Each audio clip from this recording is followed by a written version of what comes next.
This is WRMN News. I'm Marky B reporting on Election Day. In other news, pretrial release has been denied for a man accused of deliberately crashing into an Elmhurst police squad while drunk. Jordan Boyd, 24 years old, of Bellwood, is charged with felony aggravated battery, great bodily harm, and felony criminal damage to state-supported property, and misdemeanor driving under the influence of alcohol, and possession of open alcohol by a driver. Sunday, Elmhurst police investigated the report of a fight on South Grace Avenue. Police said that Boyd entered a vehicle, turned towards the squad, and ran into the squad without attempting to stop. The squad's airbags deployed. The crash caused a large cut on the face of an officer and also caused his pepper spray canister to explode, burning the left side of his back and abdomen. The DUI charge alleges that Boyd had a blood alcohol content of 0.28, more than twice the legal standard for driving while intoxicated. He was also charged with misdemeanor battery in connection with the fight. He's due back in court and arraigned on December the 2nd. Here's another definition of going to the polls on Election Day. A truck driving down South 6th Street in Geneva yesterday hit a pole Monday morning and a power line and damaged 5 utility poles. The crash happened about 9:30 a.m. on Monday. Electrical service was disrupted from Franklin to South Streets in Geneva.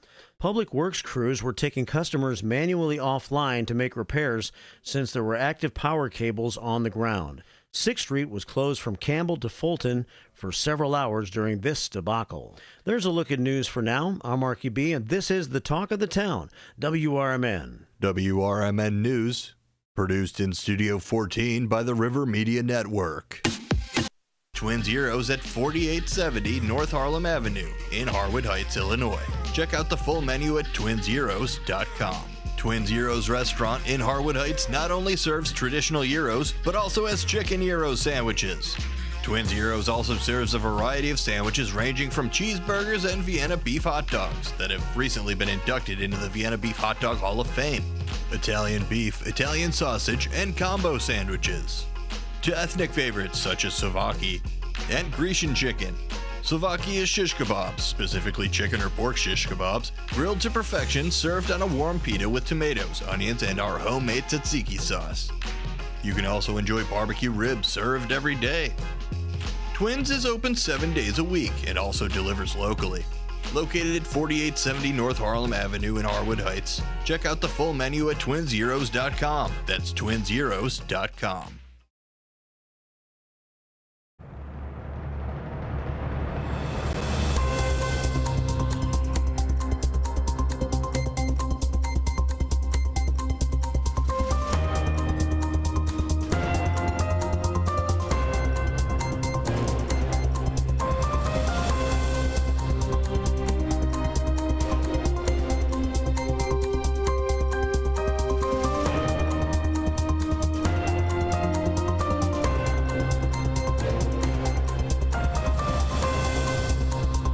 Everybody, and welcome to a very special election night coverage. Apolitical Talk Show is right here to give you that information because it's election night, and WRMN, the talk of the town, is here with you all night long, covering every development, every update, all the way to midnight.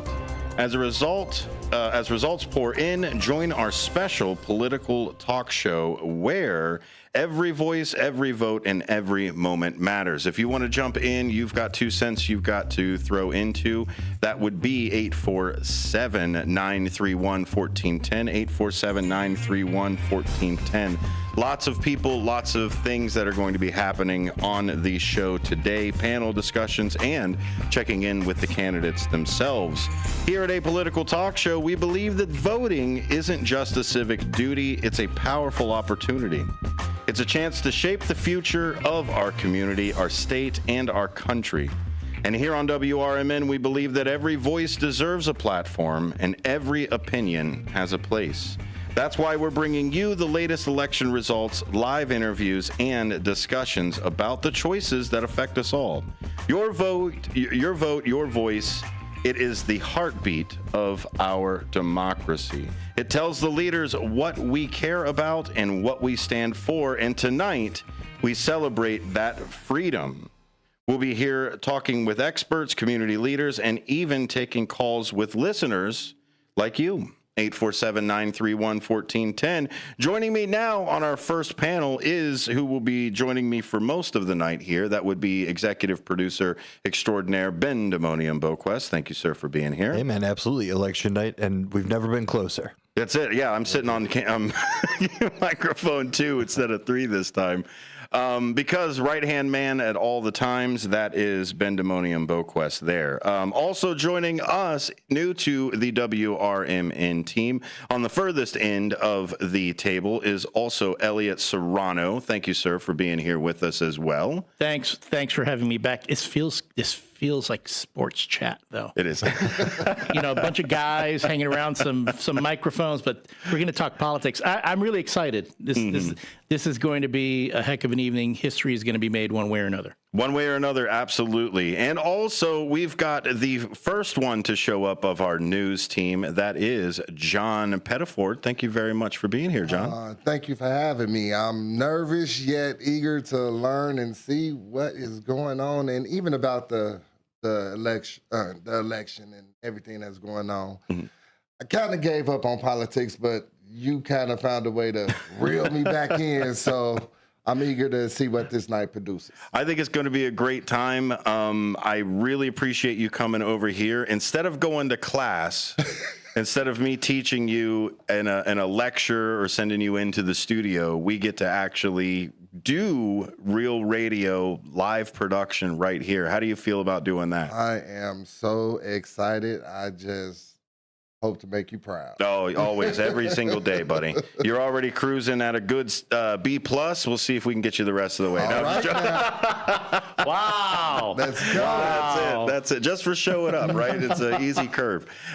John will be helping us with the political numbers, and he is going to take over the presidential race for our numbers on that one. And then he will also be taking over the federal congressional races. And which 3 races do you have for that one there? I have the race in the 8th congressional, Raja Krishnamurti. Krishnamurti, I think is the way it's pronounced. And just so you know, he did make a whole ad based on the fact that his last name is so hard to pronounce. So if you just call him Raja, he's cool. Okay. Yeah. If he's okay with Raja, then we'll do it that way. And who is Raja running against? Republican Mark Rice. Okay. And then that is for which district? 8th. Okay. And then the 11th is Democrat Bill Foster going up against Republican Jerry Evans. And in the 14th, we have Democrat Lauren Underwood going up against James T. Martyr, who's a Republican. Okay. This is going to be a really close election with a lot of different candidates that are out there. Elliot, has this been close not only just for the top of the ticket? Have you started to see some of that in any other states, not just Illinois? Have you started to see other maybe congressional races that are that razor thin too? Yeah, no, definitely. Especially, everyone talks about how the top of the ticket can either boost or be a drag going down. Mm-hmm. And apparently the top of the ticket has been a bit of a boost, which is making all these contests very competitive. So we'll see. I think there are going to be a few upsets tonight, and I have a feeling that there's going to be a few campaigns in court later this week. I can believe that. Even just recently, Elon Musk was they finally had a court case about the $1 million he was giving away. And he said that it was a lottery. It was a free, it was randomly drawn, et cetera, et cetera. He just argued in court that they pre-selected those people, mm-hmm. and they pre-selected them to make it sure that it wasn't illegal. So I don't think they're going to redact any of the messages that they put out, but it's already started. And the DOJ has said that any election case in any kind of way will be expedited straight to the front of the line. I mean, it's funny. It's as shady and as underhanded as it is. I mean, it actually makes it more legal for him to say, yeah, no, we already picked who the winner was going to be. So there was really no influence. Now, if you were a person who got on that list thinking you had a shot at $1 million, now that's different. You're going to be a little bit miffed. But then also, depending on when that revelation was made, that could affect the folks who were in that lottery feeling, oh, well, if I was getting, the shaft here, why am I going to go in Elon's direction? Class action lawsuit coming up. Is that what we're seeing, John? Absolutely. Would you sign up for a class action lawsuit like that? I hope they send you something on a Facebook, Marketplace, wherever they're going to see that. I want my 327. Exactly. Absolutely. It's going to be $15.96. There you go. PayPal money. I want pieces of a Cybertruck. Right. SpaceX. That's it. SpaceX bucks. SpaceX bucks. There it is. Joining us tonight as well, Anna Moeller, state representative from District 43, the incumbent Democrat. She will be joining us at 5:15. We also have Andrew Sosnowski. He is the challenger for the Kane County District Attorney. We've got him at 5:45. We also have Dan Ugasti. He is the state rep for District 65. He's actually the incumbent for that state rep at 6:15.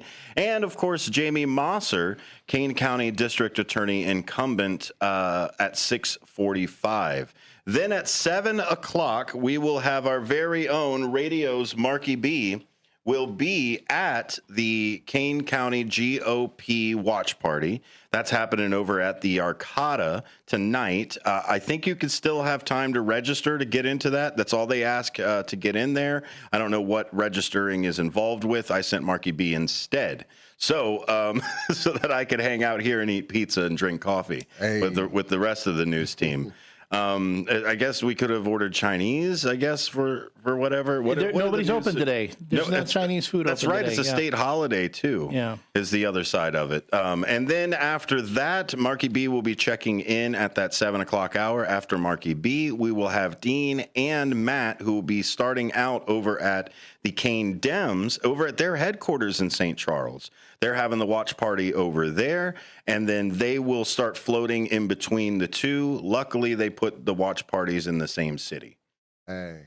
So that way we can drive back and forth. And here he is, radio's very own Matt McNeil coming in with our Danny's Pizza Delight over here. Sustenance. All the Very delicious important. things that are happening, which reminds me that we should be going into a break, if you wouldn't mind firing that up there, sir. This is the election coverage right here on WRMN, special apolitical talk show edition of The Big Decision 2024. We'll be right back with a whole mix-up of our panel coming right back after this.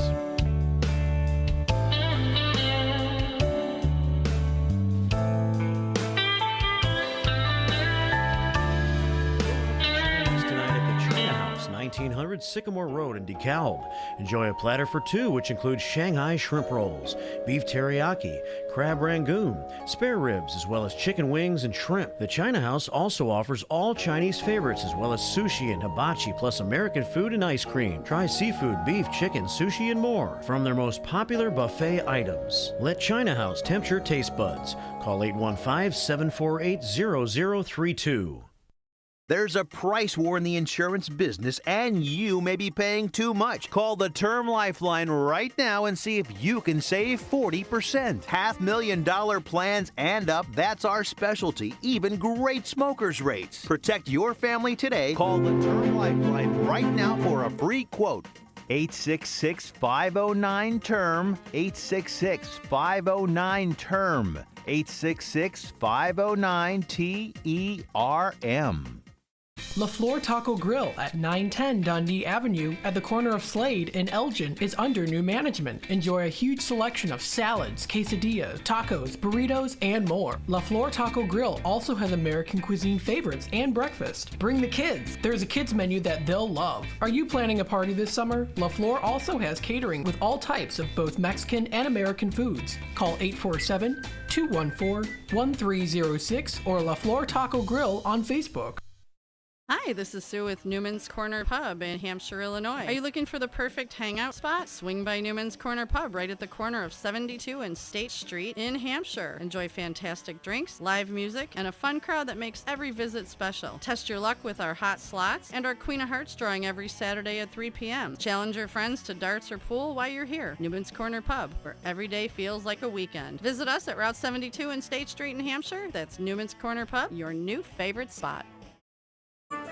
For many years, Italian Pizza Kitchen in Roselle has been serving quality and excellence. Italian Pizza Kitchen is family-owned with experience in preparing authentic Italian cuisine with the freshest, highest quality ingredients since the 50s. Your food is always prepared fresh with the same traditions, recipes, and standards that they've perfected over the years. Italian Pizza Kitchen has a passion for great cuisine and customer service. Visit ItalianPizzaKitchen.com. This is Larry Jones, and I'd like to talk to you about my bank, American Eagle Bank in South Elgin. Has your bank changed names in the last 10 years? Is your bank another faceless branch with headquarters in another city? Are you tired of earning next to nothing on your savings account or certificates of deposit, or does your personal banker treat you like a stranger?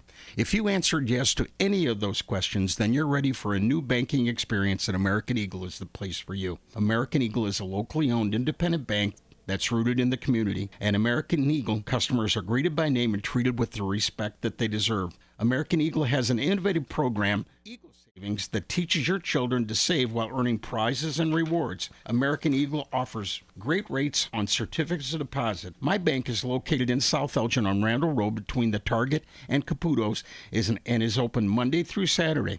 Give them a call at 847-742-7400, and a real person will answer the phone. American Eagle Bank, a place where you matter.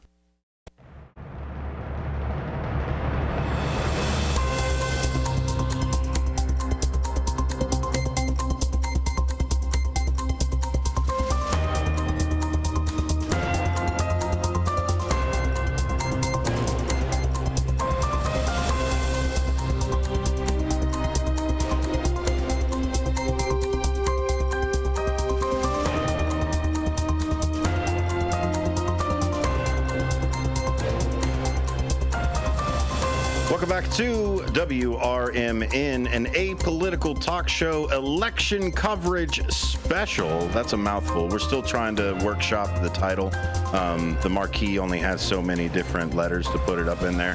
But welcome. Thank you very much for being here.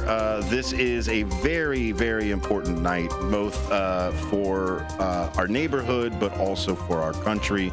We want to make sure that everybody got their voice out, because that is the right choice, not necessarily who won, left, right, center, blue, purple, yellow, whatever you got going on. The right choice is the one that we all collectively decided and all went out and threw our number or our vote into the ring. Joining us now is some other great patriots that are out there. Of course, executive producer Ben Demoni and BoQuest on my right over here. But then we also have Elliot Serrano joining us as well. Elliot's actually going to take over at the 6 o'clock hour while I get the news team prepared for when the polls close at 7. Thanks for being here, sir. I really appreciate that. And thank you again for having me back. I know I have a tendency to derail your shows when we're on. So I'll try to be good this time. No. We call it the weave. Not true. The weave. The way we do it here. And of course, another friend of the station, Cecilia Brooks, who works for Grassroots. We really appreciate you coming in here for us. Thank you so much for having me. I'm really excited to be covering tonight with all of you. Yeah, and you're going to be going over to the GOP party as well. Now, when they sent out the invites, did they send them out in the mail? Was there like a Hogwarts type of letter? How did they send these out and decide who was coming to the GOP side or not? So, you know what? That's a good question. I wish that they had sent Hogwarts style, but we'll have to work on that for the next one. I hear the GOP goes by, they use ravens. Right? There you go. It's about putting the P in the GOP, I would say. There you go. That's it. It's the people in the party aspect of it too. And this is an exciting night for both sides, and it's a toss up here. So what I'm going to do is I'm going to ask you what you think is going to happen tonight, whether that's the factual side of it or that's the like, this is what I hope will happen here. What are you seeing tonight? Let's start with the local county first, and then we'll go up to the big show, right? So what do you think is going to happen here locally with everybody? Well, so I would say that I have seen so many people out and about in the county. I have seen candidates working so hard day in and day out. I have seen just so many people getting out the vote. So when I went to cast my ballot, I actually saw lines wrapped around, lines out the door. And I think that that's a huge telltale sign of just people wanting to exercise their civic duty. But as far as what I think will happen, I do think Kane County has had a little bit of some turmoil within, for example, the board. And I also do think that Kane County is ready for a change. From what I've seen, just being out and about, speaking to the different types of voters from all walks of life, I think that's something we can agree on is wanting a better future for our county. And maybe if some people aren't as happy as what they have been, I definitely think that we're ready for a change. And I think that the people of Kane County and the voters are going to speak to that tonight when they cast their ballots and when those are counted. Elliot, on the local side of it, how important is it to have a D or an R next to your name? We've seen in this election, there were a few people that kind of didn't toe the party line. They turned around and said, look, me being a D or being an R is the vehicle for me as an independent to get in here. How important on the local level is that party affiliation? On the one hand, not as important as on a national side. On the other hand, it all depends on what your local electorate thinks about what's happening on the national side. Okay. I mean, I know a lot of folks, and at the local level, they do have their preferences on either side. And I really do think, quite honestly, whatever party affiliation I have, I really think there should be balance. There really need to be two parties. And there are a lot of times, again, speaking on the local level, Illinois, let's be honest, this is primarily a Democratic state. For the most part, you go downstate and it's a little more red, a little more purple, so to speak. But the cities, I guess, are spread out enough to where the counties fill that in. Okay. But I think, let's say, regardless, the Republican Party can have a voice in keeping things balanced, keeping things in check. And I think there are times when people want that. They want an opposition party to say, this party here gets to say so all the time, and we're not seeing the change that we want. So we need to start, getting some folks in there who will be that change. So I would say, depending on where you are, King County, Cook County, DuPage, and how people feel in that local electorate in that area, that can be an influence. But, I don't know. I myself, I've lived in a primarily Democratic county for the longest time, and I have yet to see a good Republican challenger come in and kind of shake things up a bit.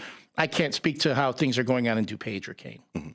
And Kane has seen almost like a new guard of the GOP coming in as well. And how important is it, Cecilia, to not necessarily just be a contrarian of saying, like, look, we got to check everybody, but also coming in with their own ideas? Because you've got to talk with a lot of these candidates that are coming in with fresh ideas. Can you talk a little bit about them? Absolutely. So I actually think that's a great thing. I think that the new guard, as you put it, coming in is the best thing that could possibly happen for the GOP, particularly here in Kane County. Most people do know that politics start at a local level. So when we start seeing fresh ideas, fresh faces that we hadn't necessarily seen before, people get excited, which is great. I think that helps voter turnout. I think it also instills a lot of hope, which is something that we as a country, Democrat, Republican, desperately need right now. And I also think that it's not only good for the people, but it's also good for the party as well, because I think that there's a lot of people who have a certain kind of notion of the stereotypical Republican Party. And it excites me to one, be a part of the future of that Republican Party, but also to see that there's so many people who are bringing hope and fresh ideas that we desperately need. And I think with the candidates that I have spoken to, I definitely believe in them. I definitely do. And are these the fresh ideas, or are these the, I guess, the more traditional conservative ideas, and it's just that the party's kind of like forgotten some of these issues? Because we start to look at some of even the higher ranking, I guess, parts of the government, and they don't necessarily care about the balanced budget or the traditional family or and things like that. They say they do, but they vote in that different way. And so when we come back, what we're going to do is we're going to talk a little bit about the spectrum now of seeing a little bit of these different flavors of Republicans and different flavors of Democrats, because you've got the Bernie bros, you've got the blue MAGA, as some people call it, you've got the original red MAGA, and then you've got the GOP as you pull through there. So stick around with us, everybody. We're going to hit a bottom of the hour break for this. Later on tonight, we've got Caitlin Becker talking in with Pennsylvania from News Nation at 10 o'clock. But stick around for more Apolitical Talk Show after this.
This is WRMN News.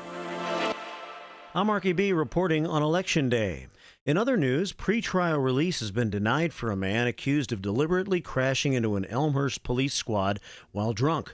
Jordan Boyd, 24 years old, of Bellwood, is charged with felony aggravated battery, great bodily harm, and felony criminal damage to state-supported property, and misdemeanor driving under the influence of alcohol, and possession of open alcohol by a driver. Sunday, Elmhurst police investigated the report of a fight on South Grace Avenue. Police said that Boyd entered a vehicle, turned towards the squad, and ran into the squad without attempting to stop. The squad's airbags deployed. The crash caused a large cut on the face of an officer and also caused his pepper spray canister to explode, burning the left side of his back and abdomen. The DUI charge alleges that Boyd had a blood alcohol content of 0.28, more than twice the legal standard for driving while intoxicated. He was also charged with misdemeanor battery in connection with the fight. He's due back in court and arraigned on December the 2nd. Here's another definition of going to the polls on Election Day. A truck driving down South 6th Street in Geneva yesterday hit a pole Monday morning and a power line and damaged 5 utility poles. The crash happened about 9:30 a.m. on Monday. Electrical service was disrupted from Franklin to South Streets in Geneva. Public Works crews were taking customers manually offline to make repairs since there were active power cables on the ground. 6th Street was closed from Campbell to Fulton for several hours during this debacle. There's a look at news for now. I'm Marky B, and this is the Talk of the Town, WRMN. WRMN News, produced in Studio 14 by the River Media Network. The new novel, titled DUI Jury Trial, is the true story of 2 lawyers who defend a truck driver who is charged with DUI. If he's convicted, this truck driver faces a lifetime disqualification of his commercial driver's license, which would prevent him from ever driving a truck again. This 3-year legal battle culminates in a courtroom showdown, which involves the testimony of a DUI expert witness. This book, DUI Jury Trial, is now available on Amazon.com and BarnesandNoble.com. A recent Gallup poll indicated that 38% of Americans are putting off health care because of financial concerns, the highest ever recorded. I'm Dr. Bob Martin, here to serve you every Sunday afternoon from 1 to 4. Millions of Americans are seeking health advice that will not cost an arm and a leg, so I offer health tips and advice absolutely free. Listen to my show, Sunday afternoons from 1 to 4 right here on WRMN, AM 1410 and 96.7 FM, the voice of the Valley and the home of Radio Shopping Show. Now available on Amazon.com and BarnesandNoble.com is the book called DUI Jury Trial, which is the true story of a truck driver in Illinois who was charged with driving under the influence of alcohol. Not only was he facing a revocation of his driver's license, but also a lifetime disqualification of his CDL, which would prevent him from ever driving a semi-truck again. This book includes backstories of the truck driver, the lawyers that defended the case, and the DUI expert witness who analyzed the case and then testified at trial as to the proper protocol procedures of the field sobriety tests as well as the breathalyzer test. This nonfiction novel also includes the actual court transcript from the jury trial, a courtroom showdown in which the final verdict would determine the fate of the defendant's livelihood. The book DUI Jury Trial is now available on Amazon.com and BarnesandNoble.com.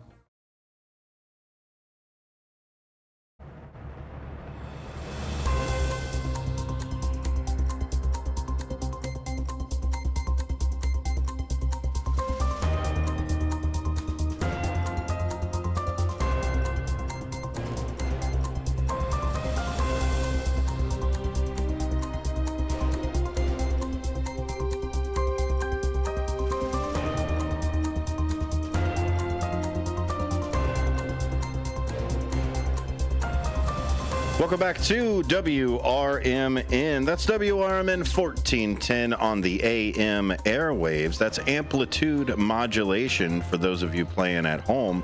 Also, you can go to WRMN1410.com and see all of the new schedule. You'll get to see some bios for some of the hosts that we've got here, and all kinds of different ways to listen, interact, and be a part of the show. Interactive media is the way to go. This is your station. We want to make sure that you can be a part of it. Being a part of it as well, we have a candidate here on Candidate Tuesday calling in, and that is Kane County Board candidate for District 22, David Tees.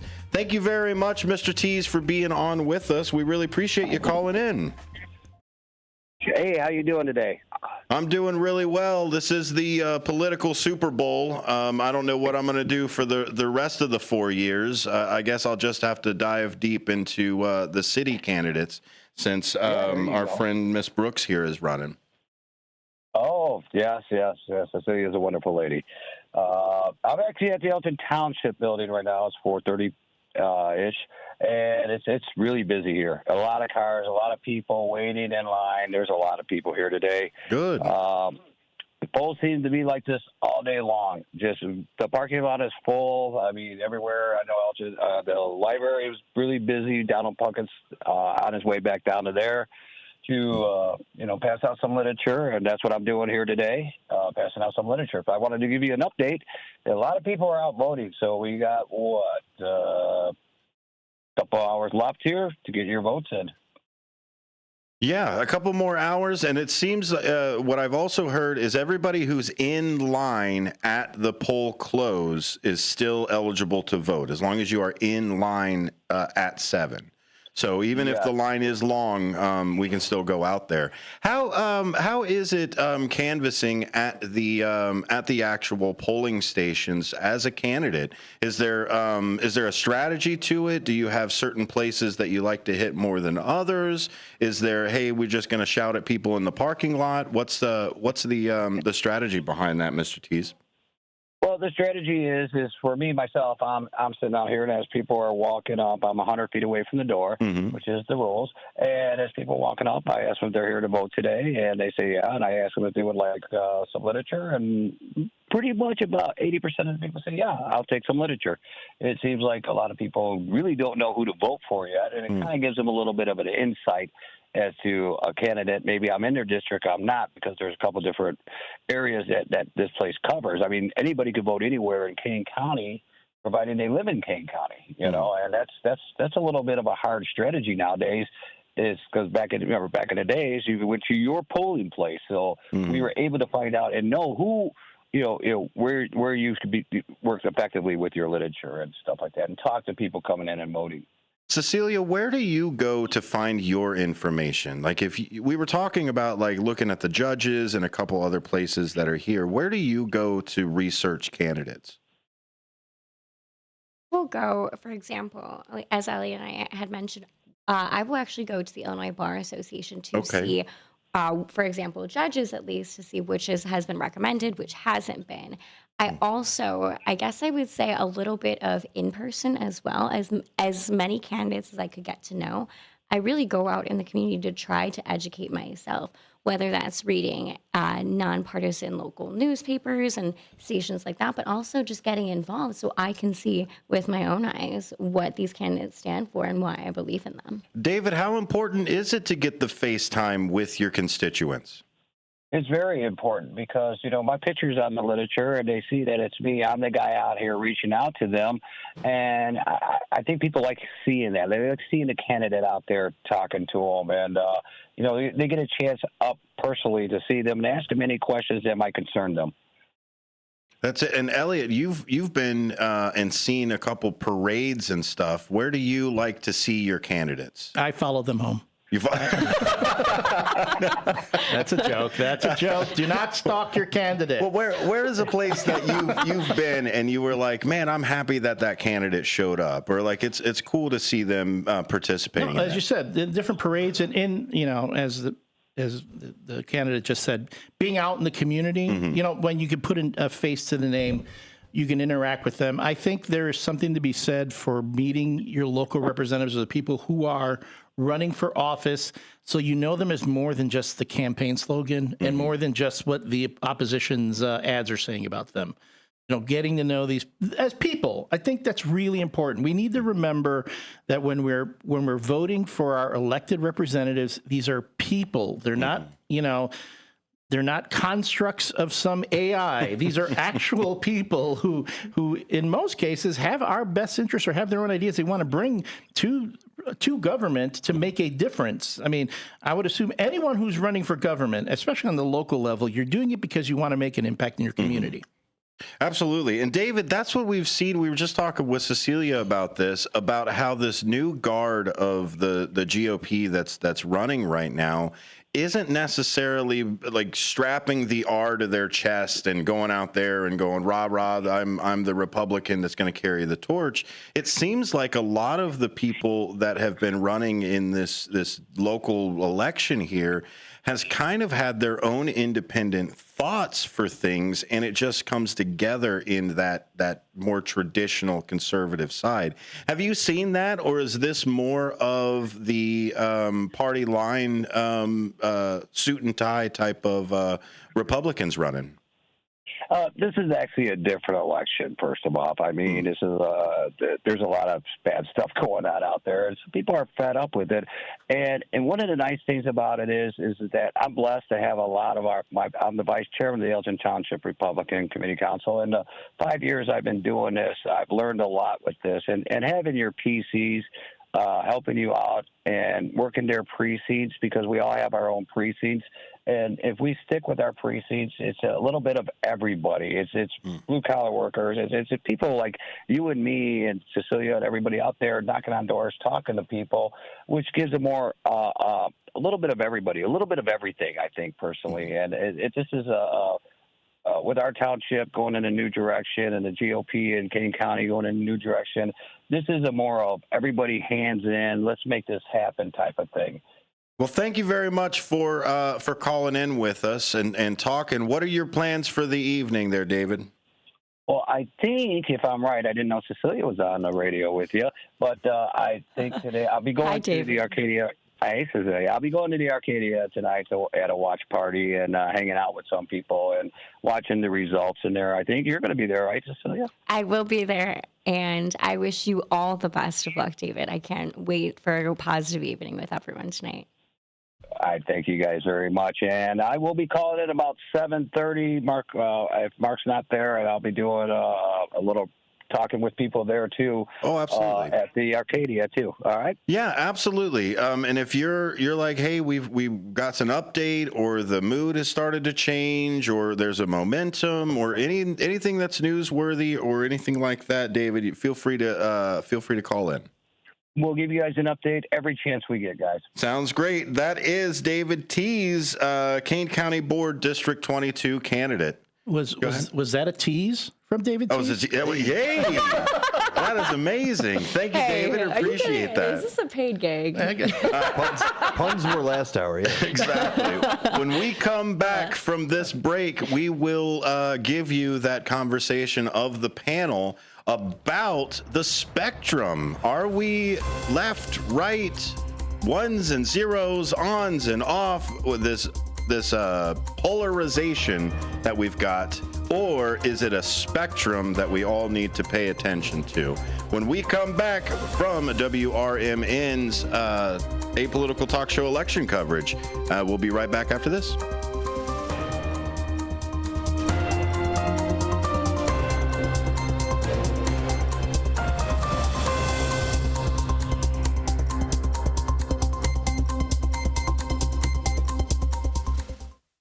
Are you prepared for an emergency or disaster?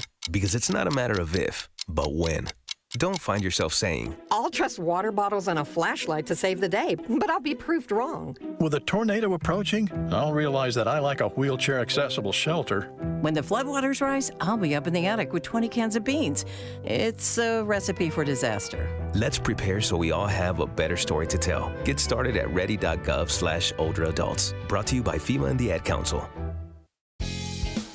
Beef Villa's 3 locations offer much more than their signature Italian beef. Try the Italian sausage, roasted chicken, and more. There's a big variety of delicious side dishes. Beef Villa uses quality ingredients from homemade recipes, and they purchase top-of-the-quality food products from their vendors to bring you the absolute best tasting of foods. Beef Villa's great service and quality are waiting for you, but you won't be waiting long because it's always hot and fresh. Visit beefvilla.com.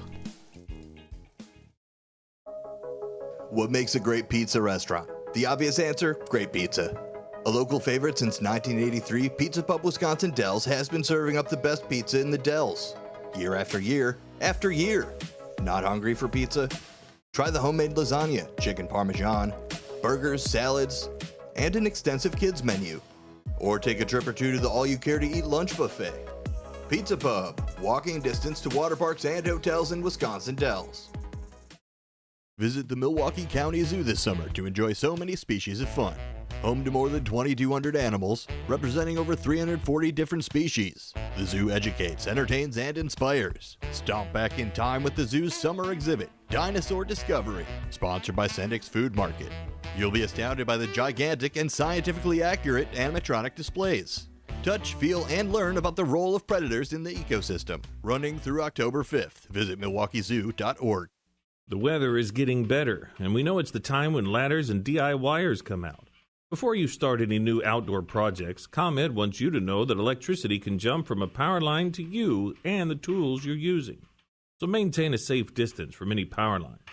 You can also call ComEd at 1-800-EDISON-1 to have those power lines de-energized the next time you do any type of work around them. Stay smart, stay safe, stay back. ComEd, powering lives. At Knucklehead's Trampoline and Indoor Amusement Park in Wisconsin Dells, you're in for a fun-packed family experience. There's a bit of something for everyone to enjoy, whether you're a kid or a kid at heart. A trampoline park, full arcade, cosmic bowling lanes, and many amusement rides located in their 80,000 square foot indoor entertainment facility. A great attraction for team building activities or just plain fun. Open daily at the outlets at the Dells Complex in Wisconsin Dells. Contact Knuckleheads at 608-254-7332 or visit their website at knuckleheadspark.com. Available now on Amazon.com and BarnesandNoble.com is the book called DUI Jury Trial, which is the true story of a truck driver in Illinois who was charged with driving under the influence of alcohol. Not only was he facing a revocation of his driver's license, but also a lifetime disqualification of his commercial driver's license, which would prevent him from ever driving a semi-truck again. This book includes the backstories of the truck driver, the lawyers that defended his case, and the DUI expert witness who analyzed the case and then testified at trial as to the proper protocol procedures of the field sobriety test as well as the breathalyzer tests. This nonfiction novel also includes the actual court transcripts from the jury trial, a courtroom showdown in which the final verdict would determine the fate of the defendant's livelihood. The book DUI Jury Trial is now available on Amazon.com and BarnesandNoble.com.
Welcome to Apolitical Talk Show's coverage of the Big Decision 2024. We had to come up with our own because, like, Indecision 2024 was taken, Decision Desk 2024 was taken. Like, there's so many other ones. Like, I guess it's branding. Like, you can't say the Super Bowl in the we're gonna cover the Super Bowl. Like the big election, the big game, right? Yeah. So it's there. Spectacular. Thank you all for being here with me. Let me run down the panel one more time, at least the panel that's sitting over here. And if you're watching on YouTube, you can see Big John back there as well. Big John Pettiford, who is the first member of our news team. So he's in the background over there behind, of course, Cecilia Brooks, who is joining us here from Grassroots. We've also got the new man on the team. That is Elliot Serrano. We appreciate you being here as well, sir. And then finally, executive producer extraordinaire, Ben Demonium Boquest. We appreciate you for being here, driving the show. Bud. Couldn't miss a Candidate Tuesday, especially when it's all candidates Tuesday. It's all of the candidates Tuesday. And then we won't have any more. What are we going to do like next Tuesday without candidates? Yeah. We'll have to come up with something. We'll just have to get apolitical. We've got the spring elections coming up. Oh, yeah. Oh, my gosh, shoot. Yeah. I was like, this is all the election coverage that I get? I don't want just one night of happiness. Come on. Don't sleep on the midterms, folks. I mean, that's true. To be the one that it's like we treat the midterms like the I don't know, either the winter or the Summer Olympics, which is the Olympics that people don't really pay attention to. Everyone pays attention to the Summer Olympics. Winter Olympics, not so much, you know. So we treat them like the Winter Olympics. That's true. Get in on that because that actually makes a tremendous difference too. Pretty slept on. I agree. We'll have our gubernatorial election coming up in 2026. Wow. Yeah. That'll be good for there. And then we've also got the cities. The city elections are coming up as well. So that city council, that is also not dog catcher. I don't think dog catcher is getting that one gets appointed. That's there. But Ms. Brooks, you are running for city council as well. Did you get all your signatures that you needed? I saw you running around a nightmare in Chicago, making sure you got all those signatures. I am running, and I did. Oh, Thank great. you for asking. That's I did. amazing. Yeah, we'll have to bring you on for Candidate Tuesday. Also, we've got Steve Thoren, who is currently sitting as well, who's another friend of the station. So we'll get him on to talk as well. And that's what I really love about having this side of the radio and the importance of radio in it is being able to ask those questions, being able to be like, if somebody met you on the street, here are the questions that they would probably ask you. And I want to make sure that the people in my neighborhood are able to hear from the different sides. So with that, let's take it into our panel discussion, where we're going to talk a little bit about the spectrum, right? We know we've got at the top, we always have our left and right, our red and our blue. Like, you can't even be an independent. Bernie Sanders might be able to pull it off. Joe Manchin might be able to pull it off, but everybody hates him too. Joe Lieberman the same way. Like, I don't know what it is about Joes in politics that everybody hates, but it just seems to be the bad name of everything that's there. Can you guys? It's a thing. Since you guys have kind of a flavor of each party, will you go first, Elliot, and kind of explain the different subsects of the Democratic Party? Because you've got the centerists, you've got the far left, you got the Bernie Bros, you got what they now call the Blue MAGA that are in there. They'll sound like a Marvel villain. Exactly, Blue MAGA. or a Marvel hero, depending on, on your point of view, right? Okay, so yeah, I don't think that there is that big of a difference between the the National Democratic Party and the National Republican Party. They're like inversely proportional to each other, because at the very top of both parties you have, of course, you have your forces that are trying to push the liberal agenda, that's the quote unquote agenda, at the top of the Democratic Party, or trying to be progressive. You have the Progressive Party now that's really trying to influence the platform, the direction that the Democrats want to pull the country in, right? And then you as you move your way down, you have the Democrats kind of like me who go, look, I really believe in these things, and I really think that government should help people. But at the same time, we got to like pick and choose. We can't everybody can't have a pony. Right.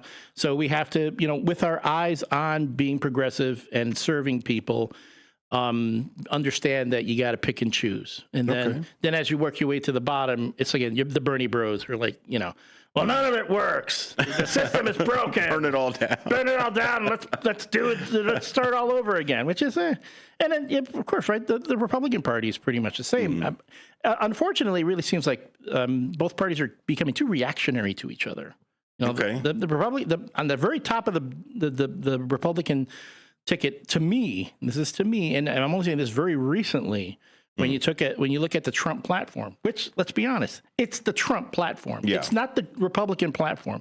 When the Republican Party declared that Trump would be their standard bearer, before even the primaries. Yeah, 2020, they pretty much said that was the platform for the national ticket. And the national, it was, you read the platform, it was basically what Trump wants. We're going to follow that. He would be our standard bearer. We're going to follow his philosophy. So at that point, you have that kind of that pull in that direction. But as you work your way down, you have, your more sensible Republicans, like the one sitting to the right of me here, who really are really about true ideas and bringing a new perspective, a fresh perspective to things, not just being reactionary to the other side. And Cecilia, as our resident Republican, for that, and I hate to put labels on people for it, but okay.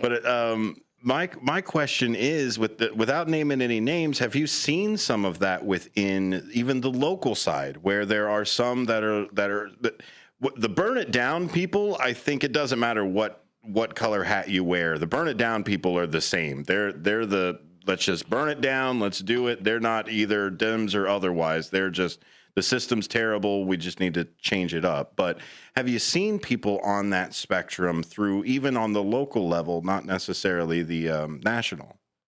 Actually, unfortunately, yes, I have. So that's something that I take pride in, is that knowing that at the end of the day, I treat people as that we are all Americans. I can agree to disagree, but I can do so respectfully. I can do so cordially. I might not always. I disagree. You know what? No more. Showdown. The showdown. But I think that that's really the most important thing. Like, right? Like, I take pride in working hard and becoming the future, part of the future of the Republican Party. However, I have definitely seen that. I mean, as far as not just Kane County, Cook County, even all of Illinois, working throughout, up and down the state, I have seen so many people who actually are proud Republicans, but they have said, this is not a man that I'm willing to get behind. And I don't even necessarily want to say like dividing the party. It's not so much that, but it is causing a little bit of a rift for some people, because they will at least say, okay, this is our nominee. This is our nominee. I might not like who he is Follow the as a colors person. regardless. And you're seeing a lot of that on both sides. If you're On looking both sides, nationally, it's exactly. like kind of just like Elliot was saying. It mirrors the same dynamic on the left and the right. Ben, are we going to I get agree. 4 parties in 2040? Oh man, pizza and ice cream. I'm here for it. Yes, I think so. I would like to see it. I would like to see 4 parties in 2040, and I think that the MAGA camp should have their own side, just like the Bernie Bros or the AOC followers that are on that further side should have a more progressive. Let's give 4 parties, right? We can fracture it. But get involved in the local. Don't just run There for you go. president. Get Politics start at a local level. That's Exactly. it. Hour 1 in the books already. Coverage will continue next hour. Anna Muller and Andrew Sosnowski right here on WRMN's Apolitical Talk Show election coverage. We'll take you all the way to midnight. We'll be right back after top of the hour news.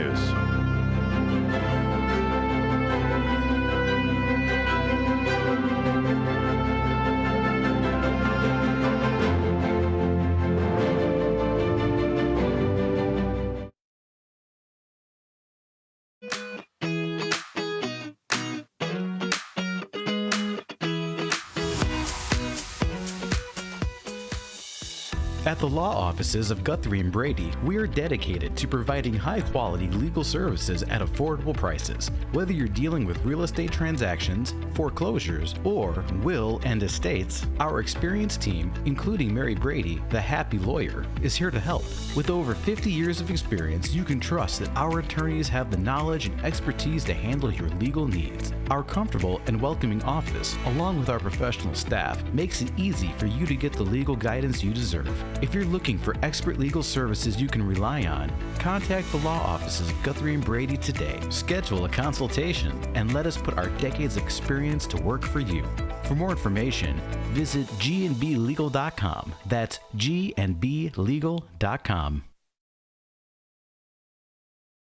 Your hometown radio station since 1949. We are WRMN AM 1410, Elgin time, 5 o'clock. With your 1410 WRMN News Flash, I'm Sean Credan. Brought to you by Cintas. 3 Naperville police officers honored for their heroics back in January. Allison Simcoe, Courtney Duffy, and Mark Schubacher were honored by the 100 Club of DuPage County. They took part in a rescue in January in which they saved a family from a freezing pond as their vehicle was sinking following an accident. Kane County landmarks like the Government Center and the 3rd Street Courthouse are now glowing green this week. The illumination, part of Operation Greenlight, a national initiative to show support and appreciation for veterans. It'll be going on from now through Veterans Day, with the green light serving as a beacon of thanks to those who served in the military. The city of Elgin and Metra announcing that there will be a closure on Kimball Street Railroad Crossing on Wednesday, starting at 5 a.m. Metra is scheduled to conduct crucial repair work expected to last about 15 hours. With your 1410 WRMN News Flash, I'm Sean Credan. The only downside to Taco Bell's Cravings Value Menu is having to decide. It's got 10 different favorites for $3 or less. How do I choose between the super beefy cheesy double beef burrito, the crunchy loaded beef nachos, the pillowy 3-cheese chicken flatbread, or the... I don't have time to list them all. I'll have to go to Taco Bell and try them. The Taco Bell Cravings Value Menu. 10 items, $3 or less.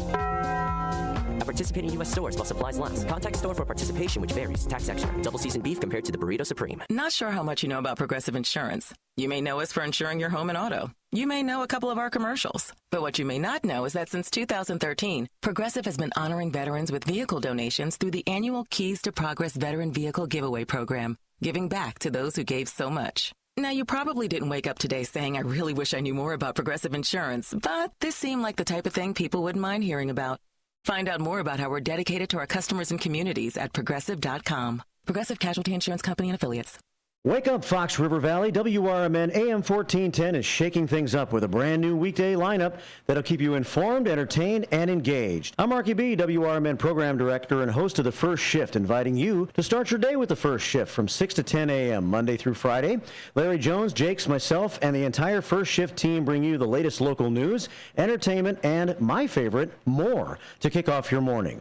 Then it's out to lunch with Matt McNeil from 10 until 1 p.m. Tune in for your midday fix of news, interviews, community happenings, and of course, the legendary WRMN Tradio Show. In the afternoon, join us for Fox Valley Afternoons from 2 until 6 p.m. Tammy and friends will chat lifestyle from 2 to 4, while Sonar and his crew dive into politics and news from 4 until 6. Plus, get to know the movers and shakers of the Fox River Valley with exclusive interviews, too. Don't miss out on our new local lineup that's tailor-made for you. WRMN AM 1410, the talk of the town. Tune in and turn it up. This is WRMN News. For a local focus, I'm Ben Boquist. A monthly dementia caregiver support group starts on November 12th. Caregiving can be a lonely and difficult road to navigate. To continue the journey and not feel alone, there is help with tools and tips for those who need support to cope. The Atrium at Oakcrest is pleased to announce it will hold a monthly dementia caregiver support group on the second Tuesday of every month, starting November 12th, 2024 from noon to 1 p.m. The Atrium at Oakcrest is located at 204 South State Street in Elgin. Save the date for Miracle on State Street, the dog adoption event. Saturday, November 16th, 11 a.m. to 3 p.m. on 501 West State Street in Geneva, Illinois. Come out and meet lovable dogs looking for their forever homes. In addition to adoptions, they'll have photos with Santa Claus, food and refreshments, raffles, and a free chance to reimburse your adoption fee. And more surprises. Don't miss this fun-filled day to meet adorable pups and celebrate the season with us. Thank you to Anderson Humane for helping with this wonderful event. Share with friends and family, and let's make a difference together. An early notice to register now for free February NAMI mental illness courses. NAMI Family to Family is a free 8-session education program for people who love someone with mental health conditions. It provides information about anxiety, depressive disorder, schizophrenia, bipolar disorder, and other mental health conditions. Other topics are communication, problem solving, treatment, and recovery. For more information or to register, call NAMI at 847-410-9719.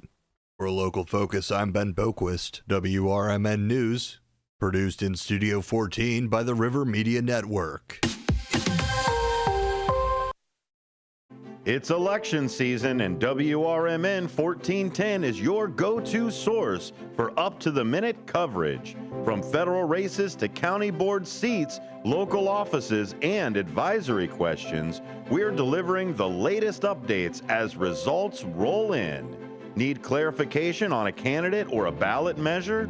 Call 847-931-1410 or text 505-926-1410. Our team will provide nonpartisan, factual insights on anyone or anything on the Kane County ballot. Stay with WRMN 1410, the talk of the town, for live reports, breaking news, and the information you need to stay ahead. Call 847-931-1410 or text 505-926-1410 because informed voters make the difference.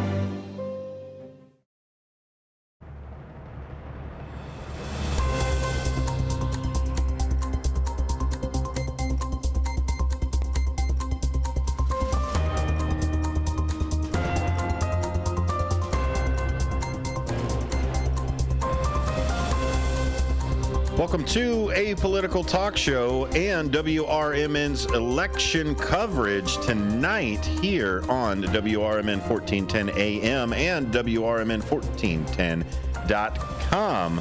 Go to YouTube. That's youtube.com/@WRMN Radio if you want to join the conversation with the texting and the tweeting and the chat over there. If you want to jump into the text line, that's 505-926-1410, 505-926-1410, or we would love to hear your voice, 847-931-1410. That's the Image 360. Oh, that's right. The text line is the Image 360 text line. You can find them on Sundown Road, in between Elgin and South Elgin, right there on Sundown Road, where we got this amazing setup outside. Did you see it, John? John Pettiford is joining me as well. Did you see the outside where it's got all the letters and things like that? Yes, I did. That's brand spanking new, buddy. I see y'all out here in the suburbs. It's nice out here, right? This is some good stuff right here on Douglas Street. John Pettiford is joining us. He is the first contributor over for our news team. And because he is number one, we have given him the most important election to give us those numbers and things for it. That, of course, will be the federal elections, both the president and also the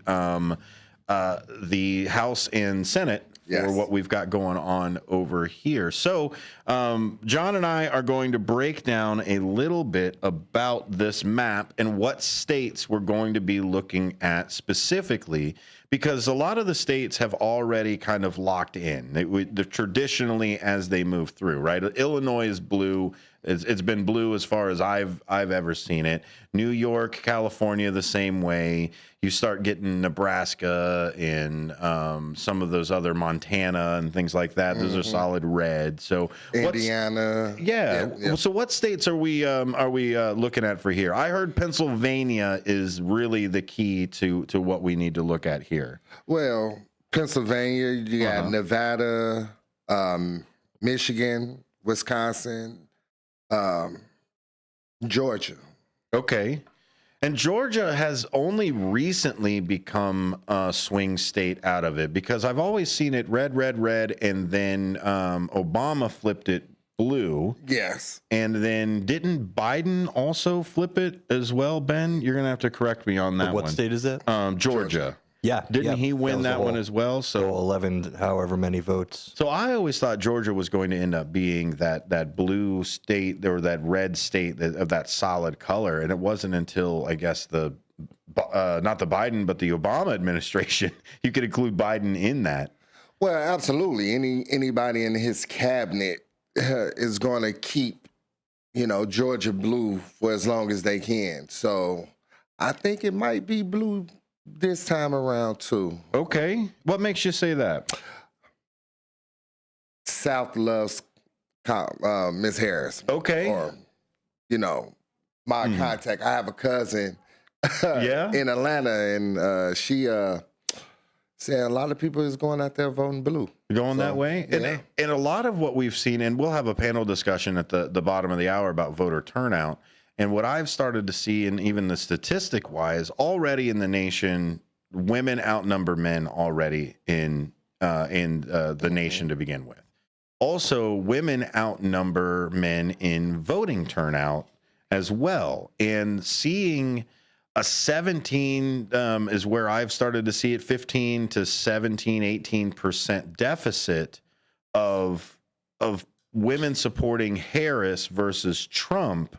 Do you think that is going to play in with a place like Georgia, or is it just a nationwide type of thing?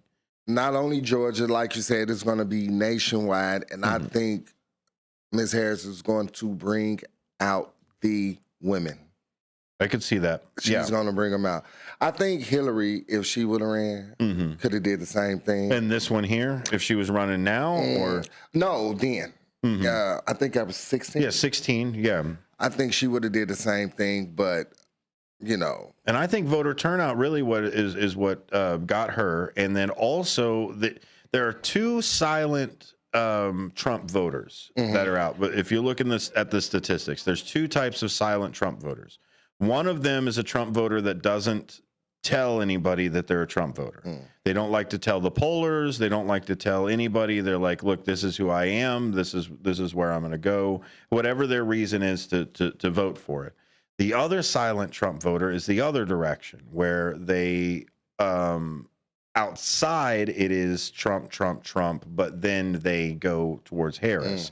And I've talked to a few of my female family who live with a Trump supporter, and so they're and that message of, look, it's your choice, not your family's choice, not the people around you's choice, your choice, I think resonates with some of that too. And that's where, do they cancel each other out? Do they move through?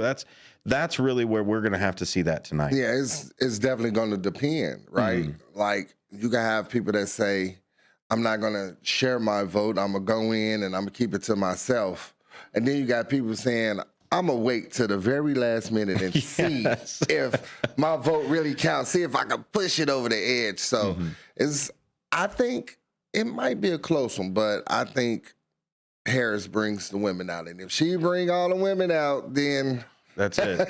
I mean, that's how it was when I first learned to program radio. They were like, look, you get the ladies to listen to the station. Everybody else shows up. Absolutely. That's the way it goes. That what is it? The 25 to 55 demographic or something like that everybody is shooting for on that. So with this, the demographic is really Pennsylvania. Yeah.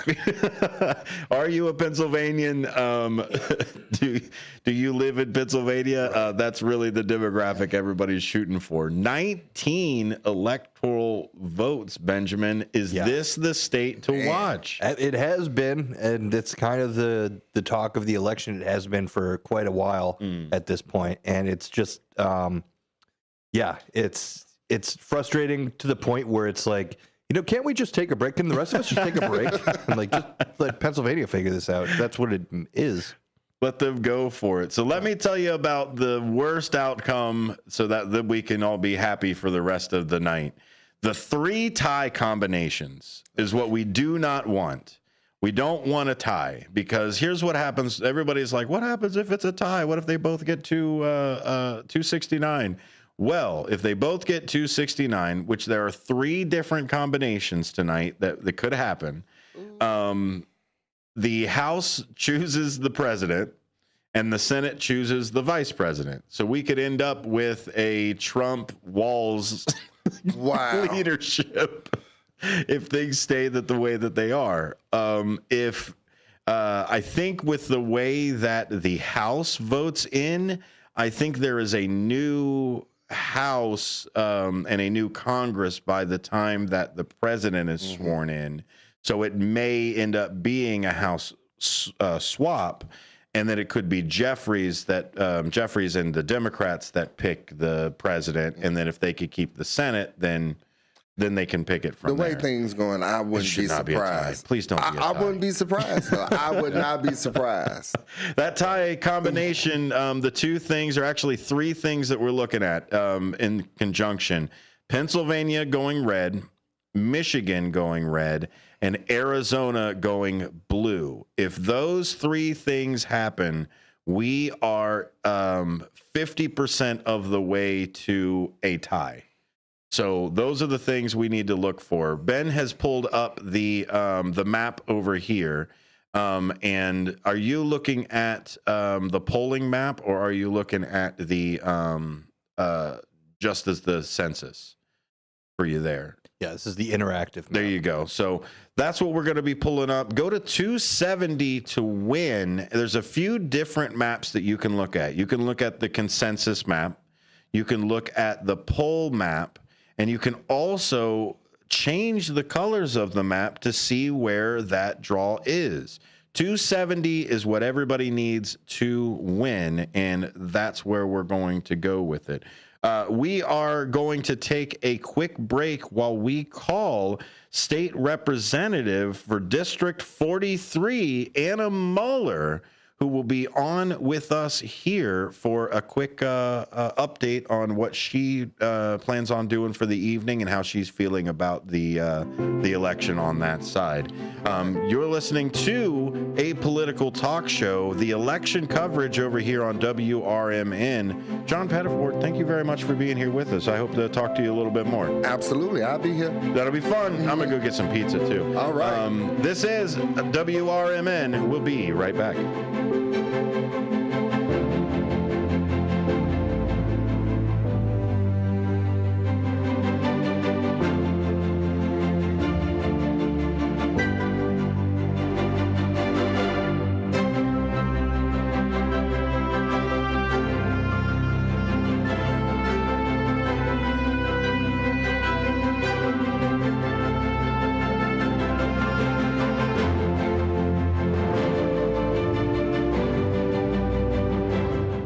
For a little lighthearted lawlessness on Sunday afternoons, listen to Handle on the Law from 4 to 7 p.m. Handle on the Law is a unique combination of useful legal advice and outrageous handle remarks. Whether you're talking about Big Brother, big business, big legal problems, or Big Macs, you'll rarely find Bill without an opinion. His rapid-fire commentary gives listeners the information they crave in the way they crave it. It's Handle on the Law, Sunday afternoons from 4 to 7 p.m. right here on WRMN, AM 1410 and 96.7 FM.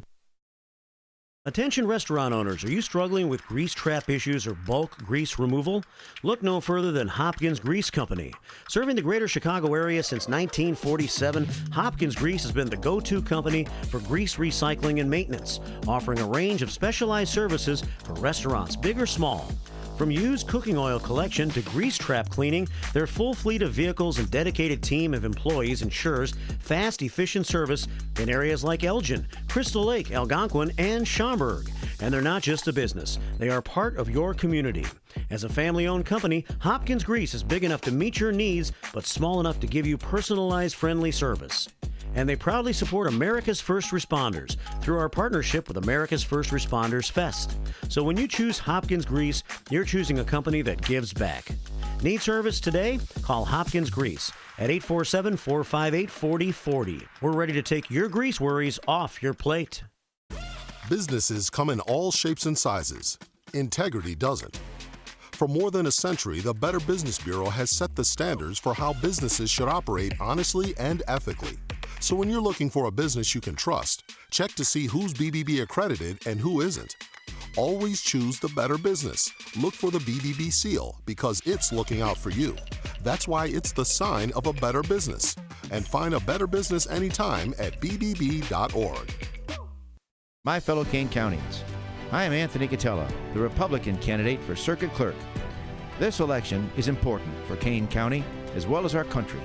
Independent, libertarian, and all voters can make a big difference by voting for the right candidate regardless of party. I am a good, decent, honest, patriotic American called to public service. I ask you to vote for me as your next Circuit Clerk of Courts for Kane County, Illinois. Thank you, God bless you, and may God bless the United States of America.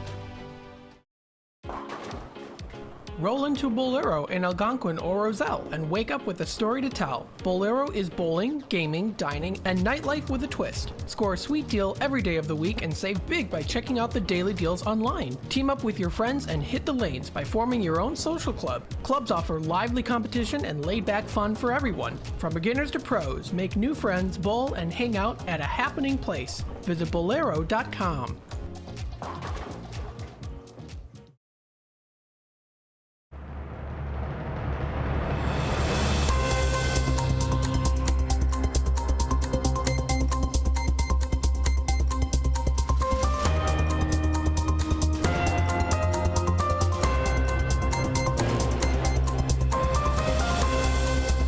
Hello and welcome back to WRMN. This is a political talk show's coverage of Election Night 2024. My name is Dennis Sonar Green. I want to thank you for being here with us. We are going to be covering the rest of the election for the rest of the night. Polls close at 7. Get in line. Get in line before 7 and they will make sure that you can vote. Same-day registration, same-day voting right here in beautiful Illinois. If you don't know where you're going, head down to, here in Kane County, head down to the Gail Borden Library. It doesn't matter where you live here in Kane County, you can vote at the Gail Borden Library. Joining us now and checking in with the election night is House of Representative Anna Mueller, the Democratic member of the House of Representatives for the 43rd District, a position she has held since 2014. Her district includes parts of Elgin, East Dundee, and the surrounding areas. Thank you very much, Representative, for being here with us tonight. Oh, it's great to be with you. It is wonderful that we are finally at the point where our voices are essentially heard. Like, it seems like we've just been shouting into the void for the last, let's say 9 months, maybe a year or so. And it's just, hey, people that already knew where they were going to vote already did so, and were eager to get it done. How do you feel now that your ballot is already there, just waiting to be counted? Yeah, well, I think based on what I've been seeing at the voting locations all throughout Kane County, we are going to see a record number of people coming out. And I love your analogy of the screaming into the void. Now people can actually make their voices heard by voting, and it seems like people are coming out and doing just that.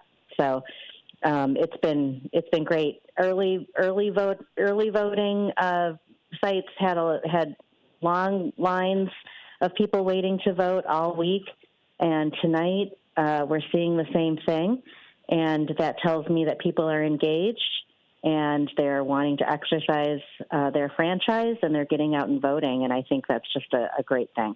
This year, I think we're going to be setting some records, even nationwide. Are you surprised for the turnout? The way we looked at it over here, it was either going to be record turnout or it was going to be record apathy. Are you happy to see the record turnout? Is this surprising at all? I think I am not. I think it's just great. And however people are voting, I think people are engaged. They've been watching this election for a long time now.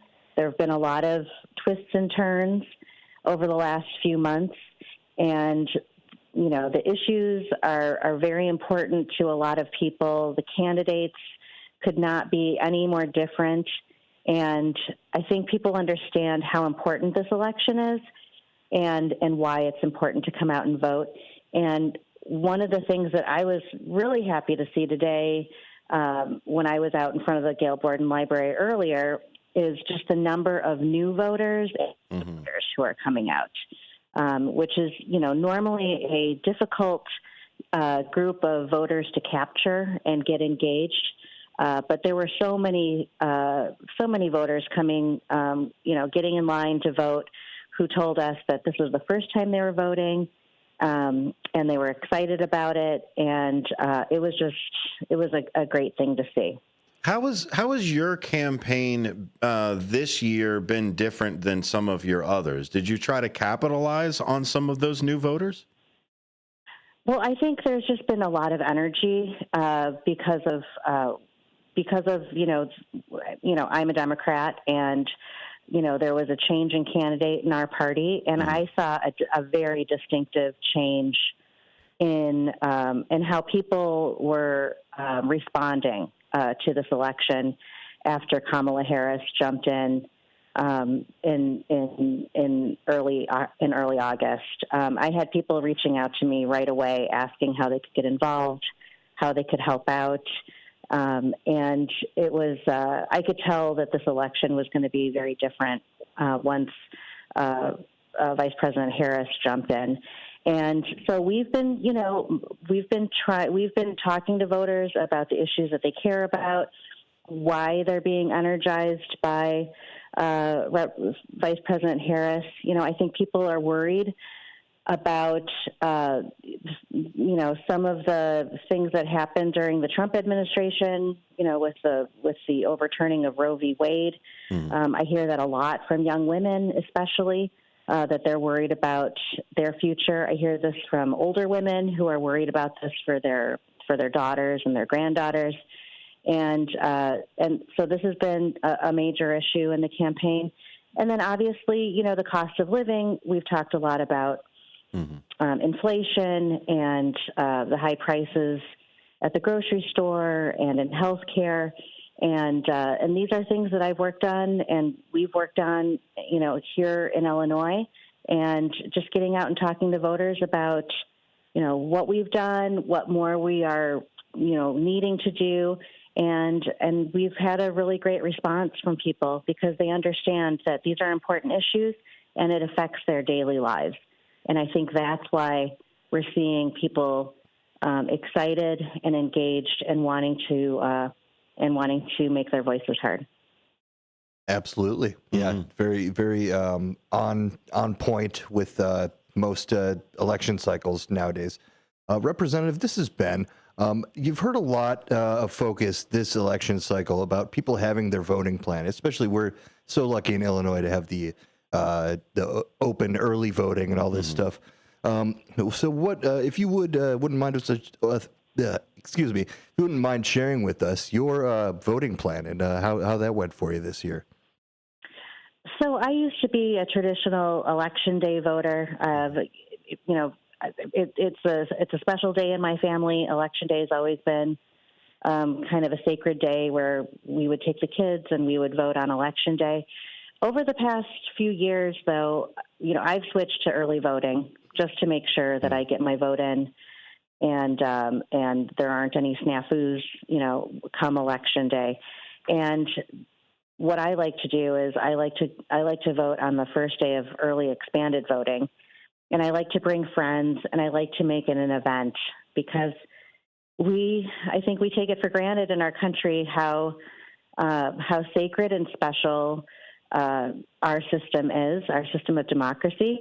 The fact that it's of the people, by the people, for the people, and our democracy can't work if the electorate is not engaged. And so. I have two daughters. My youngest just turned 18 last year, so she's voting in her first presidential election this year. And and she was excited. She's at the University of Iowa now, so she voted early through mail with a mail-in ballot. But we make it a thing in our family, and I try to include neighbors and friends because I think we should celebrate the fact that, our leaders are only chosen because of the voice of the people. And that's a sacred thing. So absolutely. That sure is. I think that early voting I think we've seen it lead to increased participation because we have, people have more options and, depending on the jobs that they have and the schedules that they keep, they're able to get in and vote, and it's not as onerous as it used to be when you only had one day. There you go. Anna Moeller, Democratic member of the Illinois House of Representatives. To you, madam. We will hopefully get another update with you this evening. We really appreciate your time. Thank you so much. And look forward to seeing the results and chatting more about what they mean for Illinois and our country. Thank you very much. More Apolitical Talk Show after this.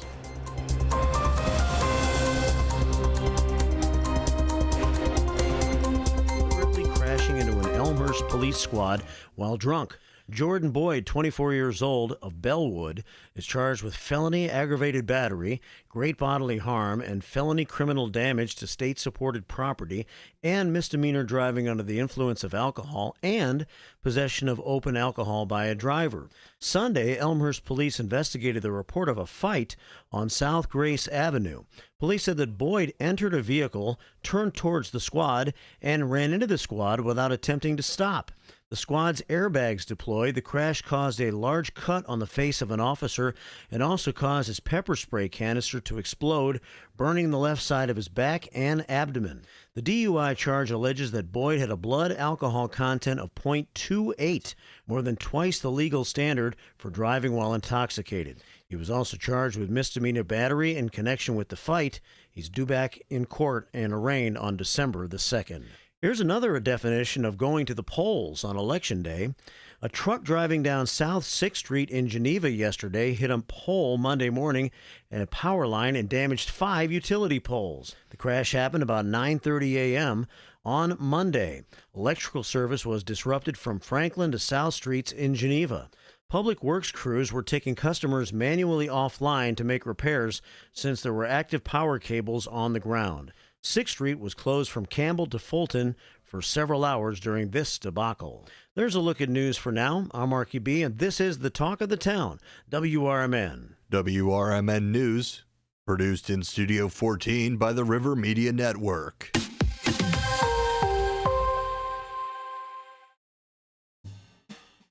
If you are 50 years and older, you are welcome to join Elgin State Bank's sponsored movie days at Elgin Marcus Theater. It will always be on the second Thursday of each month. Doors open at 8:30 a.m. At 9 a.m., you will hear a very brief message from Sherry Aschenbrenner about upcoming senior events, and movies will begin at approximately 9:30 a.m. Coffee and a donut is complimentary. You can always call the movie theater hotline number of 847-888-7976 to find out what movies are playing each month. The cost is $3 if you are a member of Elgin State Bank, meaning you have an account there, and $5 if you are a non-member. And for more senior information, catch Sherry's Senior Showcase on the third Tuesday of every month at 9:15 a.m. right here on WRMN, AM 1410 and 96.7 FM. Hey there, this is Marky B from The First Shift, inviting you to join Brian Anderson for his new radio show, Kane County Speaks, every Thursday from 9 until 10 a.m. during the final hour of my morning show. It's an election year, and Brian will discuss important local issues and interview local candidates from the perspective of Kane County Speaks.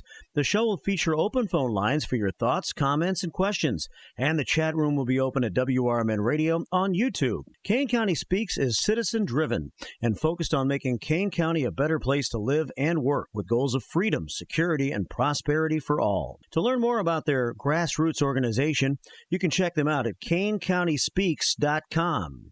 Let's discuss the issues of Kane County so that you can get involved and make a difference too.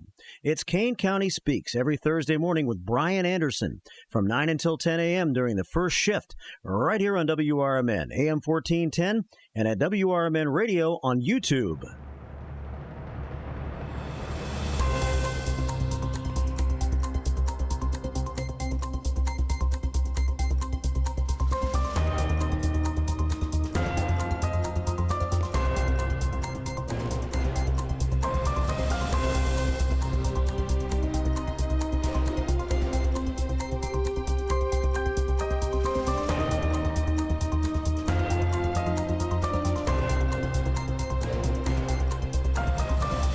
Thank you for joining us here on WRMN. This is a political talk show's coverage of the election night 2024. You got to put a date on the end of it. Otherwise, when people watch it afterwards on YouTube, they're like, what election could it possibly be? No, it's all the same election. What election? Yeah, this election has been going on for at least 10 years now. Yeah, don't be worried. Don't be sad that election night's over. Campaign season is just beginning.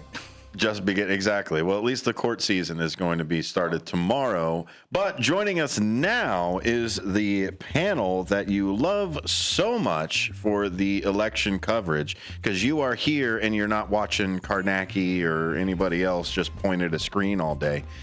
We've got screens, don't worry, that's okay. Elliot Serrano is joining us, as well as Cecilia Brooks. Thank you. We are talking a bunch of different things to the panel. Thank you both for joining us. Yeah, thank you for getting us back on air, because she and I keep clashing backstage. Oh, You guys are having a podcast. Like, Yeah. twins here.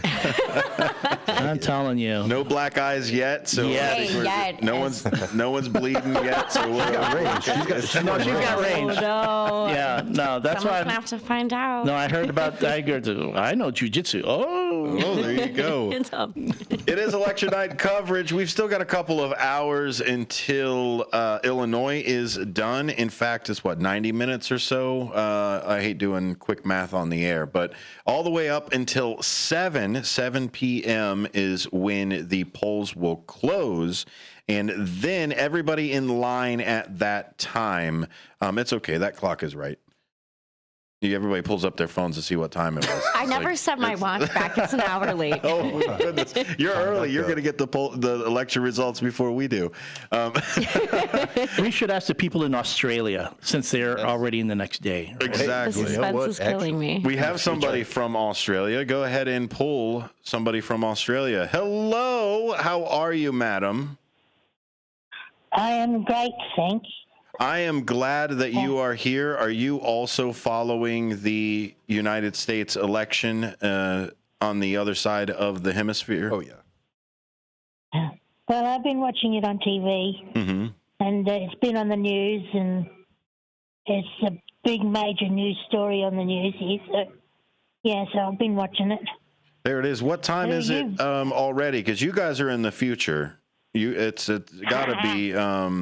It's got to be Wednesday by now. Yeah, it is. It is. Who won? It is. Just gone past. It's halfway between 25 past 9 and 20 to 10. There you go. Is it a really big story in Australia, or do you guys have your own, I guess, Australian problems? I would imagine that might be something that's in the news more than just us over here with this election. Yeah, we have elections here too, and that one was just done for Queensland Premier. So okay, and then every so often we'll get a new Prime Minister and. Yeah, but I've been watching the American one, and we were talking about voting plans. Did you have a voting plan? Did you make sure that that you were ready and registered? What does that look like in Australia? Yeah, see, everyone when they turn 18, everyone has to vote. Oh. They don't get a choice. They have to vote. Kind of like the Otherwise, draft. they get a big fine if they don't. And wow, I like that. Yeah, I kind of do too. What happens if you don't? Like, wait a minute. What happens if you don't? Do they like find you and hit you with a stick or something? Like, what do they do? Fines, right? Well, you get a big fine if you don't vote. I mean, like if you're registered, but then you don't vote, and you get a big fine. And like my last ex-husband, he was like his stupid family, and whenever an election was happening, he'd go in and get the pieces of paper to vote on. So we do with a piece of paper and a pencil, and he wouldn't make any choices. He would just fold up the piece of paper and leave it blank, and then put it in the voting box. And well, at least he didn't get the fine for it. Oh. Thanks for checking in with us. I've got a tight clock here, but I really appreciate you calling in. Okay, I just want to let you know, yesterday here was Melbourne Cup Day. What is that? It's a horse race. Whoa. It's known as the race that stops the nation, because everybody stops whatever they're doing to watch the Melbourne Cup. And I do have a joke. I do have a joke for you too. Go ahead. Set it up. Okay, here we go. What do you call 5 ants who want to rent an apartment with another 5 ants? I don't know. What is it? This 10 ants. Yes, 10 ants. Oh, I get it. They have dad jokes in Australia too. That's amazing. Have a fantastic morning, and we really appreciate you calling in with us. Okay, then, and I'll talk to you later. We'll talk Appreciate to you then. it, Derica. Always a good time. For all the way from Australia. How about that? Ask and you shall appear. So She refused to tell us who. I guess they can't tell us who's won yet because in Australia you're sworn to. You cannot interfere with the timeline. It's the unspoken, yes, the unspoken Australian. We're not even supposed to be talking about it right now. Right. This is the prime directive. Yeah. Yes, prime directive. Because if I were in Australia and you asked me, so how are the elections? How are the American elections big down there? I'd be like, yeah, because your elections end up becoming our problem. Yeah, right. Exactly. Yeah, I wonder if the horse races are mandatory to watch as well. Oh, that's yeah. a part of it. It seems like it stops the whole country. That would be an enjoyable mandatory. I agree. I have no problem with that. I mean, it's like the Kentucky Derby here. I wonder if they wear the big floppy hats in Australia. Oh, I hope so. It seems hot. Yeah. I've been to the equator once. I don't want to go back. Yes. It was hot. It was way too hot. It is hot down there. Yeah. As close as you can get to the sun. But it's a dry heat. It's a dry heat. Yeah, exactly. I could not survive that. I couldn't. I will keep our long, cold winters with a ton of snow, please. So here's what I want to talk with the panel just for a second and get their thoughts on this one. We're talking about election turnout. And for the longest time that I can think of, probably since last November, Ben and I have been kind of on the fence of this is either going to be a swell of voters as it comes in where we break records, or it's going to be an apathetic one. And that was what we decided that was the coin flip of it. I don't think it was just going to be a mediocre, just an average number. It was either going to be full or less. As Biden stepped down and Kamala came in, that changed for me, and I knew it was going to be a large record-breaking side of it. Let's start with you first, Cecilia, how do you see this turnout being different than some of the other ones, even with the 2020 or even the 2022 midterms? Well, I would say, first of all, I think that this election, like it or not, in a positive or negative aspect, is pretty polarizing. This is very much, you've got people who are on one side, and then you have people who are on another side, and Democrat or Republican. I think that we have seen people coming out of the woodworks, I would say, who are so passionate about their specific issues that they care about that affect them. And I think because of that, we are seeing so many people turn out and coming out of these woodworks that may not have necessarily voted previously, that may not have necessarily voted the way that they were planning to vote in this election. That's what State Representative Anna Mueller was just talking about, is the first time voters coming into this. And do you think that that's the swell that people are looking for, or do you think that this is like Cecilia said, is this a polarizing type of thing of like, we'll prove that we're better, or we'll have that groundswell that moves up there, Elliot? I'm going to use Cecilia as an example here. Okay. See, we were talking, you said you first got involved in really paying attention to the politics in 2016, right? Correct. And you were 16 then. Correct. Now, 8 years later, you're running for office, right? Yeah. And I think that's what's happening with a lot of younger voters. They weren't old enough then to vote, but now as you see this change in society, I mean, I think we tend to forget, while, yes, the younger voter tends to be the apathetic market. I call them a market or demographic. But when they get worked up, they make a difference. They make a huge difference. Swifties. Yeah. Oh, that's the only thing that I can put as an example for that. And the Bay, what's Beyonce's crew called? The Beehive? The Bayhive. Or something like that, yeah. the Bayhive. Do not say, by the way, I love Beyonce. I would never say a thing about Beyonce. No. Please do not follow me home because you thought I said something about Beyonce. Well, there goes my evening plans for tonight. There you go. Beyonce is my bae, okay? All right? But I mean, to the point, though, yes, that's where the swell is. But I'm going to tell you, this is, I think, because I'm looking at some of the reports on turnout right now, like with DuPage and King County, which actually has turned out to be a little below 2020 right now. Turnout is like one of those balloon animals where one of the sections is much bigger than the rest of the sections. I think when we look back on this, when we get all the numbers in, we are going to see a swell, especially in those, again, the battleground states where people were getting hammered. And then the rest of us, like in Illinois, I mean, we didn't get any of that, right? Yeah. So it's like, I might vote, I might not, depending. Because what happened too, people felt like, well, I'm not in a swing state, my vote doesn't matter as much. Yeah, and Cecilia, is that where the local races come in with that?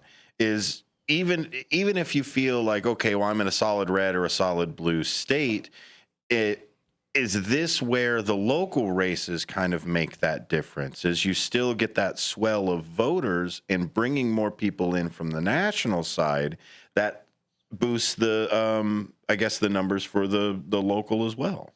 Absolutely. I think that I am seeing in the people that I've spoken to, and even just myself, understanding and being able to understand that at the top of the ticket, that matters, of course, for sure. And I think that most Americans would agree with that. However, as Elliot and I have mentioned, that these local elections are really what matter the most. These candidates and these elected officials are really the people who are going to affect our normal, everyday, day-to-day life way more than any presidential race would come out to be. And we'll touch on this more and other things. I want to talk a little bit about Electoral College as well. Should we have it? Voting rights, all of these different things the panel will be here to discuss. We're going to take a quick break while we get state representative candidate for the state's attorney of Andrew Sosnowski. We'll go ahead and get him on the line and have another interview with him. Thank you, panel. Really appreciate you being here. Thank you. Thank you. Stay tuned. More election coverage for WRMN coming up after this.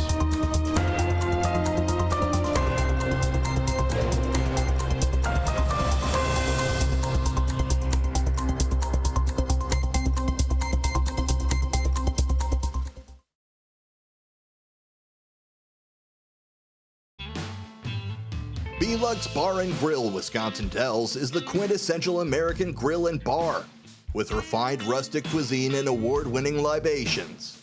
Their honest, feel-good food menu is complemented by a beer list to satisfy every taste. Classic cocktails and our signature shakes, rich and creamy with a splash of boozy goodness just to shake things up a little bit. Belux Grill and Bar, classic American cuisine with a contemporary twist.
Election day is here, and WRMN 1410 is your trusted source for the facts. Federal races, county board seats, local offices, and advisory questions. We've got all the information you need.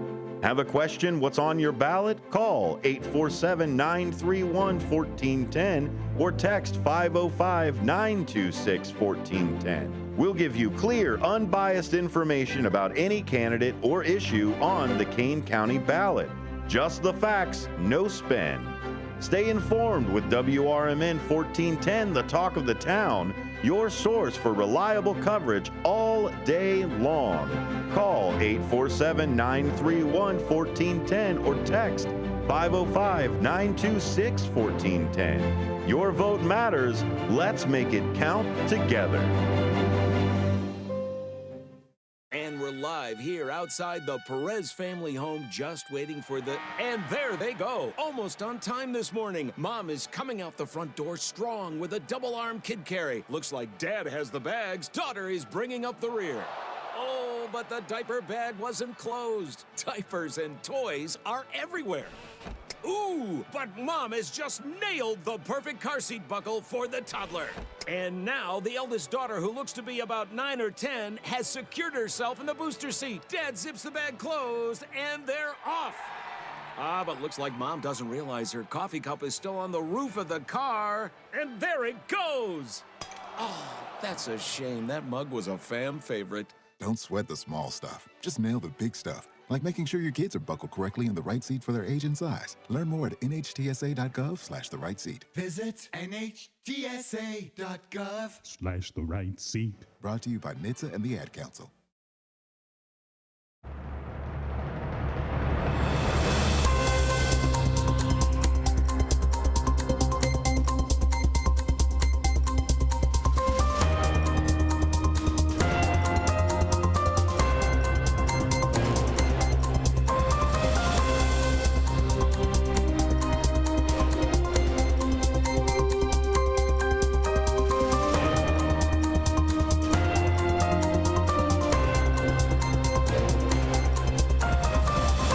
Welcome back to WRMN. That's WRMN1410.com. In case you are wondering where you could learn more information about the station, or why don't you come on down to Douglas, wave at us. We're broadcasting live right here in Studio 14, where we can see that Douglas Street here in downtown Elgin, covering the Fox River Valley here in Kane County. Go to WRMN1410.com. Send us a text on the old text line there. That's the Image 360 text line. That is 505-926-1410. 505-926-1410. Get in line. I already see the Dutchman in line as well, sitting on the phone lines for there. That is 847-931-1410. 847-931-1410. But Dutchman, I'm sorry, I'm going to have to put you on hold for just a moment, because we have on the line Andrew Sosnowski. Andrew Sosnowski is the Republican candidate for Kane County State's Attorney here in Illinois. With a legal career spanning over 30 years, he has worked as a prosecutor in Kane and McHenry counties and served as chief of the Family Justice Division in Kane County. Andrew, thank you so much for being on with us today. Well, I'm happy to be on. Thank you for having me. Yeah. On this election night. What an exciting night. Huh? It is. What is your night looking like? How many parties are you going to? Have you already hung up the canvassing, or are you actively out right now? No, I'm not. I'm actually resting right now at my home in Elgin here. And tonight I'm probably going to stay in for a while, and I may go out later this evening.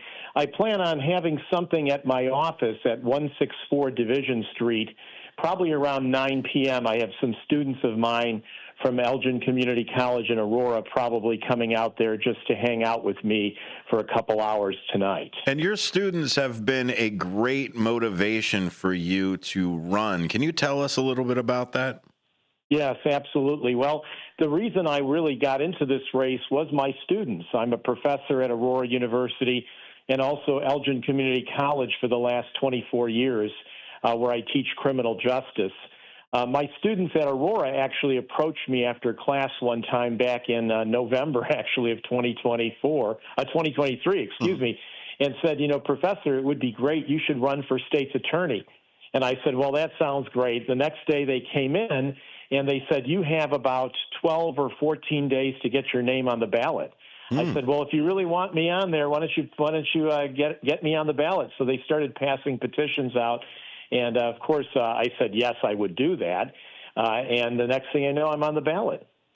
That sounds like a fantastic story. And how important is it to get the next generation of voters engaged? We've been sitting here talking with Cecilia as well, and also Elliot on our panel tonight, and they think that is incredibly important. Are you in agreement with that? Oh, absolutely. the young people are the future of our country, of our county, of our cities, of our states, and to engage them in the process is just amazing. You have to inspire, and I try to inspire by example, by leading an example. I said, I'm going to be 64 years old. If I can get out and work hard to win in a race, you can get out and do it now. So a lot of them have been very engaged in my campaign, and it's an exciting time. I always say that win or lose tonight, I've won already by engaging young people and having them excited about the democratic process in the United States of America. That is actually one thing I would love to touch on. I have seen Andrew, Mr. Sosnowski, out and about all throughout King County. And when I say different communities, different types of meetings, events, really getting out in the community, I will give that to you, Mr. Sosnowski. If there is anyone that has been able to just look at people as human beings and treat them with dignity and such, whether it's an agreement to disagree or a peaceful disagreement, Mr. Sosnowski, has done a fantastic job of campaigning. I will say that. Is it being a teacher that kind of helped you temper that patience there? That's a really good point. And I said that the other day. I said, I think, my ability to connect with all different types of people has a lot to do with that. Because as a professor, I really don't want to indoctrinate students. I present options to them, and I say, here's things that you can consider and look at and make your own decisions, and lead them to information as opposed to answers. Answers they get themselves. So I think that I've tried to have my campaign the same way. It's not about being red, Republican or blue, Democrat, or even independent. It's about, listening to people and understanding that everyone has a voice, and that voice is important to that person. And it was easy for me in my campaign because it's all about safety and keeping our community safe, and it's really not a red or blue issue. Everybody wants safety, so that was easy as well. Mm-hmm. Yeah, and real quick, Andrew, this is Ben here. We've been asking everybody, there's been a big focus on people's voting plans this year. And real quick, we have about a minute left here. What was your voting plan this year? I voted early. I went with my family. We went over to the library in Elgin. There was line there, but it was quick, and we went. It was probably about 20 minutes it took to get in and out. And I would encourage your voters in the last 30 seconds I have here that even though there's only an hour left, it's a little rainy, but if you haven't voted, get out there and do it. It's such an amazing privilege we have in the United States of America to actually have a voice and have that voice listened to. And I know people who've won races by 25 votes, 50, 100 votes. So, your listeners, if they haven't voted, get out and do it now. It's easy. Yep. Thank you very much, Andrew, for checking in with us. I hope you could check in with us later on tonight, too, once you get your party fired up over there. Yes, that sounds great. I would be happy to do that. Wonderful. More political coverage right here on WRMN. Thank you, Mr. Sosnowski. Doctor, by the way. Bender Dental Care, located at 217 North McLean Boulevard in Elgin. Bender Dental wants everyone to be informed, appreciated, and cared for at all times. To prove it, they now offer a new patient exam for just $29. That includes consult, x-ray, exam, and cleaning. Let Bender Dental help you have healthy teeth and gums for a lifetime. Located at 217 North McLean Boulevard in Elgin. Visit benderdentalcare.com. This summer, get outside and enjoy a quick round of golf at the Twin Lakes Golf Course in Palatine. Twin Lakes features an executive 9-hole golf course with a driving range, cafe, and pro shop. Just starting the game, lessons are available. Take a couple of hours for yourself and stop at the Twin Lakes Rec area off Northwest Highway and hit the links. For a tee time, call 847-934-6050.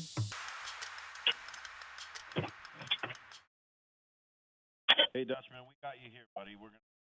Your hometown radio station since 1949, our WRMN. Hey, no problem, buddy. Hope you guys are doing okay with her. 6 o'clock. With your 1410 WRMN News Flash, I'm Sean Curdan.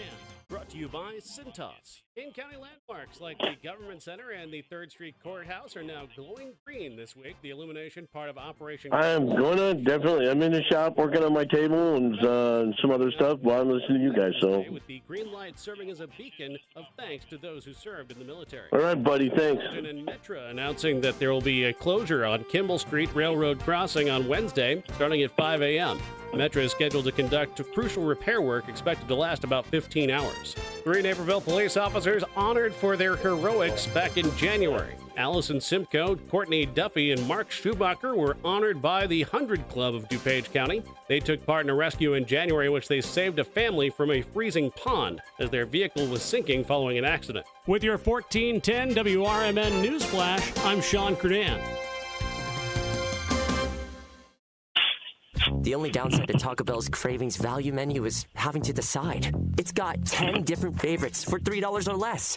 How do I choose between the super beefy cheesy double beef burrito, the crunchy loaded beef nachos, the pillowy 3-cheese chicken flatbread, or the... I don't have time to list them all. I'll have to go to Taco Bell and try them. The Taco Bell Cravings value menu. 10 items, $3 or less. At participating U.S. stores while supplies last. Contact store for participation, which varies. Tax extra. Double seasoned beef compared to the Burrito Supreme. Not sure how much you know about Progressive Insurance. You may know us for insuring your home and auto. You may know a couple of our commercials. But what you may not know is that since 2013, Progressive has been honoring veterans with vehicle donations through the annual Keys to Progress Veteran Vehicle Giveaway Program, giving back to those who gave so much. Now, you probably didn't wake up today saying, I really wish I knew more about Progressive Insurance, but this seemed like the type of thing people wouldn't mind hearing about. Find out more about how we're dedicated to our customers and communities at Progressive.com. Progressive Casualty Insurance Company and Affiliates. Businesses come in all shapes and sizes. Integrity doesn't. For more than a century, the Better Business Bureau has set the standards for how businesses should operate honestly and ethically. So when you're looking for a business you can trust, check to see who's BBB accredited and who isn't. Always choose the Better Business. Look for the BBB seal because it's looking out for you. That's why it's the sign of a better business. And find a better business anytime at bbb.org. Finding a reputable business shouldn't require luck or chance. But how can you tell who you can trust? Pro tip, the BBB connects people with businesses they can trust. So think of the BBB as the better, check with the BBB first because better businesses are honest and commit to high ethical standards bureau. That's why they're better. Always look for the sign of a better business and find a better business anytime at bbb.org. This is WRMN News. I'm Marky B reporting on Election Day. In other news, pretrial release has been denied for a man accused of deliberately crashing into an Elmhurst police squad while drunk. Jordan Boyd, 24 years old, of Bellwood, is charged with felony aggravated battery, great bodily harm, and felony criminal damage to state-supported property, and misdemeanor driving under the influence of alcohol, and possession of open alcohol by a driver. Sunday, Elmhurst police investigated the report of a fight on South Grace Avenue. Police said that Boyd entered a vehicle, turned towards the squad, and ran into the squad without attempting to stop. The squad's airbags deployed. The crash caused a large cut on the face of an officer and also caused his pepper spray canister to explode, burning the left side of his back and abdomen. The DUI charge alleges that Boyd had a blood alcohol content of 0.28, more than twice the legal standard for driving while intoxicated. He was also charged with misdemeanor battery in connection with the fight. He's due back in court and arraigned on December the 2nd. Here's another definition of going to the polls on Election Day. A truck driving down South 6th Street in Geneva yesterday hit a pole Monday morning and a power line and damaged 5 utility poles. The crash happened about 9:30 a.m. on Monday. Electrical service was disrupted from Franklin to South Streets in Geneva. Public Works crews were taking customers manually offline to make repairs since there were active power cables on the ground. 6th Street was closed from Campbell to Fulton for several hours during this debacle. There's a look at news for now. I'm Marky B, and this is the Talk of the Town, WRMN. WRMN News, produced in Studio 14 by the River Media Network. Crime is up in Illinois, and I'm not sitting back to wait and watch dangerous radical left policies destroy Kane County. I'm Andrew Sosnowski. I have over 35 years of experience with prosecutions of crime, advocating for victims and children. I will root out the causes of crime and be the lead county prosecutor who will fight for our freedom, safety, and security. Vote Andrew Sosnowski for Kane County State's Attorney. I'm Andrew Sosnowski. Yeah, it was just me. I dropped Paid off for there. by Sosnowski for Kane Committee.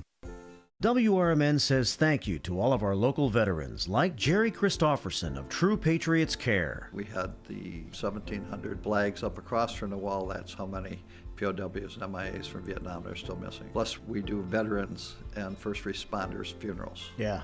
And so if you ever drive by a funeral home or a church or a cemetery and you see the flags, you know a soldier died today. Go to TruePatriotsCare.com for more information. And veterans, thank you for your service to our country.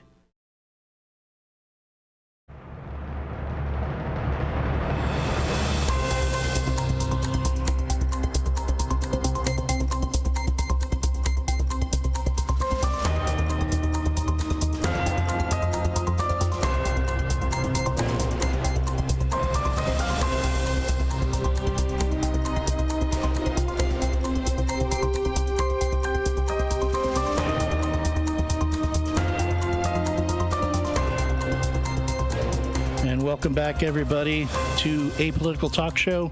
I'm your temporary host for the moment, Elliot Serrano, with... Oh, pardon me, I had a little bit of a belch here. Sonar's in the producer chair. He's a Scotty to my Kirk right now. I'm letting you guys handle it for a second so I can get the rest of the news crew squared away. There we go. And then we got Cecilia Brooks.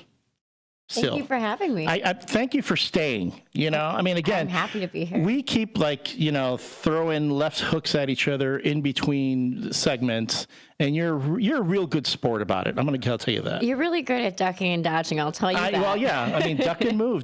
You've got the reach. I mean, you've got the power. I'm sure if you connected once, I'd be out for the count. But you're lucky I'm not hangry right now. Oh no, that's what we did. We fed everybody. So. Yeah, it's your lucky day, Elliot. In house. So, all right. So we're of course continuing our coverage of election, the election 2024. Is that we agreed on that, right? It was election 2024, or the big election? How are we branding this again? I forget. Spectacular election 2024. See, if we can come together, you and I can come together and agree on what we want to call things. Isn't that give us hope for the future? I think that it should at the very least. At the very least, because folks, again, between when the commercial break is on and we're back in the green room, oh boy, man, you wouldn't want to be Elliot. All right, I need a little help here. Is Dutchman on the line? I believe you've got the Dutchman here. Dutchman, yeah, my friend, I know you have been waiting. You called in before and you had to go, but you're back. Dutchman, so good to have you on the line. Have you been able to vote? Well, I did that on Tuesday last week. Excellent. And I have been trying to stay on top of things as far as the returns and all those things. I know polls don't close for at least about an hour, a little under an hour. What have you seen? What have you been hearing? What kind of vibe have you been getting in regards to this current election? Well, its turnout seems like it's fantastic in my book. I mean, I had to wait. I was over at the county clerk's office in St. Charles there in Randall, and I had to wait 40 minutes or so. And it actually runs smooth. So, I mean, if you had to wait outside a little bit, unfortunately the rain was, going on today. So I don't know how, when I drove by, there was people outside and, what people were out there had their proper attire. So, but from what I'm hearing, both sides have a good turnout. I think it's going to be tight. I actually think it's going to be tight. And one of my buddies was discussing what happens if there's a tie. And I think you guys were talking about that. The girls were talking about that earlier. Yes. No. Yeah. And I'm going, oh God, I hope not. I mean, the first thing that came to my mind was the Chad's incident. Oh, the hanging chads. Oh, yes. No, yeah, you guys remember that? Yeah, I remember it. Yeah, that was. I was laughing about that, but the one thing I was really I hope people take in consideration. I know people hate taxes and all this stuff, but the Forest Preserve in Kane County, it has something on the ballot, and I you know me, I'm a big environmentalist when it comes to I got to tell you, having lived in California and lived here and for pretty much most of my life now, the state of Illinois, all the counties, cities, and states itself, and the federal system here works really good. We have a lot of great open land sources for people to go hiking and biking in. The wilderness, you can go out and lots of birds. If you're a bird watcher, it's amazing. This morning I woke up and was walking down the street from where I live because I'm close to the farm. There's 3 cranes out there. You don't see those often, but when you do, you get the egrets, the cranes. We actually have had eagles out here and buzzards. So, I like that. I like that idea. I mean, we overbuild, guys. We overbuild. That's kind of a thing with me. It's a bugaboo. Having lived in California, I could tell you overbuilt the crap out of it, and now people are paying the price for it. So, and that's legislation on our part. That's where the people we elect, if we keep in touch with them and let them know our concerns, I think we'll be okay and ahead of the game. Don't wait and have it happen to where, like, if it's not in my backyard, don't want to have anything to do with it. You can't look at it that way. You know what I mean? Absolutely. And Cecilia, you spoke to that point about really being involved and being informed on the local issues, right? Absolutely. I think that is great. The best thing you can do for yourself and for your families and local communities is educate yourself on what's going on who these candidates are on the ballot, on any referendum that shows up on the ballot, on anything. It's important. These are going to affect our families and our lives. Like with I know with the referendum on the preservation. I mean, I forgot how much it would actually cost the average taxpayer annually for that. It was like what, $1 something. I mean, a lot of times it's not. Go on. It's not as much as your property taxes. Right. I mean, everybody's property taxes, it gets them, and most of that it comes out of the school districts. Right. So, but still, I mean, you got to think about how we. Having lived in two different states, and I have friends of mine scattered about the whole United States, everybody's got a different taxing system. And California is notorious for taxing the guy driving. I mean, they're paying $2 or $3 a gallon for gas more than everybody else because it's all taxing, because they don't want you to buy gasoline. So if you go to the gas station, there's $6-7 for 87 octane. Okay, so that money is supposed to go into road fees. Now, I don't know where it goes, but their big thing is they want to charge more money. We have a toll system out here, which I think, at first when I come out here, I'm going, oh, that's great. But the iPass thing is great.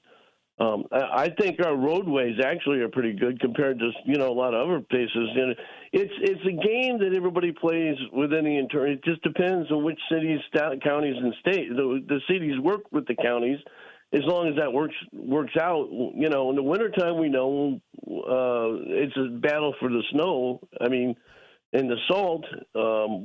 We've been fortunate; we haven't had bad winters lately, so we haven't spent a lot of money on salt, but. I actually spent 4 years in a strategic planning committee, so I know what goes on. I've kept myself involved throughout, and it's not just there. It's St. Charles and in Elgin and South Elgin too. I keep an eye on what's going on. I do a lot of work with the forest preserves, keeping an eye and trying to promote stuff. Now, we all can't pay for it. I get it. It's a taxing thing. And a lot of people would rather have something on the tax relief for college funds and stuff like that. But at what point do you say enough is enough? If, like now, I don't have kids in school, so now I'm paying a school district taxes, but I don't have kids in school. I'm just using that hypothetical. I don't mind it, but I'm just saying one thing leads to another and leads to another. It's how you draw up your fiscal budget every year, and sometimes somebody's going to take it. Some shortfall somewhere, and somebody won't. The thing I don't like is, in a lot of the towns and cities around here seem to use the police and the fire department as a scapegoat, not to fund it. Wrong way of doing it. Having been an ex-firefighter, wrong way of doing it. Because they're the ones that are going to be rescuing you when you're in a crash or in a fire.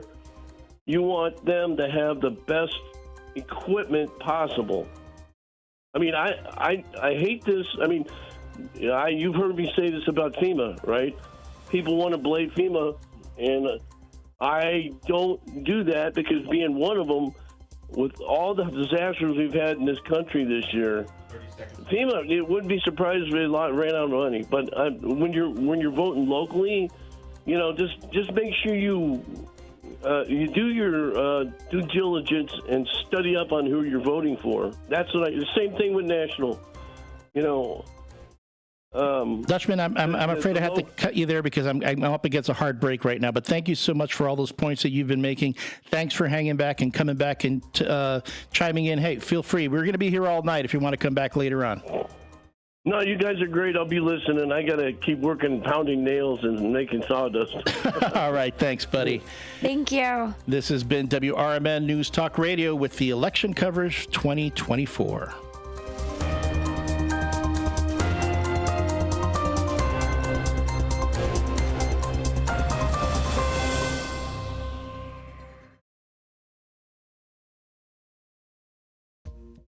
Are you ready to take your brand to the next level? Image 360 South Elgin is your ultimate destination for custom signs and visual communication solutions. Looking to rebrand your office interior? Need striking vehicle wraps or decals for your fleet? Or perhaps you're in the market for a standout trade show display? At Image 360 South Elgin, they've got you covered. As your full-service custom sign and graphics partner, they deliver bold solutions and exceptional support. From outdoor signage to eye-catching store signs, indoor graphics to comprehensive branding solutions, they have the experience to elevate your brand's presence. Trust Image 360 to create a long-term partnership that gives your brand 360 degrees of exposure. Visit them at 506 Sundown Road in South Elgin.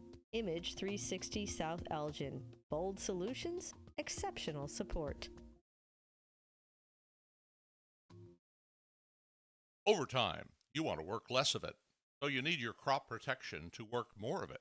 When you add Tapran or Last Chance Pro adjuvants from CHS, they will. Designed for maximum efficacy, Last Chance Pro improves the uptake and translocation of herbicides, while Tapran helps activate herbicides for better performance against tough-to-control weeds. Ask your local CHS retailer how Tapran and Last Chance Pro adjuvants can put your crop protection to work. A recent Gallup poll indicated that 38% of Americans are putting off health care because of financial concerns, the highest ever recorded. I'm Dr. Bob Martin, here to serve you every Sunday afternoon from 1 to 4. Millions of Americans are seeking health advice that will not cost an arm and a leg, so I offer health tips and advice absolutely free. Listen to my show, Sunday afternoons from 1 to 4 right here on WRMN, AM 1410 and 96.7 FM, the voice of the Valley and the home of Radio Shopping Show. Thanks for listening to WRMN 1410. Don't forget to join us every day for our Comfort Keepers feature. Comfort Keepers is a leading provider of in-home non-medical care for seniors and other adults in need of assistance with daily activities. Again, listen daily at 7:25 a.m. for our Comfort Keepers feature. And thanks for listening.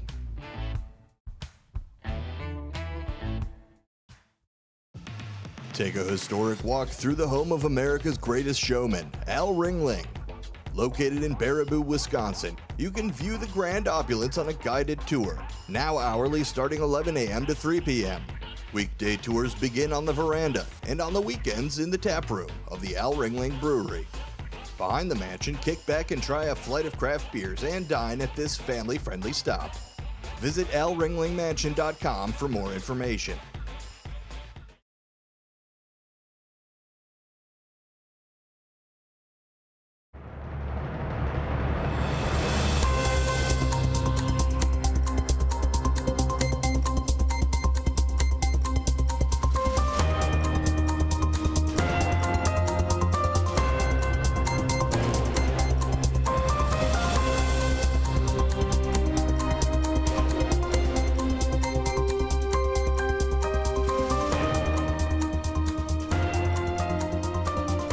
And we're back.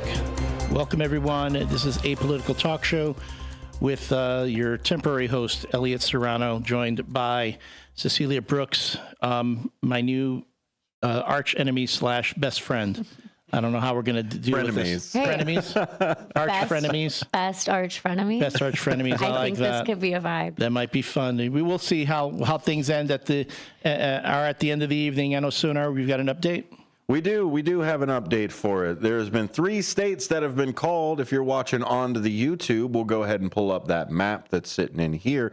Vermont has already been called for. Harris and, of course, Indiana and Kentucky have been called for Donald Trump. This takes Trump to 19 and Harris to the 3 in Vermont.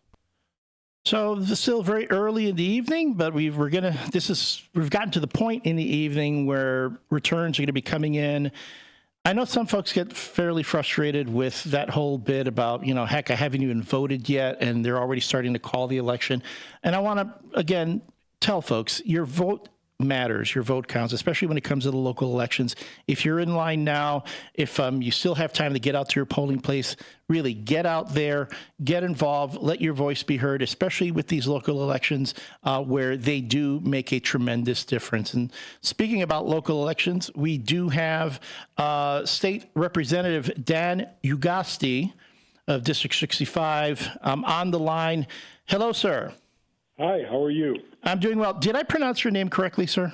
Yep, you got it right on the nose. Oh, excellent. Because I'm telling you, I also have kind of a challenging last name, and heck, a challenging first name in some cases, and it always it's a pet peeve of mine. So, how are you doing this evening? How has your election night been going?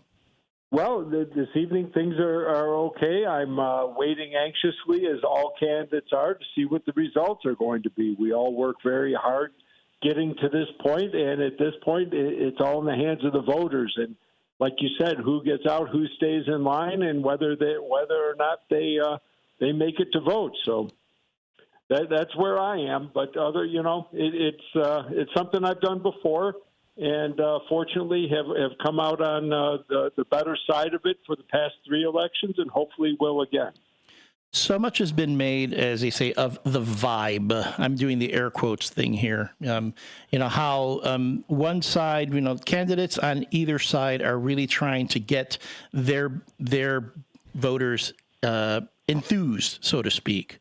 And I'm going to be honest with you, I'm not exactly a vibe person myself, but I'm going to contradict myself right now and say, so, Dan, what's the vibe been for you? I think with me, it's usually more of a policy thing. Gotcha. I try to get voters to understand and where I am on policy and how I can make things better. If you think the state's a great place and everything's running spot on and the laws and policies that are being implemented in the state of Illinois are what's best for it, then you're probably not going to be voting for me. At the same time, if I put out the right policy, get out the right message, I think that carries a lot more weight than just the vibe and what, how people are feeling, because that can be fleeting as far as I'm concerned.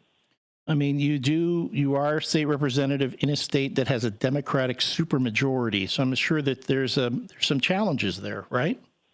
As far as getting bills passed, yes, absolutely. And as far as, running elections and campaigns, it is an uphill battle. But, it's just something, like I said, with hard work and effort and everything, and good strategy and, voters that see the world the way you do, you can get elected.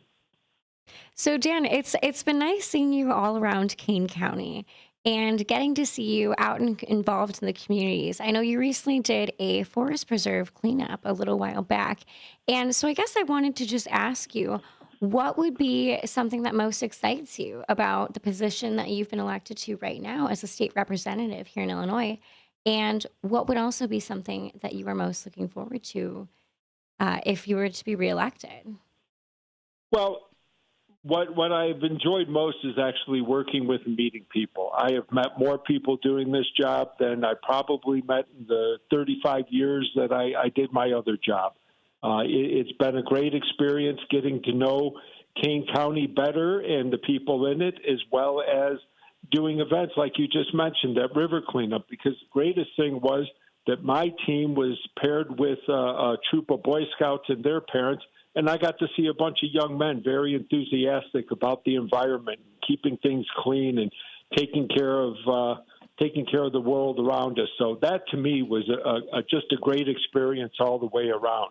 What I'm looking forward to is, if I'm reelected, I'll go back to the State House, and I will try and work on the bills, some of the bigger ones that I put into place. I've been talking to people about that they're so concerned about. Mainly, start with top of the list, property taxes. I have a bill that would help greatly reduce property taxes across the state of Illinois. Based on current revenue estimates, we could save $82.5 billion over the next 21 years. It's bills like that will actually help people in the state that I'm most excited about going back to Springfield to work on. I mean, I know there's a lot of headbutting, with that, considering the state, the budget deficit that we have in the state of Illinois. Again, I know this is something that reasonable people can agree on. I will again look to Cecilia next to me, who I've been joking that we've been having fisticuffs, but actually been quite reasonable in our discussions. What can you take to these discussions in the State House to say, hey, we do need to address these things. We might not agree on how to do it, but we need to address them. Well, our hand looks like it's going to be forced, especially this year. First of all, there's only so much borrowing we can do before the bond markets and others will start looking at you. And even though we've improved where we are in our financial rating, we're still bottom of the list of states. We have the worst credit rating in the country, unfortunately.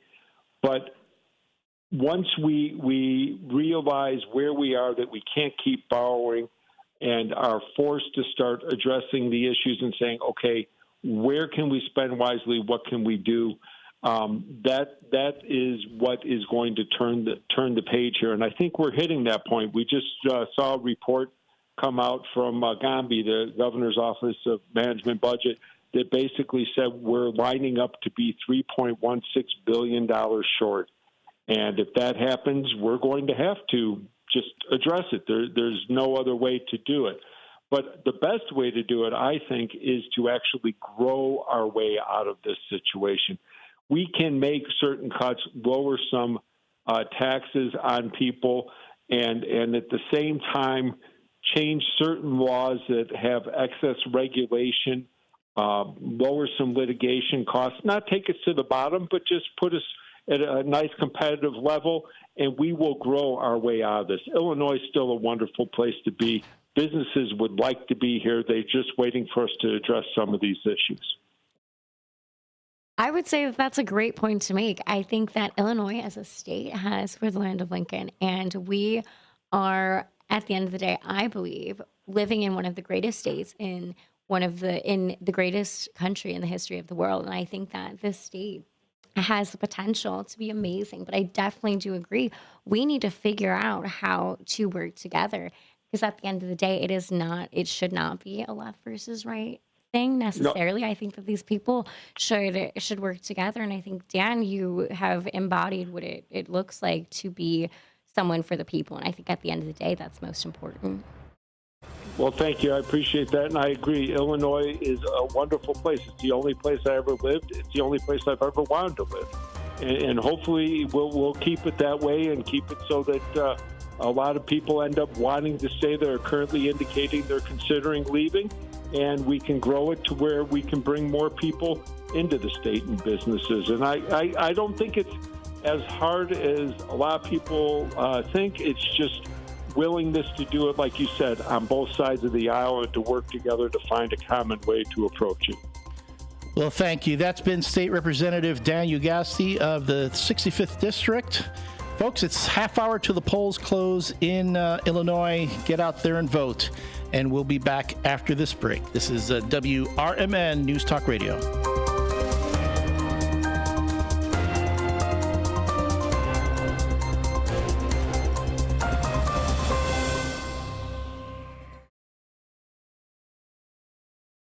Wake up, Fox River Valley. WRMN AM 1410 is shaking things up with a brand new weekday lineup that'll keep you informed, entertained, and engaged. I'm Marky B, WRMN Program Director and host of The First Shift, inviting you to start your day with The First Shift from 6 to 10 a.m. Monday through Friday. Larry Jones, Jakes, myself, and the entire First Shift team bring you the latest local news, entertainment, and, my favorite, more to kick off your morning.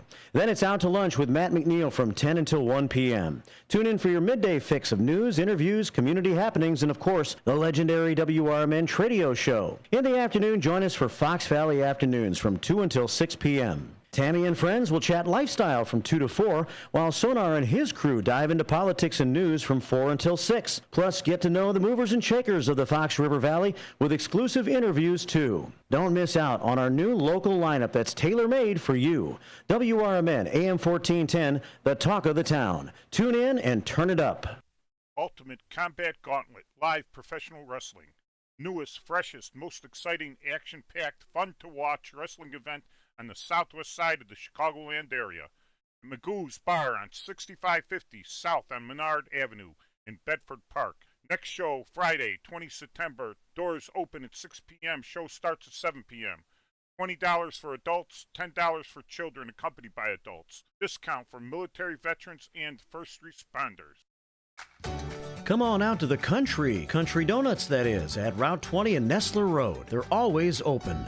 Donuts are made daily using only the finest ingredients to ensure freshness. Their huge variety of donuts offers something to please everyone. Country Donuts doesn't stop at offering you the best donuts. Enjoy a delicious breakfast sandwich or stop in for lunch and try a bowl of their famous chili. Need a larger or special donut order for your office? Call 847-488-1900.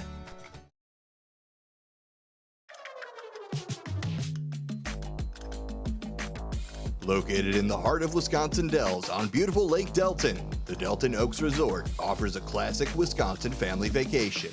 It's an on-the-lake experience with available cabins, villas, and studio condos, all with home-style comforts and amenities, and extra space for family gatherings, reunions, and small groups. With a private sandy beach and dock, you can splash around, swim, and boat to your heart's content. There's a pontoon boat, kayak rentals, fire pit and barbecue grills are available for use for registered guests. Book your stay and enjoy all the Ultimate Dells experience with bonus passes to Noah's Ark Water Park. From s'mores to oars, Delton Oaks Resort has something for everyone. Visit DeltonOaksResort.com. That's DeltonOaksResort.com.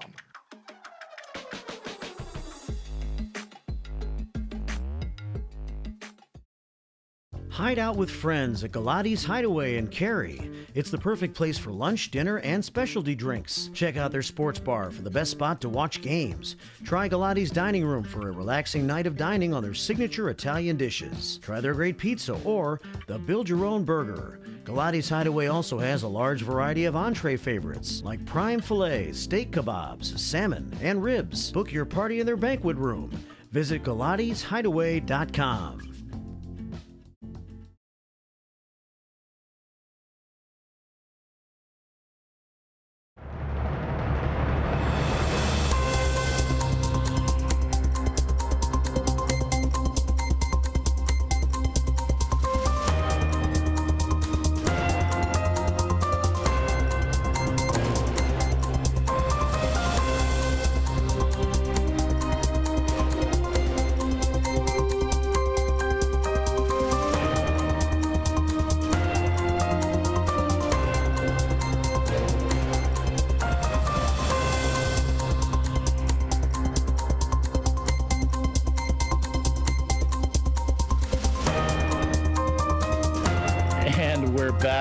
Welcome back to WRMN News Talk Radio. This is our election coverage of the 2024 election.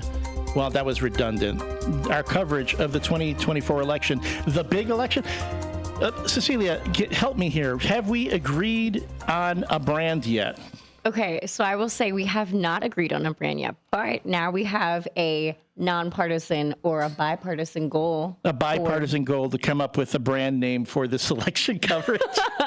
We'll hopefully get it finished and thought through before we get the real returns in, right? Okay, so All right, good. I am Elliot Serrano. I'm a fill-in host right now for a political talk show, joined by Cecilia Brooks of Elgin.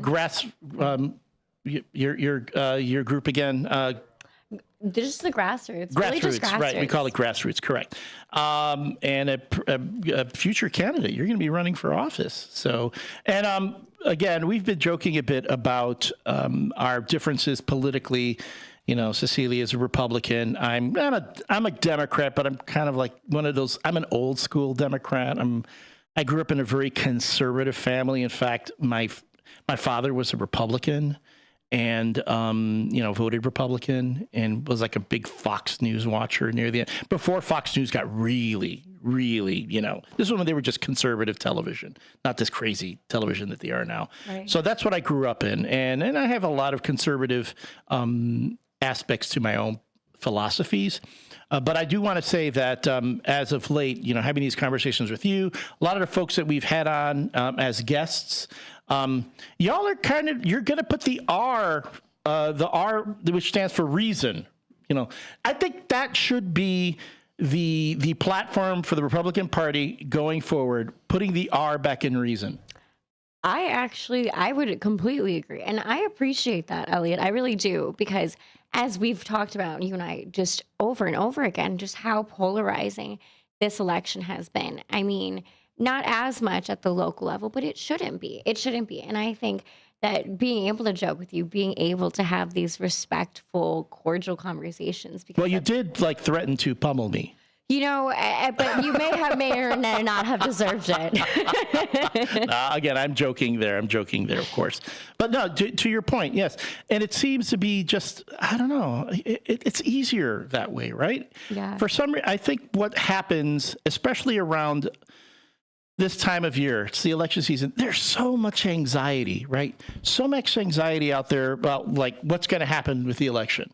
Of course, at the very top of the ticket, let's be honest, when it comes to Harris and Trump, there's been a lot of anxiety there because, as they say, this is the quote unquote, the most important election in our lifetime, which we've been saying the last two presidential elections, right? To a point, I would say, yeah, I mean, the 2016 election, it ended up being quite consequential. And then we had kind of the pendulum swung back the other way in 2020. And we're not sure, is the pendulum going to swing yet again in 2024, or is it going to stay where it is? Who knows?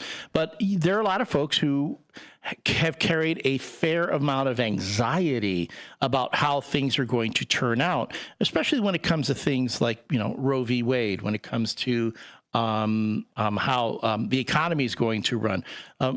Everyone talks about the tax breaks, where are we going to be expected to pay more for basic services and the like? From your point of view, what do you think the macrocosm, how should people look at things looking from the macro? I would say, honestly, if people are going to take a step back and look at it and in a macro sense, I would say focus on where you were 4 years ago. And I'm not even saying this in one aspect or another. Look at where you were 4 years ago as an individual, and then look at where you are today. Decide if that's something you're happy with. So think about the past, take that in regard to the present, but also think about the future. Think about, what would I as an individual like to see in the next 4 years? What is something that I like that's going on right now? What is something I would like to change? And I think with that, think about the future generations. I mean, that's why I'm getting involved, because these matter. I am part of the future generation. And like you mentioned earlier, this is something that we need to get involved in. I'm just curious as to what made you decide to become a Republican. So actually, a little bit similar to you, I grew up in I would say politically at least knowledgeable household. And it was actually pretty split down the middle in my family. I mean, I've had Republican women, Republican men, Democratic women, Democrat men. And I really think that it was just during the 2016 election is when living in Cook County and going to public high school And then seeing and following this election, this presidential election in 2016, really is what encouraged me to think through and do my own research to educate myself, because all of the kids at that public school were saying the same thing. And I've never really been one to go along with agreeing with something simply because enough people are saying it. That doesn't necessarily make it true. So that's really when I started to inform myself on the topics at hand. You speak to, well, I guess being informed, right? There's so much that happens with politicking. I mean, we made the joke in an earlier segment. Once this is over, we're going to have our post-election, hangover. But I'm like, no, actually, there's going to be another one in 2 more years, and it's like the electioneering never ends. It never ends. So you constantly get these messaging thrown at you by both parties, right? That kind of obfuscates what may be fact. I mean, I'm just curious from your point of view. Tell me something that you think is a misrepresentation of the Republican Party from your point of view. That we are all old white men. So I don't know if anyone can see me right now. I am not an old white man. Not that there is anything wrong with that. But that is my favorite thing to do when people bring that up is give them hope, because I am quite literally living proof that we are not all the same type of stereotypical person that makes up the Republican Party. We are men, we are women, we come from all different walks of life, all different races, ethnicities, educational backgrounds, states. It doesn't matter. And I think that that's something that I really do take pride in, is showing people that the Republican Party is not a one-size-fits-all cookie cutter. We do welcome, and we're not nearly as standoffish. And get to know us. You may love us. You probably will. All right. Well, I was just going to say, if you see us on the YouTube channel, you can see that Cecilia and I look really more alike. We have room for you over here on my side if you want. We also have room. Oh, remember when I said he was giving us a tease? Oh, David yes. Tease is back. Hello, sir. Hello, how are you guys doing? We're having fun here talking about the election and putting the R back in reason, and wanted to ask how you're doing. Oh, I just left the township building. It's been non-stop of people coming in there, guys. Excellent. That's great to hear. And they're. I just drove by there. I'm on my way to the Arcadia now, and they're just driving around in circles waiting for a parking spot. It looks like the Indians circling the wagon there. I'm wet. I'm cold. I'm dry now, but I was wet. I was cold. People were walking up. I said, "Hi, I'm a very wet David Tease running for Kane County Board," and they're laughing at me, and they were all taking my literature. But the most interesting thing that there were a lot of people coming in to register to vote and voting today. I mean, lots of them, and there are a lot of young people, and 2 Hispanic kids have walking out of there in their 20s. I said, "Can I ask you who you're voting for?" Congratulations. Can I ask you who you're voting for? And they said, "Trump." And I was like, wow. I said, good job on your first day of voting ever, So that was actually very intriguing to hear. I liked it. It was encouraging news. Are you guys watching the polls? They closed out on the east. Yeah, we got some. We've already got some returns in from Indiana, Kentucky, and was it Vermont? Right. Yeah, good news. But yeah, West Virginia just came in as well for Trump. All right. Yeah, it was interesting seeing all these people coming out and just waiting in line to vote all over the place today. This is a positive thing. They said, I just looked up some numbers for just for this early voting, 1,000 new registered voters in Kane County. I was reading an article from the Chicago Sun-Times. They're saying that while there's great turnout, it will probably be, unless there's something happens at the last moment, it'll probably be below 2020 numbers. Yeah, I just don't see that, though. That's the thing. I just don't see it watching these polls. The Elgin Township alone was averaging, since it opened up for early voting, they didn't go below 750 a day. Right. There was a 1,200 mark. There was a 950 mark. Right. 800. Ken Brutally, our beloved township supervisor, said he never seen anything like this time being there, Well, that's good, because, again, what we really want we really want the electorate to be involved. I mean, that's really the most important thing. We can obsess and, talk about numbers and records, but if we know that people are interested, people are involved, they're enthused, I mean, that could only be good. Yes, it was more enthusing to see a lot of young people coming out to vote. Just watching the people come in and voting young, and that's a positive sign for our future and for our country. Well, thank you so much for checking in with us. Hey, try and stay dry now, okay? Well, I'm dry now. I dried off, jumped in the truck. I'm heading down to St. Charles, and I'll see Cecilia there. I can't wait to see you again.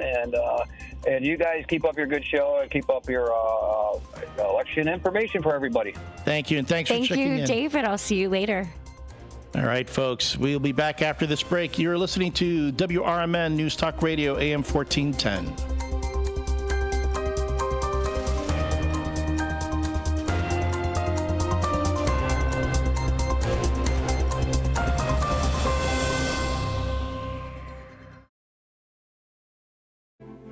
It's election season, and WRMN 1410 is your go-to source for up-to-the-minute coverage. From federal races to county board seats, local offices, and advisory questions, we're delivering the latest updates as results roll in. Need clarification on a candidate or a ballot measure? Call 847-931-1410 or text 505-926-1410. Our team will provide nonpartisan, factual insights on anyone or anything on the Kane County ballot. Stay with WRMN 1410, the talk of the town, for live reports, breaking news, and the information you need to stay ahead. Call 847-931-1410 or text 505-926-1410 because informed voters make the difference. Batteries Plus Bulbs is more than batteries and bulbs. It's your repair shop for Apple devices, Samsung Galaxy devices, and more. Located on Randall Road, just south of 20 in Elgin, Batteries Plus Bulbs fills all your battery and light bulb needs in one stop. They have the largest selection of batteries for ATVs, cameras, phones, laptops, scooters, cars and homes, and everything else. Looking to save money with energy-efficient LED or holiday lighting? Stop in at Batteries Plus Bulbs in Elgin. Go to batteriesplus.com for special offers. Rooted in their family Mexican history, churros are made daily with love. Churros and Chocolate at 2533 West Algonquin Road has churros made from family recipes with care and fresh each day with delicious fillings. There's also the Frida Cafe where you can relax and catch up with a friend while having a warm drink. Try Churros and Chocolate specialty churros, the churro sundae, or take home a churro cake. Visit churros, the letter Y, chocolateinc.com. Okay, antibodies, huddle up. We're a great team, but the flu is dominating. The good news is the human we're protecting just got his flu shot. That means all of us antibodies have strong new gear that will help us fight and defend against the flu. We must win so that our human can stay healthy and help protect the people he cares about most. Let's work as a team to defend against the flu. Gear up with a flu shot to help protect yourself and others and reduce your risk of being sick or hospitalized with the flu. Learn more at getmyflushot.org. Brought to you by the AMA, CDC, and the Ad Council. Beef Villa's 3 locations offer much more than their signature Italian beef. Try the Italian sausage, roasted chicken, and more. There's a big variety of delicious side dishes. Beef Villa uses quality ingredients from homemade recipes, and they purchase top-of-the-quality food products from their vendors to bring you the absolute best tasting of foods. Beef Villa's great service and quality are waiting for you, but you won't be waiting long because it's always hot and fresh. Visit beefvilla.com.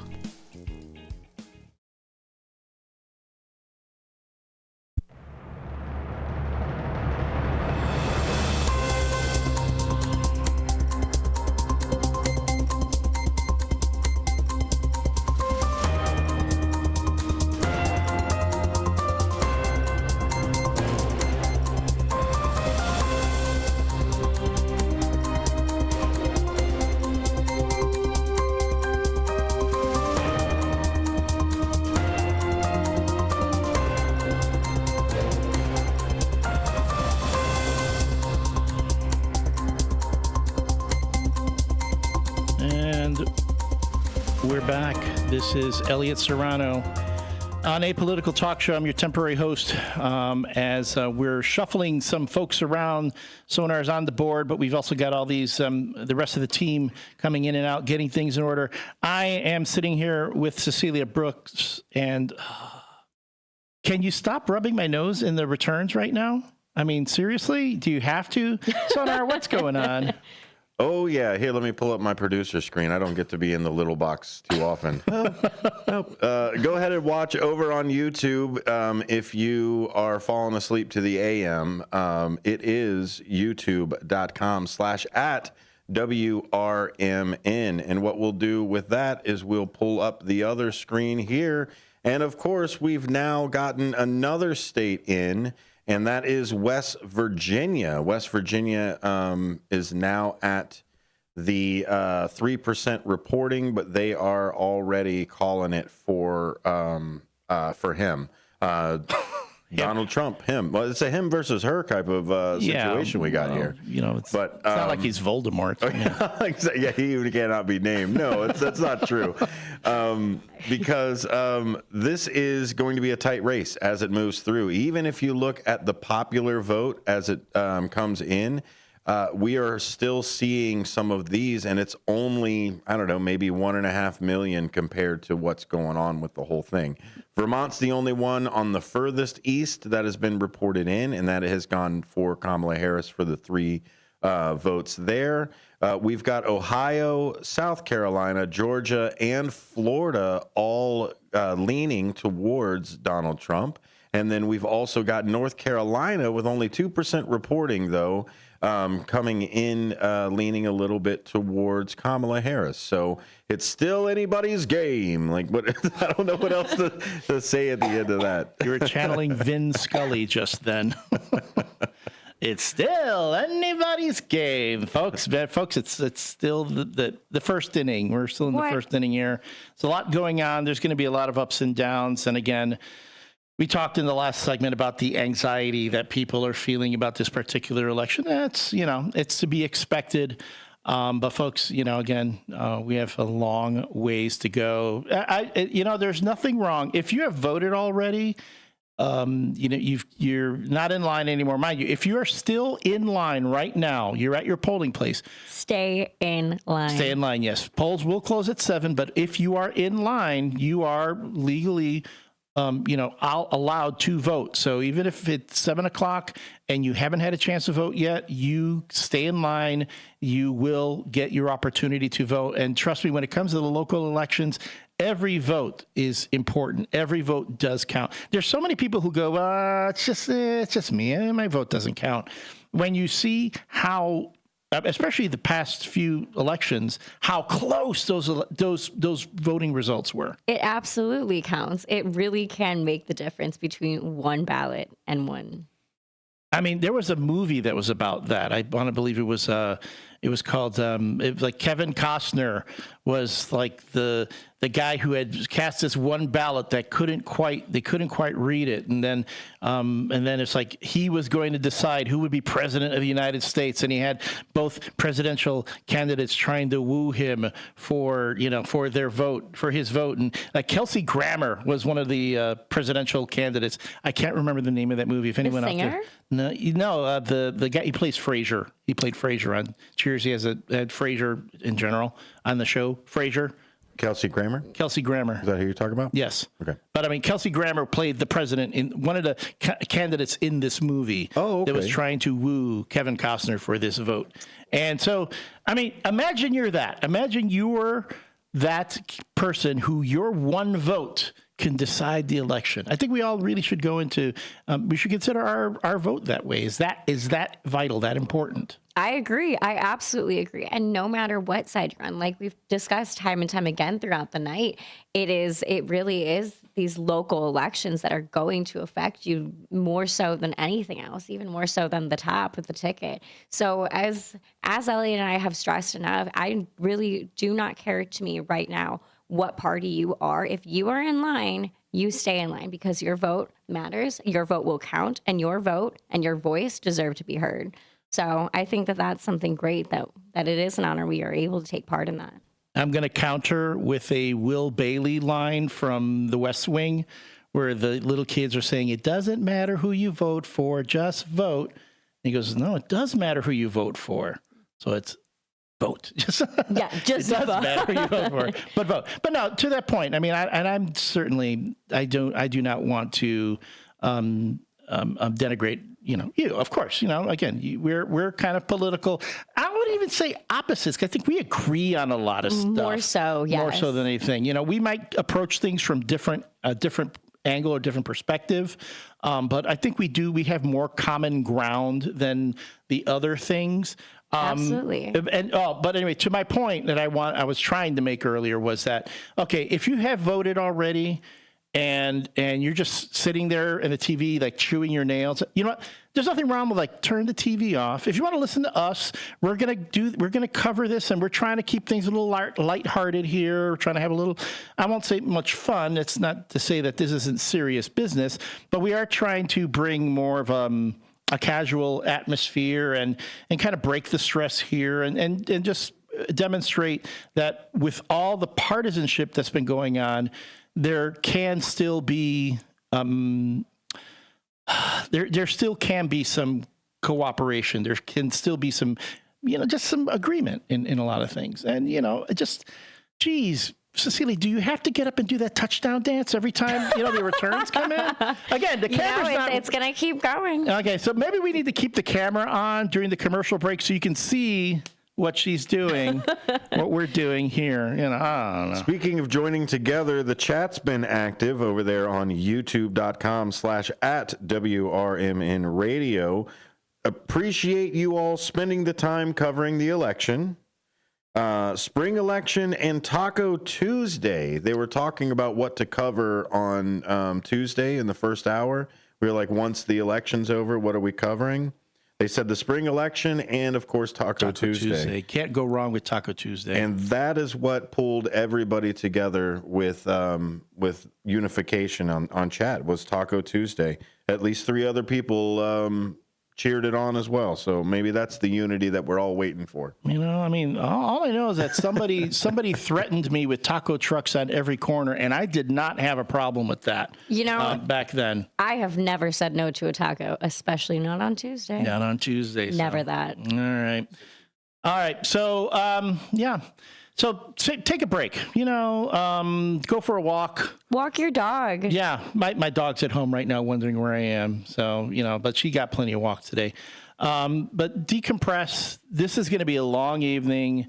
The election returns are going to start coming in like big time, fast and furious. Numbers are going to be going back and forth.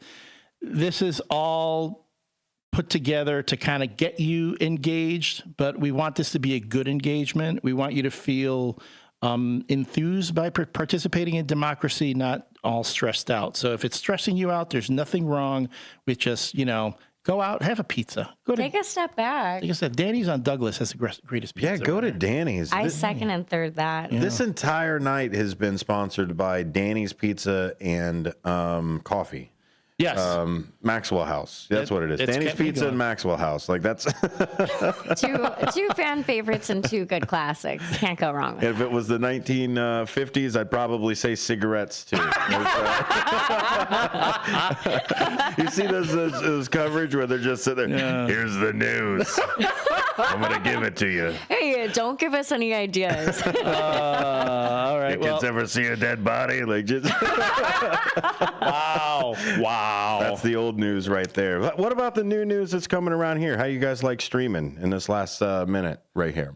I love it. I think this has been so much fun. I really do. And it's good that, again, if you're not watching on YouTube, you can see the faces that are talking to you, and also seeing that we're kind of like chilling and having fun with it.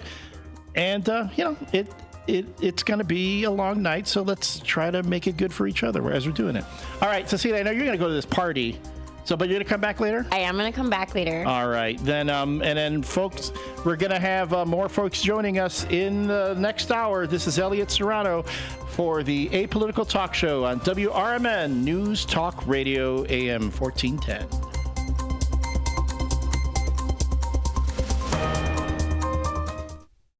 Your hometown radio station since 1949, We are WRMN AM 1410, Elgin time, 7 o'clock. With your 1410 WRMN Newsflash, I'm Sean Kernan. Brought to you by Cintas. Naperville Park District has launched its annual Pennies for Pies drive, continuing until November 22nd. The initiative supports the collection of spare change and monetary contributions to purchase pumpkin pies. The pies will be distributed by the Loaves and Fishes Community Services. Naperville's own Dr. Holly Kramer has been honored with the prestigious Harold and Molly Schwartz Founders Award for her outstanding work in kidney disease. A nephrologist at Edward Hines Jr. VA Hospital, Dr. Kramer is recognized for her multifaceted role in advancing kidney health as a clinician, educator, and advocate. Authorities in Batavia are searching for a man who approached two children at Prairie Latham Park on Sunday. Happened around 4:45 p.m. The man, described as a white male wearing all black and covered by an orange blanket, approached two children and offered them candy before he was forced to flee the scene. If you have any information, do contact Batavia Police. With your 1410 WRMN Newsflash, I'm Sean Kernan. The only downside to Taco Bell's Cravings value menu is having to decide. It's got 10 different favorites for $3 or less. How do I choose between the super beefy cheesy double beef burrito, the crunchy loaded beef nachos, the pillowy 3-cheese chicken flatbread, or the... I don't have time to list them all. I'll have to go to Taco Bell and try them. The Taco Bell Cravings value menu. 10 items, $3 or less. At participating U.S. stores while supplies last. Contact store for participation, which varies. Tax extra. Double seasoned beef compared to the Burrito Supreme. Not sure how much you know about Progressive Insurance. You may know us for insuring your home and auto. You may know a couple of our commercials. But what you may not know is that since 2013, Progressive has been honoring veterans with vehicle donations through the annual Keys to Progress Veteran Vehicle Giveaway Program, giving back to those who gave so much. Now, you probably didn't wake up today saying, I really wish I knew more about Progressive Insurance, but this seemed like the type of thing people wouldn't mind hearing about. Find out more about how we're dedicated to our customers and communities at Progressive.com. Progressive Casualty Insurance Company and Affiliates. If your idea of therapy involves a fishing rod, a tree stand, or a campfire, then you need American Outdoors Radio. Host John Cruz speaks your language, whether it's about the best lures, tracking game, or that one buddy who always forgets to bring the beer. John's got the tips to sharpen your aim, the hacks to pack lighter, and the stories to keep you entertained. Again, that's American Outdoor Radio with John Cruz. Saturdays at 7 a.m. on WRMN 1410. Or stream it at WRMN1410.com. Get ready to outfish, outhunt, and outcamp them all on American Outdoor Radio with John Cruz.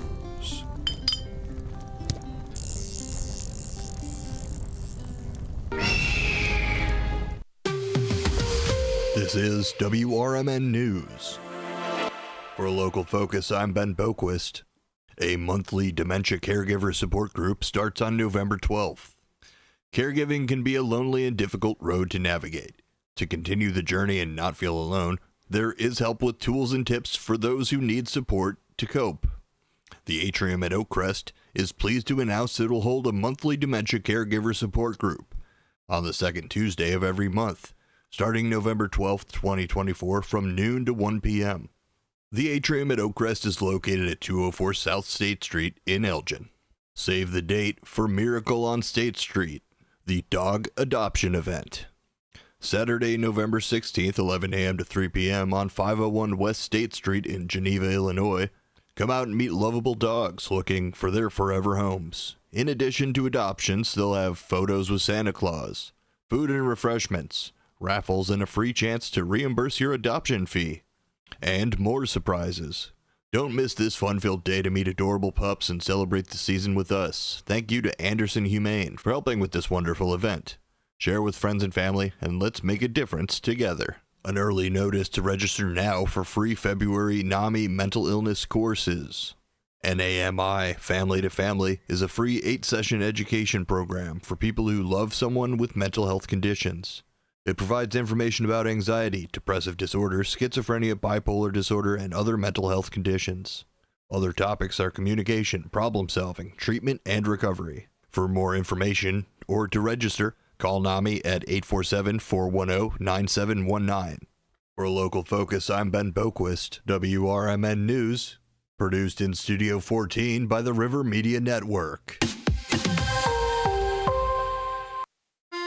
America's Best Restaurants travels the country and features restaurants that you should visit each week. Recently, the cast and crew made their way to Renata's German Restaurant in Hanover Park. Renata serves old family recipes and delicious German-influenced food. Renata's also specializes in a wide variety of traditional German baked goods, too. So, if you've yet to visit Renata's, try America's Best Restaurants choice. Drop in soon for breakfast, lunch, or dinner. Visit renatasgermanrestaurant.com. American Legion Post 57 in Elgin, Illinois presents Legion Cruise Nights. Wednesdays, May 8th, June 12th, July 10th, August 14th, and September 11th from 5 to 8 p.m. Come out and enjoy a great evening of cars, food, and music. Motorcycles, cars, trucks, military vehicles are all welcome. 50-50 raffles, door prizes. The event being sponsored by the American Legion Riders Post 57. 820 North Liberty Street in Elgin, Illinois.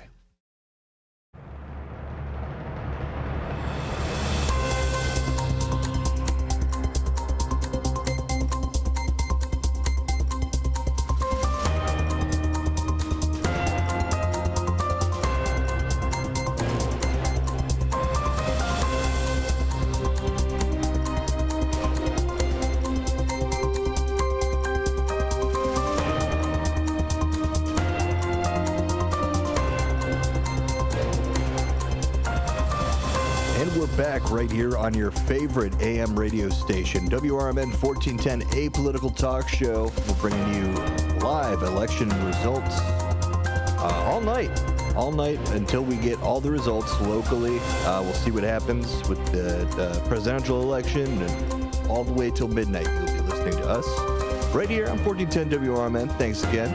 This is Ben Boquist, joined by John Pettiford, our first election correspondent of the evening. And John, we've got some new results coming in on the map here, looking at the presidential election. So what are the latest results we're seeing? The latest results we're seeing is Donald Trump is leading in electoral votes. Okay. With I see it up here, 95 to 35 at this point. And this is, I could tell a little worry in your voice, but this is normally how it shapes out. It's early. It's early. It's, as I look, if you could pull that map back up for a second. As I look at, it's like status quo. Mm-hmm. It's still the same. Yep. Nothing changed. Every Republican, since I've been voting, come out the gate, steaming, and they racing. Then Democrats always come in at the end. True. The blue wave, they call it. Yeah, all the time. And right now it's looking like, they've called for Trump, seeing now Oklahoma, they got Missouri, Alabama, Tennessee, Kentucky, Indiana, West Virginia, and Florida as well. I believe most of those states were not in play for Harris. No, not at all. Yeah. And I'm just happy to see Florida is one of the states to get it done. Yeah. At least it's off not a question anymore if the Chads are going to be hanging or not. So that's always a good thing. So as of course we'll be bringing you coverage throughout the whole election, it'll be good times right here on WRMN 1410. We're focusing a lot on local stuff. We've had so many great guests and people on. Joining us most of this experience so far has been Elliot Serrano and Cecilia Brooks. Both they took the last hour for me, made it able for me and Sonar to get some pizza and coffee in our great pizza, pizza. By the way, I'm gonna hit the coffee up in a minute. Yes, it's about that time. We'll appreciate your help as always, John. Yes, and looking forward to bringing this election, all the news as it comes to everybody, right at you. Hope you got your coffee and all that good stuff with you too, Elliot, I see you scarf down some pizza really quick. I'll let you chew. So let me think of a question to ask you real quick as I do that. So the question should be, did you have the pepperoni or the sausage? Yes. Oh, the sausage with the giardiniera. Good golly. Mm-hmm. Danny's on Douglas, folks. If you have never been to Danny's on Douglas, that is probably the best pizza in the area. I'm telling you, probably the best pizzeria in the area. Can't go wrong there. Really can't. I would second that. I didn't have too many pizza spots around here, but that was some pretty good pizza. It was pretty good. Yeah, my metric for a new pizza place is you get either the straight pepperoni or the cheese, and just if that hits it out of the park, then you know it's a good place. And yeah, Danny's. You like the classics. You're a classicist. Well, right? honestly, like I'm a garbage pizza person. I like everything on my pizza except olives. We agree on no those. olives. No yeah, olives. I love olives. I can pick those off. No. I like black olives. I'm the same way. I love black olives. The one thing I refuse. I did not fight in Vietnam to have anchovies on my pizza. Oh yeah, definitely not. And I do have to emphasize, I did not fight in Vietnam. So Bone spurs. Bone spurs. Happens to the best of us. Yeah. Well, if you mean fighting in Vietnam, getting into a fight in a foot rub place, then maybe. But that's there. We're waiting on Mark to get set up. I just got off the phone with him. He is actually down at the Arcata right now.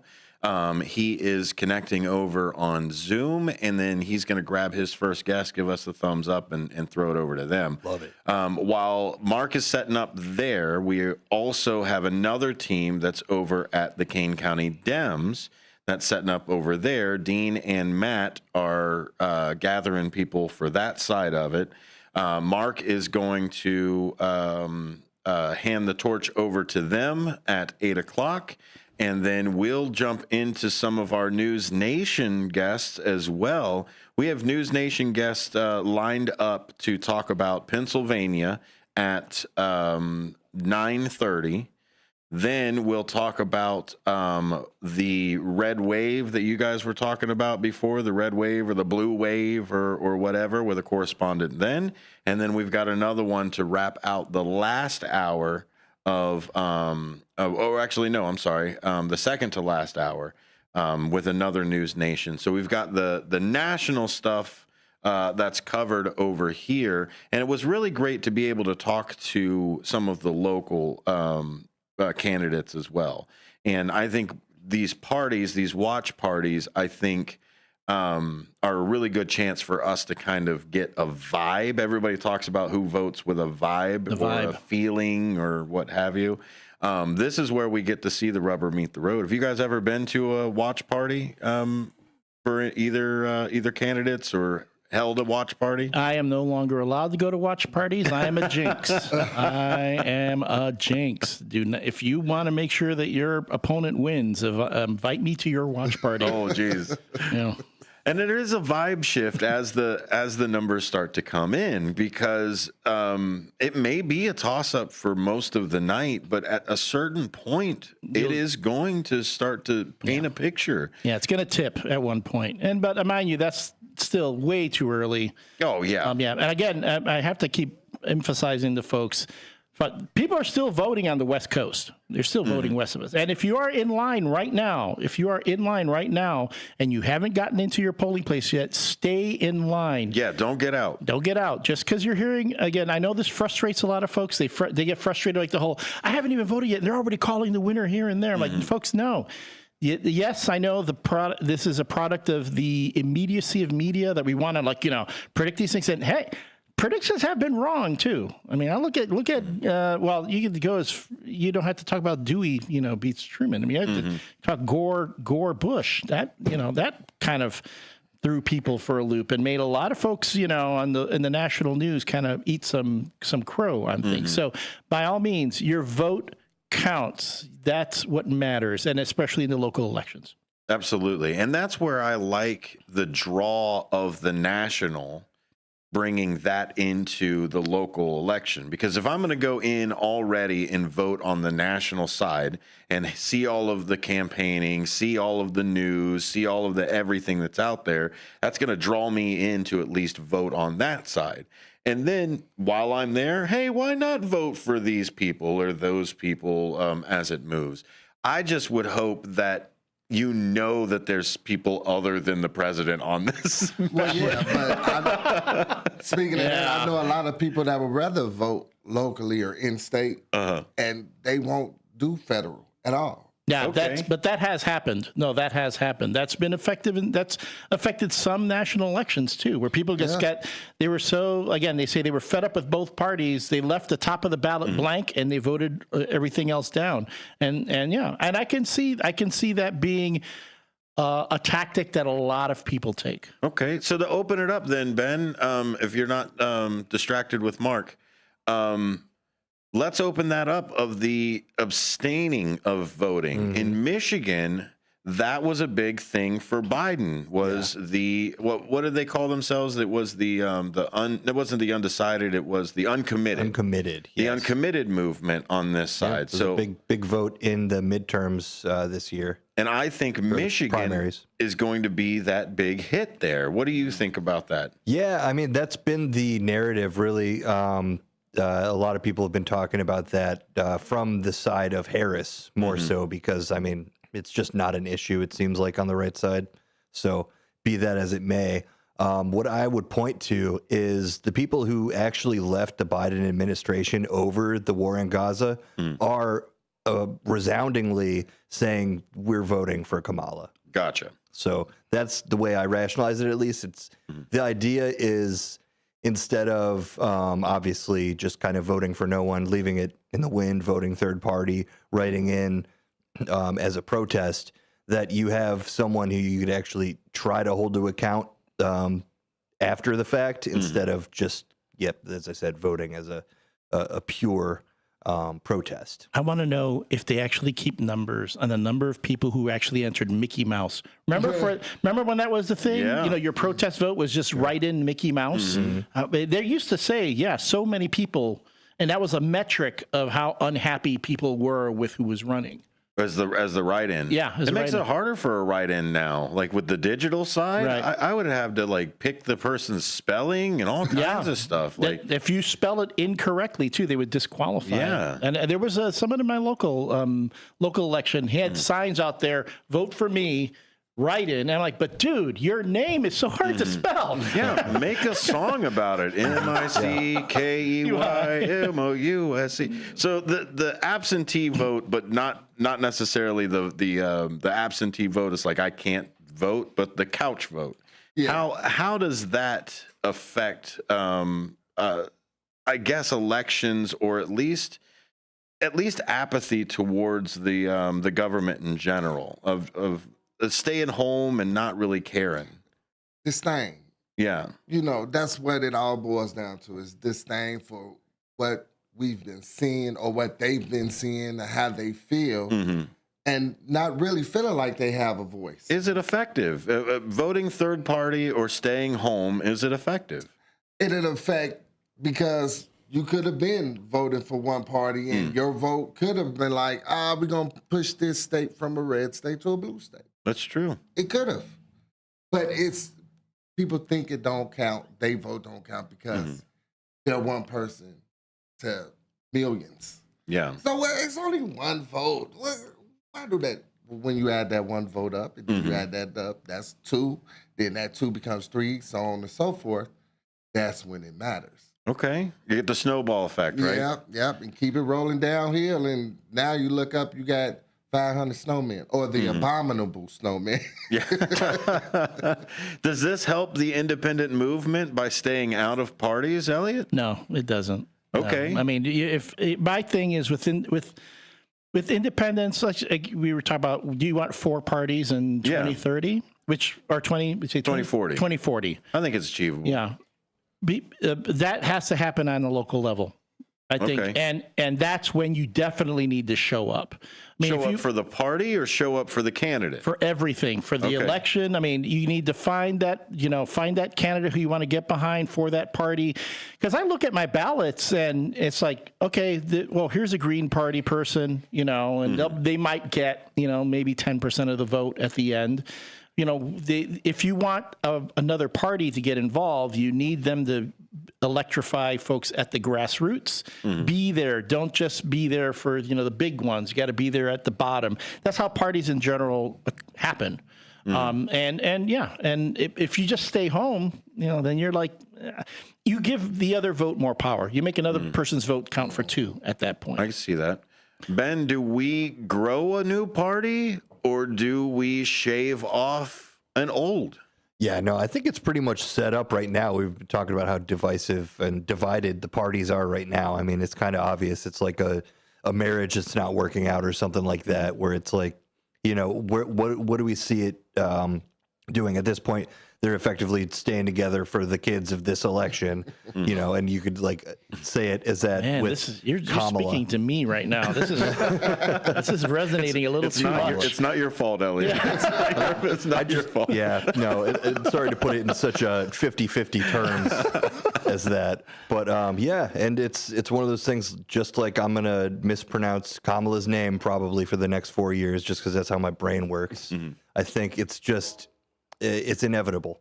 It's Good. I was going to say to the point about those again, the other parties. We have the Reform Party. We have the Green Party. Reform Party actually made some significant strides. When under Ross Perot and then again Jesse Ventura in Minnesota, and it's unfortunate because it's like the Reform Party was about to become that third party that everyone had been wanting for so long, and then it seemed like they fell into the same trap that all the other parties get into. They kind of got a little too big for their britches, got to get stop overspending, all those things. So I think they are there. Those parties are there. You just need now to get that infrastructure underneath them to really make that change that you want. And again, it's got to happen from the bottom up. John, the majority of Americans are identifying as independent outside of party. Does third party only work on the grassroots level, or can they get some big boy britches and head on up? Well, first they got to get some big boy funds. Fair enough. Yeah. I mean, so which oil donor should they go after? Right. I'm not going to even. I'm not going to even go there because I could think of a couple, but I don't think they in the United States. But that's where it starts. Okay. When you look at the Republican Party or the Democratic Party, they have funding. Yeah. They can throw these mass dinners with $17,000, $18,000 plates. Yep. As an independent, it's like when you're looking at a record company or a person who's doing music as an independent label. Ben, we'll go to you. Funding. We've talked about that before on Monetary Mondays on A Political Talk Show. Just a plug for the regular everyday show, not like tonight. Yeah, no, it's like the name of the game. It's why there's such an initiative to get money out of politics to even the playing field. Will crowdfunding start to Elliot's point of the grassroots side of it? Yeah. If we diverted crowdfunding away from the larger parties, is that the change? 100%. Yeah, I mean, you saw successful campaigns with that from Bernie Sanders. I don't know how successful, as successful as you could get with doing that. Billions of dollars have been donated, as far as the micro donations for everybody on that. Whether it was set on autopilot, right, like how you sign up for an audiobook subscription or something like that. I for the last 8 months, I gave $6 to whatever party. Yeah. But some people are literally doing the NPR micro donation, Patreon type of thing. Is that where the power is? Yeah, I hope not. But I'm just of the mind where it's like, why do you have to shake me down for $5? Why after being able to run for president or being the candidate, do you need $5 from me right now? Like I need that more than you. Elliot, will that beget more J.B. Pritzkers and more Bloombergs and people that are self-funded then? Yes, possibly. But I will say this. If Trump ends up winning this election, it will prove that money means nothing. That's very true. Because the Harris campaign has raised over $1 billion for this campaign. Yes, they had to run a sprint, whereas everyone else was running a marathon. But when they say the candidate with the most funds usually wins, this will show that it's not going to be the money that wins. It's the awareness of your candidate, or I call it brand awareness. Trump, if anything, is the first branded candidate that we've seen in modern history, and that the branding is going to be what wins out if he wins. Is this the cult of personality we were all warned about in that song, John? It could be. Can we play the song? Can we play? I don't know. We've got a nice clean stream going on. It could definitely be. Is this it? Is this where the I've talked with Elliot and Ben about this, about the performative art of electioneering, I guess is the new fancy word for it. Yeah, I mean, Trump played to his strengths. Mm-hmm. You know he popular. He know how to get the crowd riled up. He knows shock value. Mm-hmm. You know, some people think that America needs to be shaken up. Yeah. You know what I'm saying? When you turn the guy upside down, his change fall out of his pockets. We call that a clean slate. It sounds like a shake down, if you ask me. You say shaking up, I see shaking down. What if Beyonce decided to run? I mean, how would that affect? Yeah. I mean, because we've talked about that's been talked about in the past. I mean, Schwarzenegger, Jesse the Body, Ventura, The Rock. Why are all these wrestlers? They've been talking. Yeah. Well, they look tough because you have folks like that who have been approached about running for office. Heck, at one point, Harrison Ford was asked if he would run for office. This was after he made that movie Air Force One, where he's a president. I would have voted for him. I would have voted. But again, I'm a huge Harrison Ford fan. I'm not sure I necessarily would vote for him for president because, again, he's an actor, and he even himself, while he has a lot of personal opinions I might agree with, some I might disagree with, I don't know if I'm necessarily going to vote for someone just because I recognize their name. I think he'd be a good vice president to Morgan Freeman in Deep Impact. Oh man! See, now you've convinced me. You took my theory. That's my and you president turned it right on there. me. Yeah, Morgan Freeman, Deep Impact with Harrison Ford from Air Force One. But wait, and in the new Captain America movie, he'll be wait the Red Hulk in this one. You cannot discredit Glenn Close as a vice president. Oh yeah, she was a vice president in Air Force One. Yes, she was very good. She was. Mind you, this was before you had a female vice president. Right. Mm-hmm. The future right there. Yeah. Hey, thanks for sticking around with me, guys. I really appreciate it coming in. We are going to be doing a few more things tonight. We've got election coverage that is going to be happening over at the Arcata. We've got also election coverage over at the watch party for the Kane County Dems. Both are in St. Charles. I don't know if registrations are open still as it's going. Thank you all that are waiting in line to finish voting. You can register while you're there. I hope you got a piece of mail and a photo ID. That's pretty much all you need for that. And you'll be able to do all of that. Brave souls that weathered the weather today as well. We've also got some News Nation recaps as we get closer to that shift that we were talking about. As we start getting closer to that 9-10 o'clock and we start to see maybe some trajectory for things and some weird happenings that have been going on. I know Ben collected a little bit of that too.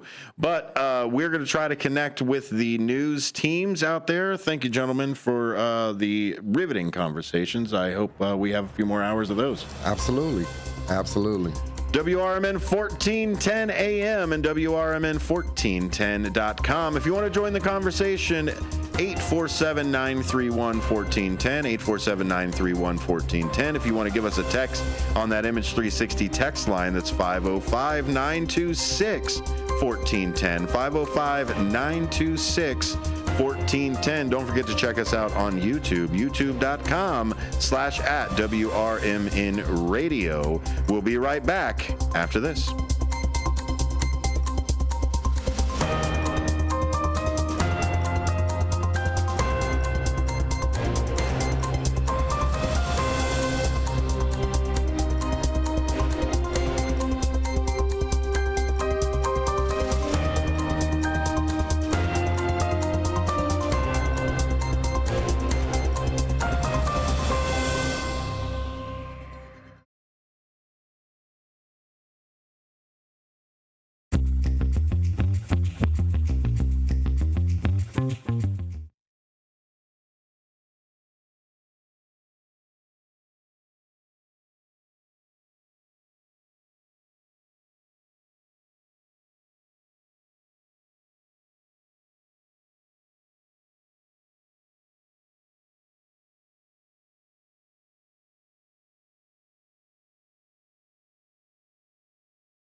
A local favorite since 1983, Pizza Pub Wisconsin Dells has been serving up the best pizza in the Dells. Year after year after year. Not hungry for pizza? Try the homemade lasagna, chicken parmesan, burgers, salads, and an extensive kids menu. Or take a trip or two to the all-you-care-to-eat lunch buffet. Pizza Pub, walking distance to water parks and hotels in Wisconsin Dells. A dream that's been cooking for years, Maria's Little Italy in Sycamore is waiting for you to come and enjoy authentic recipes handed down for generations. Stop in and enjoy bruschetta, handmade focaccia bread, pizza, pasta, sandwiches, and more. Dine in, take out, delivery, or catering is all available. Go to mariaslittleitaly.com and see what you've been missing. From their family to yours, welcome to Maria's Little Italy, where food brings families together. Anderson Japanese Gardens, ranked the highest quality Japanese garden in North America and located right in the heart of Rockford. Their mission is to open minds to a different culture while offering a place of peace and tranquility where one can find healing, renewal, inspiration, and a re-energized soul. A premier destination for corporate functions, special events, weddings, and receptions. For directions, hours, and fees, visit andersongarden.org today. Darren LaHood is a problem solver, not a problem starter. He is a strong advocate for reliable trade partnerships and is committed to keeping Illinois agriculture globally competitive. This benefits not only the agriculture community, but the country as a whole. And Darren is always fighting for you in Washington, D.C. On November 5th, vote Darren LaHood for Congress because North Central Illinois has a congressman worth keeping. Illinois Farm Bureau Activator is responsible for the content of this advertising.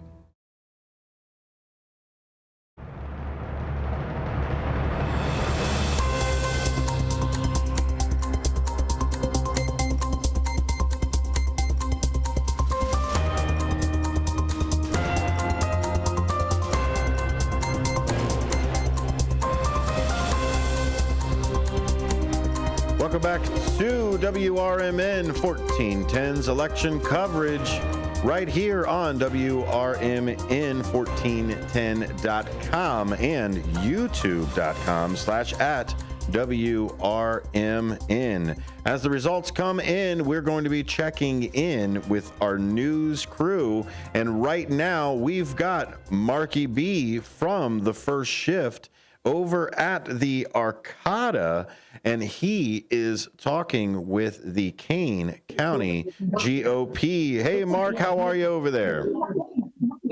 Hey, we're doing great. We're live from the guitar room inside the front of the Arcata Theater. And I'm joined by Kane County GOP Chairman Andrew LaRalia. If you listen to the station at all over the last few months, you know this guy by now. He's been on a few times. You've got to be very impressed, Andrew, with big crowd that's on hand to support the Republican Party here tonight. Kind of shows that this party is uniting together, right? Yeah, I think I overdid it. I honestly, we were thinking 100 people, and I think we're up to 250, and I think I know why. I've been talking to some of these people, and the energy that we've created in the last 4 years here. This is it. Look around this room. I mean, it's just unbelievable, the people that are here. And we had to shut it down. There were more people that wanted to come. And they just want to be together. You know, it's like a family here, you know, and I love it. I love it. These are good people. A lot of these people have worked hard for us. We've got poll watchers that are just now starting to trickle in that were working for us all day. We've been chasing signs that have been being pulled out by the other party on us and trying to fix them, put them back, and, just dealing with issues. And of course, it's been a rainy day, so that doesn't help, but they are here, and man, they're here. They're in full force. They're in full force. I did not expect to see this kind of a crowd. So, God bless. I'm happy for us. It's been a long run. It's been a long several months. It all culminates today. And I know before we went on the air here, you were telling me some of the numbers are kind of frustrating to try to keep up with. We still have a lot of mail-in votes that can be mailed as late as today. So as happy as I know a lot of your candidates hope they're going to be after tonight, and as happy as you hope you are for them after tonight, it may take a few days to really know the outcome, right? And it's a shame. It's a shame, really. But, yeah, so I mean, just today alone, you know, I had a list where about 1,200 Republicans. Okay, these are Republicans with vote by mail ballots that still didn't vote. And so, you know, we don't know. Did they end up voting? Did they end up saying it's raining? I'm not going to go vote. I'm not going to take my ballot with me. I'm just going to go ahead and fill it out and drop it in the post at the post office. They may have done that. So it could be, honestly, by next week, and we'll still get numbers trickling in, unfortunately. So we'll see what we get tonight. We'll see how overwhelming the numbers can be for either way, right? But in the meantime, you know, let's just hope for the best. You know, the problem is the way we were getting numbers from the clerk's office too, and that's where when we were talking, I said I was frustrated. You know, we were getting these tally sheets for early voters and vote by mail, and it would give you a count of, you know, 16,000 Republicans and 24,000 Democrats, and then you got these nonpartisan independents with numbers of like 40,000.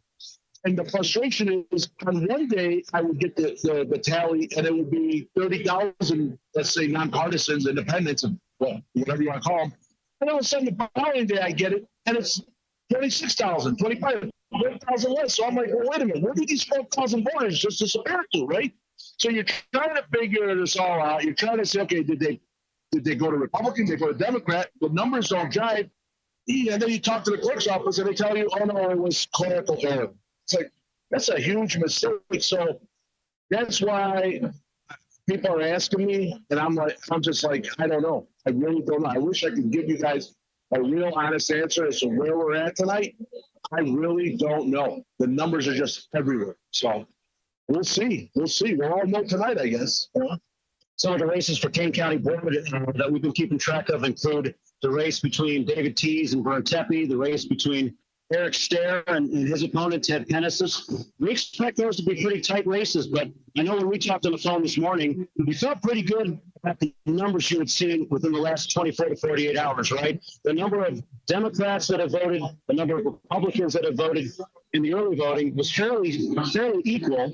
You had a lot of independents out there, and you hope that a lot of those swing the Republican way. And then you have Election Day, which generally has brought out more Republicans than Democrats, right? Yeah, and, you know, I'm hoping for the best for all these, right? I mean, I think we got great candidates, and they're running great races. One of the numbers I saw today in voters for today, it was 39,000 plus Republicans versus 37,000 Democrats. So we took a 2,000 voter lead. So that's always a good thing, right? All those races you mentioned, I say yes, close, and I'm actually hoping that we're going to do better than close and win a bunch of them, because, you know, these are good, solid candidates, good, solid people, and they've been working their tail off, right? And they want to do good for our county. They want to do good for our community. So we need them in there. You mentioned Dave Tees, Vern Tepe. I know from what I gathered, there was some problems at one of the polling sites where Vern Tepe, I believe, was there, and they say he was electioneering. He was talking to voters when he shouldn't have been, you know, so we've been dealing with some of those issues as well. But look, at the end of the day, we want David Tees to win. We want Eric Stair, John Bright, Rick Williams, you know, all these folks that are running, we want them to do well, because I'm confident that they're going to lead this county of ours, this community of ours, in the right direction. It's been a long fight. I know that these guys that you're talking about have worked very hard to try to give themselves a chance to win. This is a county where it's tough for Republicans to win. I guess before we let you go, I want to ask you really quickly about the presidential race. Everybody nationwide is obviously very, very entrenched in trying to figure out how this one's going to turn out. How do you feel about that based on some of the recent trends that you've heard about and some of what you're seeing so far tonight? The one downside to being Italian is you have a mother that makes you very superstitious. So I've learned I better keep my mouth shut. And let's just see what happens. I'm confident, but I don't want to be overconfident, only because there's just too many other things at play, you know, that we've been hearing, you know, and so I'm not trusting the whole system, you know, problems in Michigan, problems in Arizona, problems out here. I mean, just in Kane County alone, we have 71 individuals that we've been monitoring that are living in Cook County or DuPage that may have had a home here or an apartment, whatever, and apply for ballots out of King County. So we're watching to see if they're going to show up voting there and here. So there's a lot of stuff going on. So I don't want to say yay or nay. I just hope for the best. Any final thoughts? It's a big night tonight. I know you hope it ends in a lot of celebrating here tonight, and it's kind of the coming together, finally a party after all this hard work. Hopefully it's a party to celebrate victory, right? I'll tell you that, honestly, I think we won already. Look around you. This room tells you that we have friends and family, and we've made a lot of friends. And this is a win for us right here. And these are the people that are going to keep us going, and we're going to keep on fighting. Fight, fight, fight. Andre Laurel, he's the chairman of the King County GOP here tonight, joining us at the Arcata. Thanks a lot, Andre. Thank you. Thank you.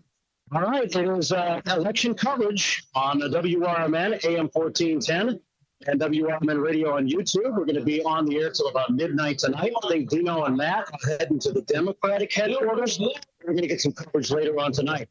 Andre is about to make an announcement here on stage. I think what I'll do is take a quick break, and hopefully we'll come back with a couple of other candidates in just a couple of minutes from St. Charles on election night. You're listening to WRMN AM 1410 and WRMN Radio on YouTube, and we'll be right back.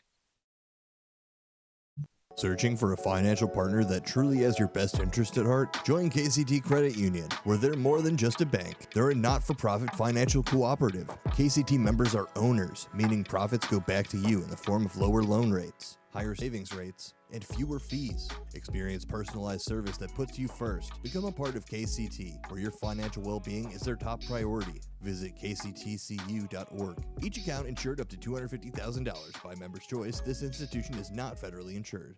From morning coffee to your evening commute, WRMN 1410 AM is here for you. The faithful friend that brings you local news, timely topics, and the friendliest voices in the Valley. Stay informed, entertained, and engaged with our full lineup of shows, streaming all day, every day at WRMN1410.com or on the WRMN app. Wherever you are, we're right there with you. So why switch stations? Stick with the one that has it all.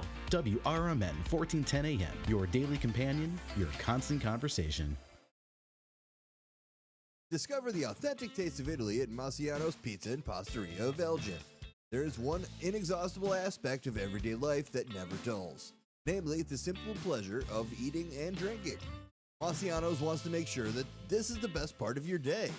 Visit Massianos.com and sign up to view their special offers all year long. Delivery, carry out, or dine in, enjoy it anyway, because life is good at Massiano's.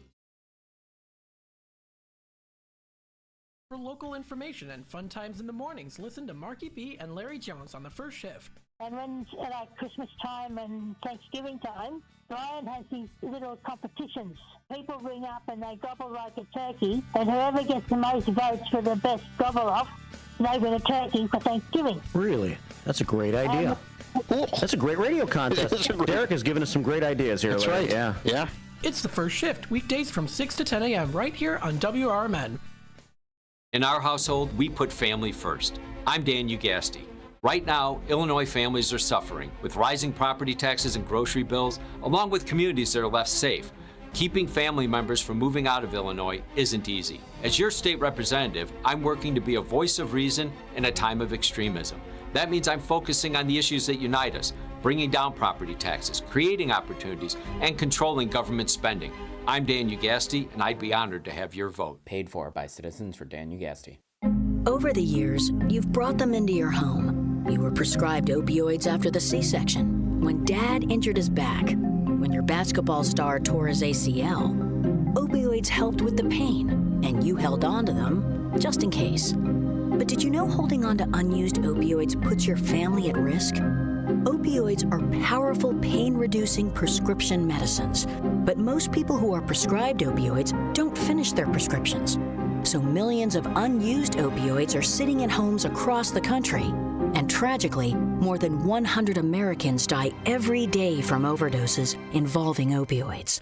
What can you do to protect your family? Remove the risk of unused opioids from your home. Pills, patches, or syrups in drawers, purses, and cabinets, anywhere they might be hiding. To find out how to dispose of them properly, visit www.fda.gov/drug disposal.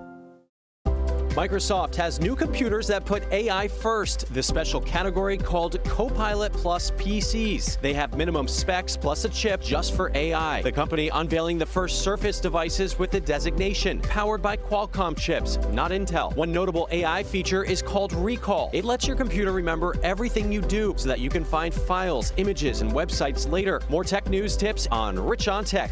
Every Saturday from 1 to 4, right here on WRMN.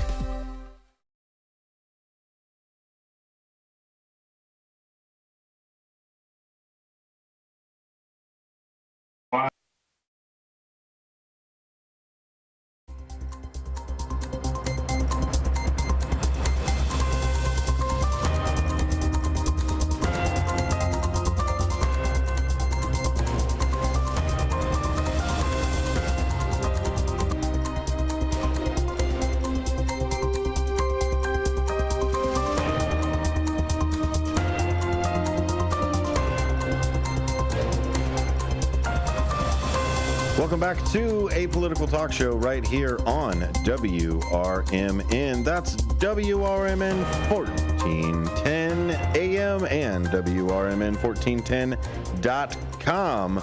We're getting Marky B set up with his next interview. It's really cool to see the watch parties, fellas. And by fellas, I mean Ben Demonium Boquest and Elliot Serrano. Thank you guys for being here.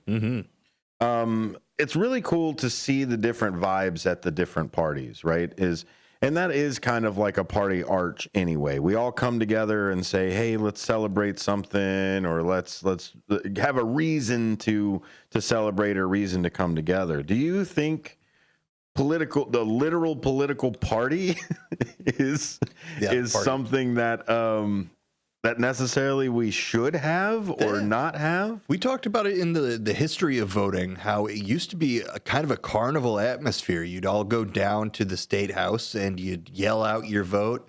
There'd be popcorn machines and cotton candy, that kind of thing. Craziness used to ensue for voting. So I think as far as partying goes, I think they've probably turned it down a couple notches in the centuries.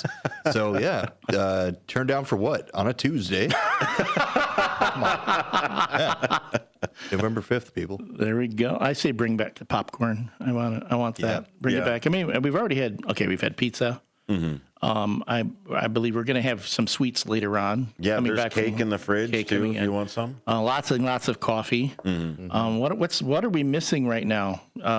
Streamers, music. I don't know. A clown. That's it. Well, someone with cymbals. Cymbals. Why couldn't we have Bozo here right now? That would have been something. Here soon. Yeah, soon we'll be able to get him. But to the point about the whole thing, parties. I mean, yeah, it's great. It's great that people are involved. I think for as much turmoil, and for lack of a better term, for as much as turmoil that these sorts of things cause, heck, it means people are involved. People are interested. And I think that in the long run, that's good. Yeah, I think so. I think celebrating anything with another person, right, is I take that side of like in the Bible, where two or more of you come together, so shall I be, type of side. And if God is love, then therefore logically, when two people are hanging out, having a good time, that fellowship is in fact God. So celebrating something that you can find a unity in another person, I think that's there. So to flip that on its head, the unity of the independents. Do the independents deserve a party? do they have to form an official party before the independents? What if we had, let's say, this soft unionization independent collective? Yeah, the Zeitgeist of there. Isn't this time for a populist person? Not necessarily one who plays one on TV. I'm saying an actual populist, whatever the country votes on, that's the direction that I move. Yeah. Personally, for me, I feel like that was Bernie cut and dry. You had people on both ends of the spectrum kind of see through it. And then, of course, the old guard just completely throw him under the bus. And Bernie had some libertarians that were coming after him too. Like there was a bunch of people that like joined together and were like, yeah, that's the way to go. A lot of people point to that as what went wrong in 2016 too. Those people who fell off Bernie and just weren't going to go the straight regular status quo blue ticket. I hate to compare an elderly gentleman in Vermont to a war in the Middle East, but is Gaza Kamala Harris's Bernie bros or people abstaining from voting for her? I think it's more complicated than that, just because there is the politics of her being the vice president, not the president, being half foot in incumbent and first time running for president. And, you know, it's definitely a point of contention. I think her only saving grace is if you're going to put that on Kamala, what are you going to say about the other side? What is your reason for the other side besides them literally just not sitting in the seat at the time? Sure, but as a Bernie bro, the people who said, "Hey, just jump behind the bandwagon," as blue MAGA, some people call it. I think it's fool me once, kind of. That's true. Can't get fooled again. You ain't gonna fool me twice. Yeah, exactly. Oh man, you're giving me flashbacks. Speaking of flashbacks, here we are back to the map. Let me pull it up on the screen for our panel here. This is the map as it stands. We've got Vermont, Massachusetts, Rhode Island, Connecticut, New Jersey, Delaware, and Maryland. And Illinois coming in for Kamala's 71 electoral college points, where we've got Indiana, Kentucky, West Virginia, South Carolina, Florida, Alabama, Tennessee, Mississippi, Arkansas, and Oklahoma coming in for Donald's 101. No surprises so far. No, I don't think so in any kind of way. North Carolina's back on track. At one point, Harris was actually moving towards that. That was with, I think, only like 10% of the vote being on there. So that's moving towards that. Michigan with 8% reporting. Kamala Harris is coming in at 55. Georgia has 52% reporting. Or I'm sorry, Donald Trump is sitting at 52% with only 63% reporting. Gentlemen, this was supposed to be one of those toss-up states. What are we looking at over here? Georgia.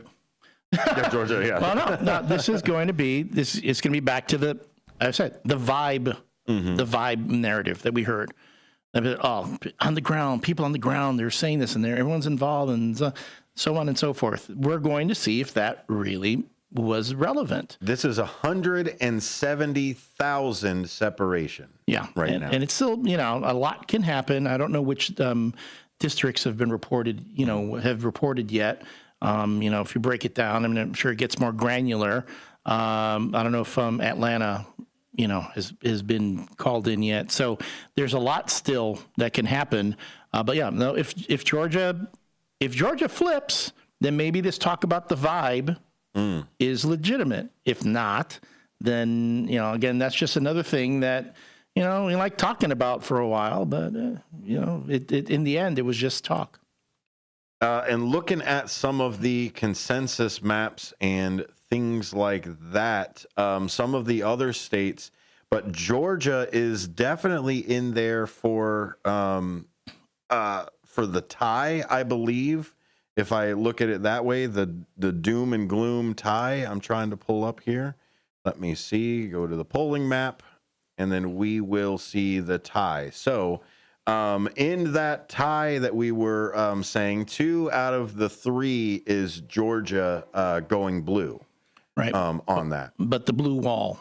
The blue wall that's in here. Yeah. But as far as the combinations go, it's either Georgia or Pennsylvania for most of these combinations for people to win. Right. So we're still, when Pennsylvania gets called, that's when things get serious. Exactly. Yeah. I think that, or when Michigan hits. Michigan too. Michigan may be the Michigan and Pennsylvania are the two shoes. Yeah. That's really what we're looking at over here. North Carolina, we can all speculate and wish and do whatever you want to, but I think North Carolina is still going to end up going red.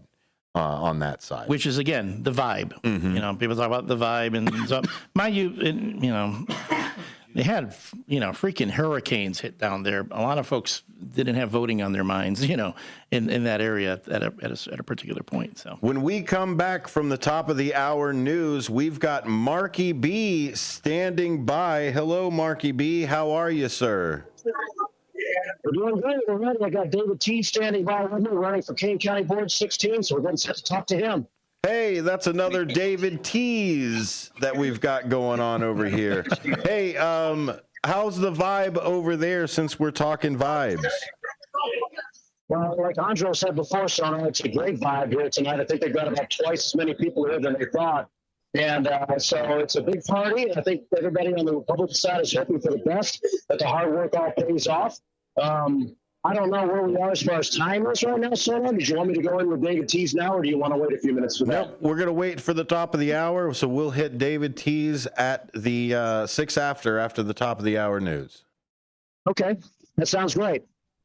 Thanks for checking in there.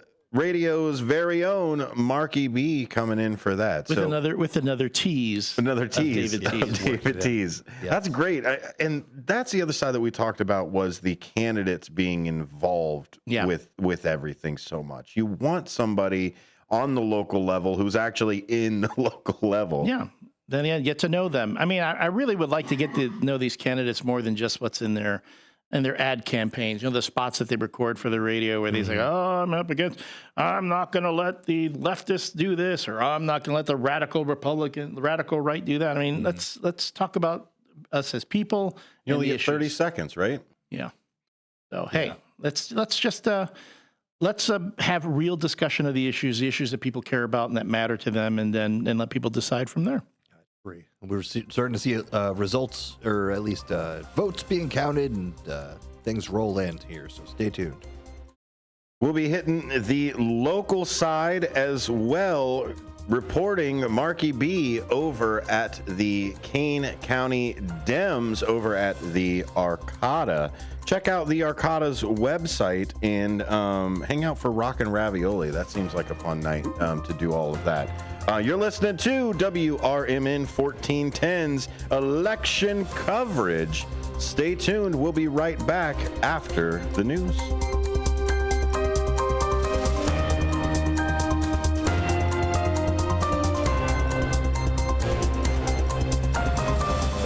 Your hometown radio station since 1949. We are WRMN AM 1410, Elgin time, 8 o'clock. With your 1410 WRMN Newsflash, I'm Sean Kernan. Brought to you by Cintas. The City of Elgin and Metra announcing that there will be a closure on Kimball Street Railroad Crossing on Wednesday, starting at 5 a.m. Metra is scheduled to conduct crucial repair work expected to last about 15 hours.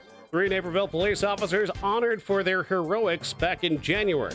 Allison Simcoe, Courtney Duffy, and Mark Schubacher were honored by the 100 Club of DuPage County. They took part in a rescue in January in which they saved a family from a freezing pond as their vehicle was sinking following an accident. Kane County landmarks like the Government Center and the 3rd Street Courthouse are now glowing green this week. The illumination, part of Operation Greenlight, a national initiative to show support and appreciation for veterans. It'll be going on from now through Veterans Day, with the green light serving as a beacon of thanks to those who served in the military.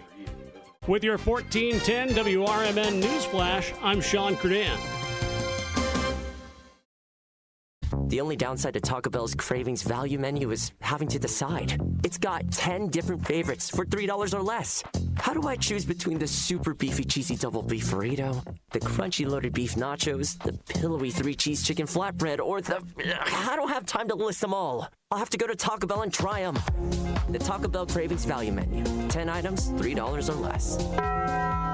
At participating U.S. stores while supplies last. Contact store for participation, which varies. Tax extra. Double seasoned beef compared to the Burrito Supreme. Not sure how much you know about Progressive Insurance. You may know us for insuring your home and auto. You may know a couple of our commercials. But what you may not know is that since 2013, Progressive has been honoring veterans with vehicle donations through the annual Keys to Progress Veteran Vehicle Giveaway Program, giving back to those who gave so much. Now, you probably didn't wake up today saying, I really wish I knew more about Progressive Insurance, but this seemed like the type of thing people wouldn't mind hearing about.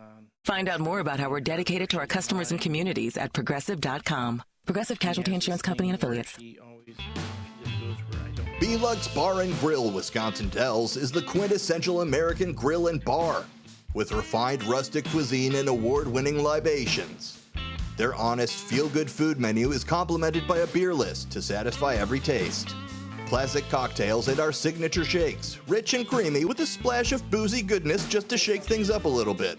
B-Lux Grill and Bar, classic American cuisine with a contemporary twist. Beef Villa is a family-owned restaurant that has been in business for over 50 years. With homemade recipes made with quality ingredients, Beef Villa's great service and quality is served hot and fast. For the menu, catering locations, or for an application to join the Beef Villa team, visit beefvilla.com. Saturdays mean cruise nights, weather permitting, on Spring Street in South Elgin. Visit beefvilla.com. This is WRMN News. I'm Marky B reporting on Election Day. In other news, pre-trial release has been denied for a man accused of deliberately crashing into an Elmhurst police squad while drunk.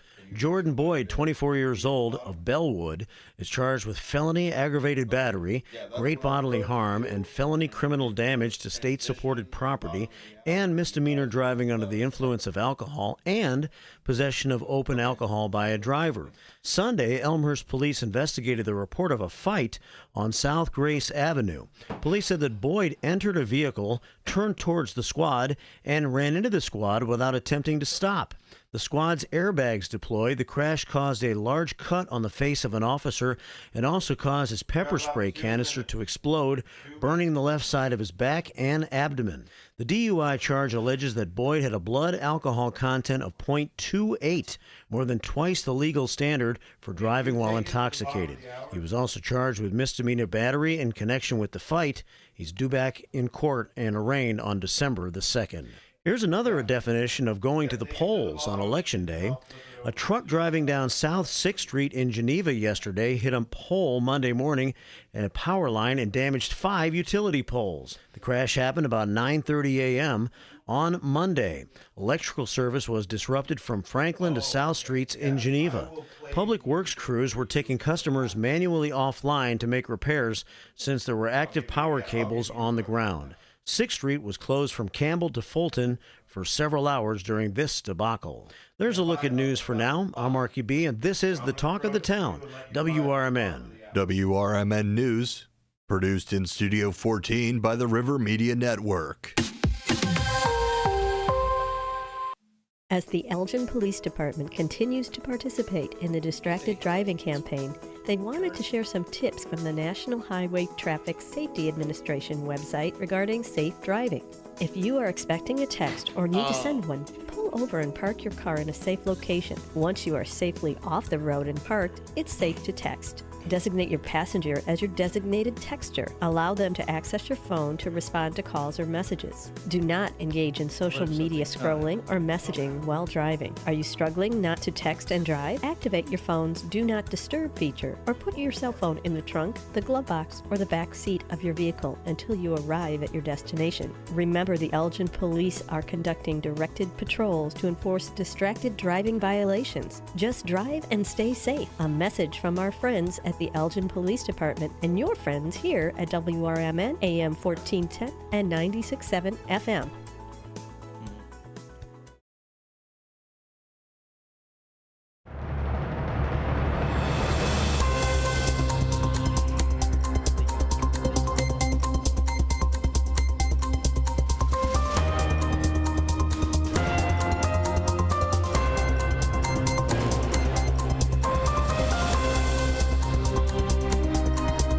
Welcome back to Apolitical Talk Show's WRMN coverage of the Big Decision 2024. You've got Mark B over at the Arcata, and take it away, Mark. Thanks, Senator. Yeah, welcome to Arcata for the Republican celebration here tonight. I hope it's a celebration. A lot of local candidates have been working really hard for a long time, including this guy that's sitting to my left here tonight.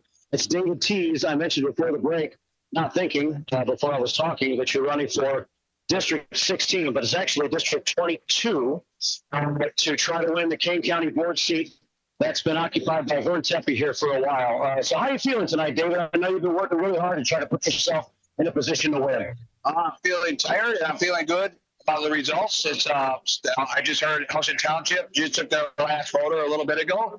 So we're going to start seeing some numbers coming in from Elgin and all the votings that's been done going on today. I feel good. I feel optimistic, and I think with God's help, I'll get a victory out of this. Today's November the 5th. When would you say you actually started working on your campaign? Do you remember when you decided you were going to run, and how long of a road it's been, and how many different places you've been? It's been a long, windy road for the last several months, hasn't it? Last time I decided I was going to run was Maggie Myers' house Christmas party, Elgin Township Christmas party. Jeff Myers and Doug Stubbs said it was my turn, so I decided, why not? And then January came, I decided to go all in, get the petition done, get on the ballot. And once I got on the ballot, and I went ahead and started running my race. The first time you experienced anything like this, actually running for office, right? So as you look back at the last almost year now since you decided to make this decision, how's it been? Has it been the way for what you've expected, or has it been a lot harder than you expected? Or how's the experience been as a whole for you? It was a lot harder than I expected, but it was a long journey. I'm blessed to have a lot of PCs in our township help me out. They helped me out to the fullest. Bill and Barb and Del Webb, Bill and Barb Bako, they did an amazing job, and Del Webb. It was a team effort, a lot of people, and it was a lot of work. It was not what I thought it was going to be, but it's a learning experience for me in the future. I heard Dan Ugasti interviewed on our radio station while I was driving here tonight, and he said that one of the things he's enjoyed the most about being in office or being a part of politics in general is how many people he's met. And that's probably the way you have to feel as far as all the different new people that you've met over the course of the past year. No matter how things turned out tonight, you had a lot of new friends, right? Oh, yeah. I've met a lot of new friends, a lot of new people. And I'm not a name face, you look at somebody, how you doing? It's hard for me to remember people's names. That's my kryptonite. I'm sorry. But yeah, I've met a lot of new people and interesting people along the way. So I know the polls are closed now, and votes are beginning to be tallied at this point. I guess, how do you feel at this point? I know that it's an uphill climb. Vern's been in office for a while here, but you really had a good feeling coming into today. You still feeling pretty good at this point? Yeah, I'm only down by 400 votes or in that area. Those are mail-in ballots and early voting. So today there's a lot of polls open in Elgin and anywhere. Anybody can vote anywhere in Kane County. So we're not going to know the numbers probably until 11, 10 o'clock, or a little bit later tonight, the final results. Well, I appreciate you joining me here tonight. What else do you want to say about the campaign and about the Republican Party right now? I think what Andro said on stage was pretty impressive as far as how many extra people are here tonight than maybe they expected to show up. It does show a unity within the party that maybe Kane County hasn't seen in a while, right? Yes, there's a lot of unity here. There's a lot of great people in this room, a lot of hardworking people, and they worked their butts off during this whole campaign, and my hat's off to them, and I thank them all a lot. But thanks. Good luck tonight, David. I appreciate all you're doing for the station, coming by all the time, being a part of the first shift a little bit, and I really wish you the best of luck tonight, and I appreciate all your hard work. I'll still keep on the station, calling in there. I'll still see pestering you. You need me around. You know that. Well, you'll stop by the station, especially because you'll be the representative of District 22, right? Yes, I'll be the district representative. I'll stop in and give you some updates. Sounds great. Thanks, Dave. Thank you, Mark. David Tees with us here as we continue our coverage from St. Charles. In a little while, we'll be joined by Dean DeLaley and Matt. They are out covering the Democratic side of things. But look who I have here. It's Gretchen Butler who's joining us here tonight. Gretchen's running for auditor. She's been on with Brian Anderson before. And you got a big smile on your face. You feeling pretty good tonight? I do feel good. You know, that's the one thing I can honestly say, that I left everything out on the field. I door knocked. I recruited people to door knock. I put signs out, got the word out, asked everybody, did social media, asked everybody to tell their friends and family, and just I left it all on the field. So I can walk away from tonight, whether winning or losing, I feel great about where I am. I think our message got out there. I think people came and voted. And we were just looking, we still have roughly 70 to 80,000 ballots that still need to be counted. So right now, but there's still time. There's still time. And how long ago did you decide this was something that you wanted to do? Because I was just talking to David Tees, and he said, gosh, this running for office was a lot tougher and a lot harder than I thought it would be. Is that the way you feel too? Absolutely. You know, I was approached probably last November, actually, right before Thanksgiving. I had gone to dinner with some friends, and they were just getting to know me, and I was telling them my background, 25 years business experience, and they kind of looked at each other, looked at me, and I said, what? And they said, have you ever thought about running for office? And I said, well, no, why would we do that? That sounds crazy. And they said, no, we really want good people that care about the community, that are business, that have integrity, and that, you know, just want to make a difference. And I went, well, that kind of sounds like me. And so really started diving into what the job was and what it entails, and just really went, oh gosh, you know, I have a choice here. I can either jump in and say, I'm going to give it a try because I feel like I'm equipped and have the experience and I want to make a difference, or I can try to go home and say, no, thank you, and then I won't be able to sleep again. So I feel like I've jumped in with both feet. My family's on board. We're all excited, and just know that God has a plan. So we'll see. Well, you know, when you run for mayor, or when you run for city council, or when you run for Kane County board, whatever you might be running for, I think the voter can often tell exactly what they would like you to do once you're in office. When you're running for auditor, it's a little bit different. It's got to be a little bit strange to sell yourself as an auditor, because it's different than a lot of elected political positions. Absolutely. So that's not a platform. You know, I don't have any, lower taxes or anything like that. So there's no platform. It's really more about the experience, having 25 years business experience, my husband and I owning our own hardware store and managing all the financials, bookkeeping, you know, all that's kind of been in my background. And so really being able to find, it's kind of funny. For me, I'm one of those people that I can look at something and find the mistake immediately. It jumps out at me. Well, that's really what an auditor is. You need to look and identify what are those things that don't look right, and try to, you know, figure out what needs to be fixed, or trying to get more information. So yeah, it's really more about selling myself and my experience than it is necessarily a platform. Gretchen Butler's joining me. She's running for Kane County Auditor on the Republican side. And we'll find out in a few hours how some of these local elections are going to turn out. We're going to keep it here on WRMN until midnight tonight. And hopefully we'll know, but I'll be back on the air tomorrow morning to tell you more about what I've learned overnight. So I've gotten a little bit of sleep, and maybe you got a little bit of sleep. I bet you're tired right about now. No matter what happens tonight, I bet you're ready to get a little bit of rest, right? Yes, but I'm not sure I'm going to sleep. You know, we're all so excited and have such a high right now, but I'm sure at some point we will all crash. But right now it's too exciting and not ready to give in and not ready to go home just yet. I mean, going back to the position just real quick. Again, I was talking about how you're trying to sell yourself. Obviously, you have conservative beliefs, and that's why you're running on the side of the Republican Party. But can you tell, unless there's obvious reasons that your opponent is doing a poor job in office that can be seen to the public? It's really hard to tell the job your opponent's doing, isn't it? Yes, absolutely. I think more than anything, one of the things I think that I've heard is that position needs to be a nonpartisan position. You're working for the people, the citizens. There's been some things I think that I would do differently that I've just heard, that, you know, if she sees discrepancies or she has questions, depending on who it is, she goes straight to the media. And I just don't think that's necessary. I don't think it's right.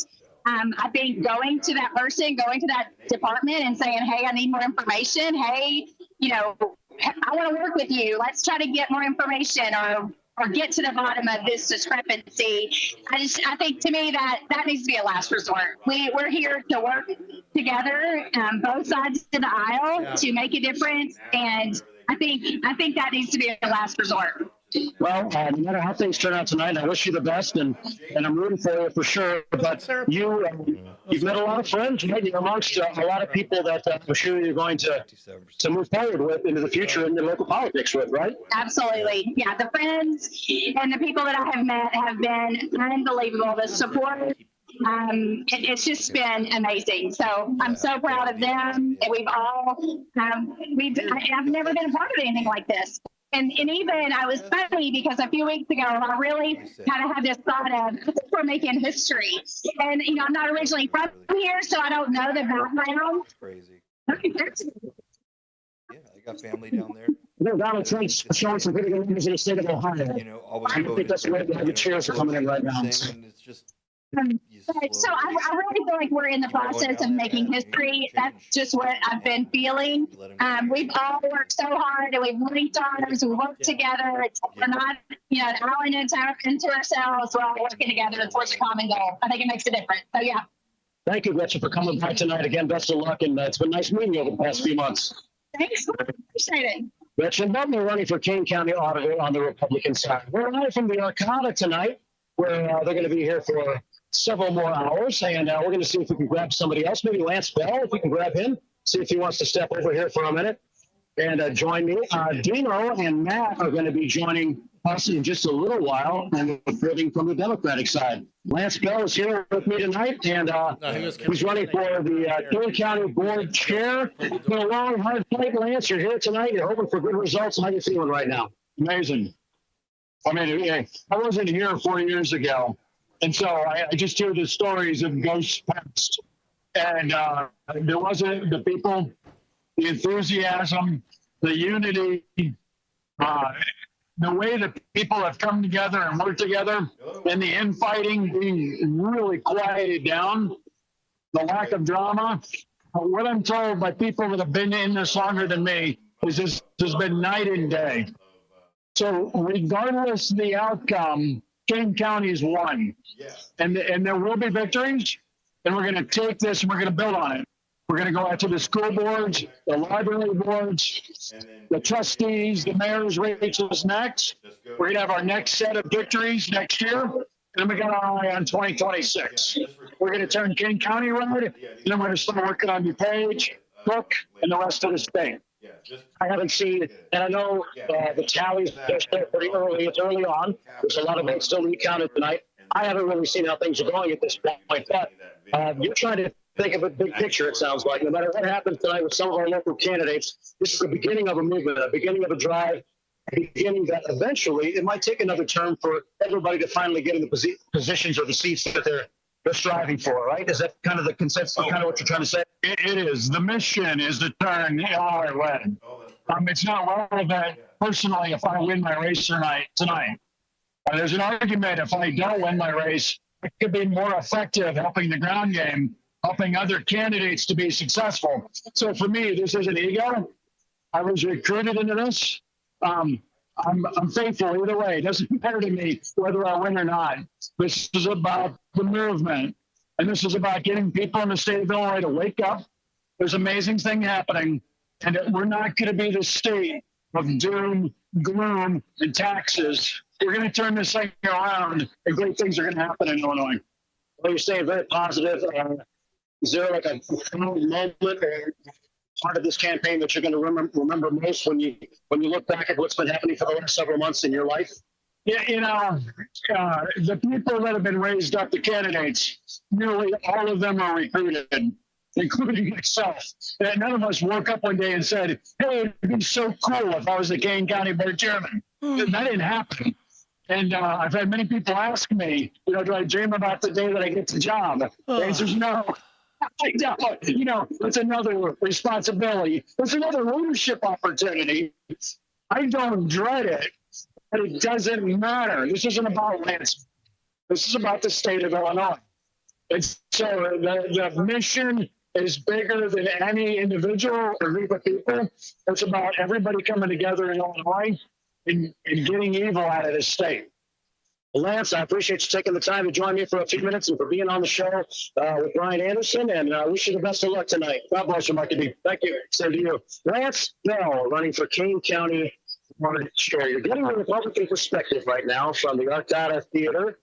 We are in the guitar room, which is the very front, facing Main Street on this wet election night. There was a big roar of the crowd here in the room a few minutes ago because I think they saw some Ohio numbers in favor of Donald Trump that maybe were surprisingly pleasant for the Republican eye to see as they watch the screens here in the room. We're going to see if we can grab anybody else. I'm not sure exactly what time it is, but we're in just a few minutes going to be swinging it over to Dean Bailey and Matt. Those guys are going to be live covering some Democratic activity. I'm moving the camera in my hand right now because I'm trying to show you some of the sights of the room here tonight from the Arcata Theater. It's a very nice room. And of course, Ron Onesti is going to be a big part of this radio station in the future. He's a part of what has made the Arcata so great. So take a look at all these people that are here tonight representing the Republican Party. Join me tomorrow morning here on the first shift as we'll wake up and do it again bright and early tomorrow morning, beginning at 6 a.m. Elliot, who's been back in the studio tonight, covering this for you, will be my guest tomorrow morning in the 8 o'clock hour. So whatever results that we can have by the time the first shift comes around tomorrow morning at 6, we will announce to you, and who knows, maybe even make a phone call or two during the show tomorrow if we have some winners that we can call that want to talk about what kind of a night they've had here tonight. It's been a great day today so far, but it's a long ways from ending as we continue our coverage live from St. Charles on this election night. We have Dan Ugasti here. We have Don DeWitt here. They are state representatives, and state senator is Don DeWitt, as a matter of fact. And they are here to help the Republicans celebrate as well. So I think what we're going to do, if it's okay, guys, back at the studio, I'm going to go ahead and send it back. I don't see any other guests right now that I can grab to bring along, but we have been broadcasting live from the Arcata Theater tonight, and we're going to continue our coverage until midnight tonight, and hopefully we'll have some results to broadcast. Next, we'll be going to the local Democrats, and we'll see what Dean DeLaley and Matt are reporting for you. And our coverage from back here at Studio 14 will continue tonight as well. Live from the Arcata on election night, I'm Marky B, and I'll see you again tomorrow morning on the first shift right here at WRMN AM 1410 and WRMN Radio on YouTube. Thank you, radio's very own Marky B, for that coverage. Really appreciate him being out there with that. Go ahead and sign off, buddy. Get yourself some champagne and whatever else they're doing over there at the side there. It's great to have that coverage, like we were talking about, that party, that vibe that everybody is going off of, because a lot of people vote with their gut. You hear a lot about this with the, let's say, the economy right now. If you are somebody who owns stocks, who owns a home, you are already moving in that good side. The economy is working for you. If you don't have that establishment already, you feel like the economy isn't growing, regardless of what the stock market's got. Can you guys talk a little bit about gut voting? Gut voting. Oh, yeah. I know what comes from my gut is normally not great. But I mean, okay, first, let's be honest. The stock market is not the economy, right? Yeah. Right? And I will say I have seen it in both administrations, whether it's on the right or the left, Republican or Democrat. You know, people underneath, they were told how great the economy is because the stock market is doing really well, but we just don't feel it. You know, I don't feel it. I was like, I don't have, money in Tesla, although even if I had money in Tesla, I'd probably get out, considering how much Musk keeps messing with it and fluctuating it. So, yes, but I think that whole thing with, as you say, with your gut or with perception, if there's anything I'm going to be critical of the American electorate about, is we have memories like goldfish, and we tend to react emotionally and not intellectually, and that's where you find that's why the messaging is so effective the way it is. You know, I always say that the political process during a campaign is you can have, it's like, imagine hypothetically a politician figuratively, hypothetically, punched you in the nose and gave you a bloody lip. And then come election time, they spend all this money telling you that they didn't do that. And if anything, was their opponent who did that, and that you should punish their opponent for the bloody lip you got. And then because you're at that moment, you're like, yeah, I remember that. Oh, they're right. Yeah, that's what they did. And you go with it. You react emotionally instead of going, hold on a second.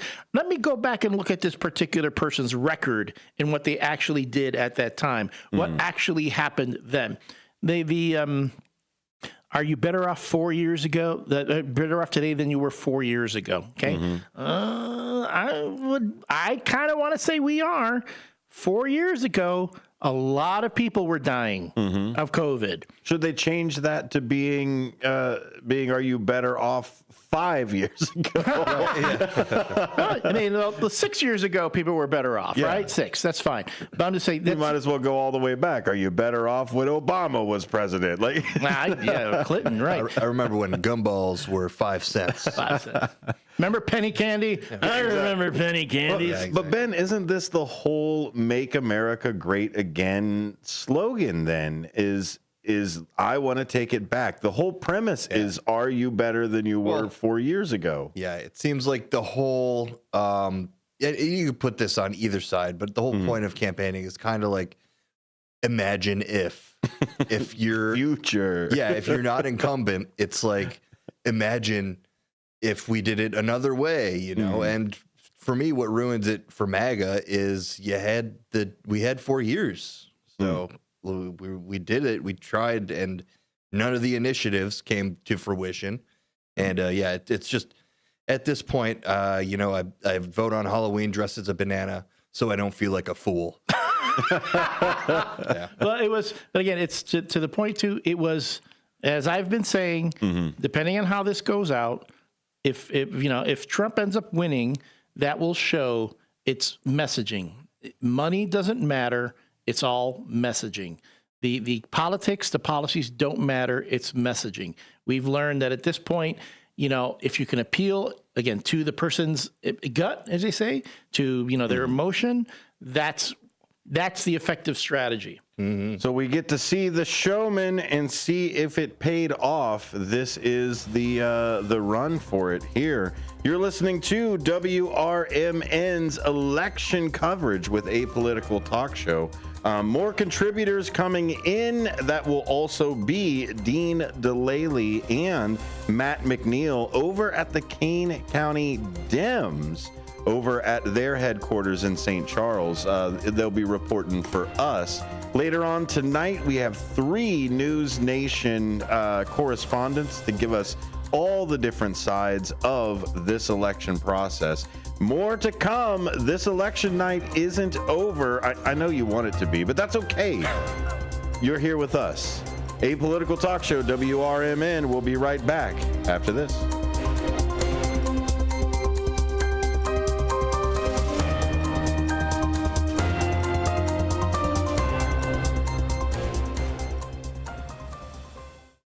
Wake up, Fox River Valley. WRMN AM 1410 is shaking things up with a brand new weekday lineup that'll keep you informed, entertained, and engaged. I'm Marky B, WRMN Program Director and host of The First Shift, inviting you to start your day with The First Shift from 6 to 10 a.m. Monday through Friday. Larry Jones, Jakes, myself, and the entire First Shift team bring you the latest local news, entertainment, and, my favorite, more to kick off your morning. Then it's out to lunch with Matt McNeil from 10 until 1 p.m. Tune in for your midday fix of news, interviews, community happenings, and of course, the legendary WRMN Tradio Show. In the afternoon, join us for Fox Valley Afternoons from 2 until 6 p.m. Tammy and friends will chat lifestyle from 2 to 4, while Sonar and his crew dive into politics and news from 4 until 6. Plus, get to know the movers and shakers of the Fox River Valley with exclusive interviews, too. Don't miss out on our new local lineup that's tailor-made for you. WRMN AM 1410, the talk of the town. Tune in and turn it up. Tim Sconing. 60s. The jingle.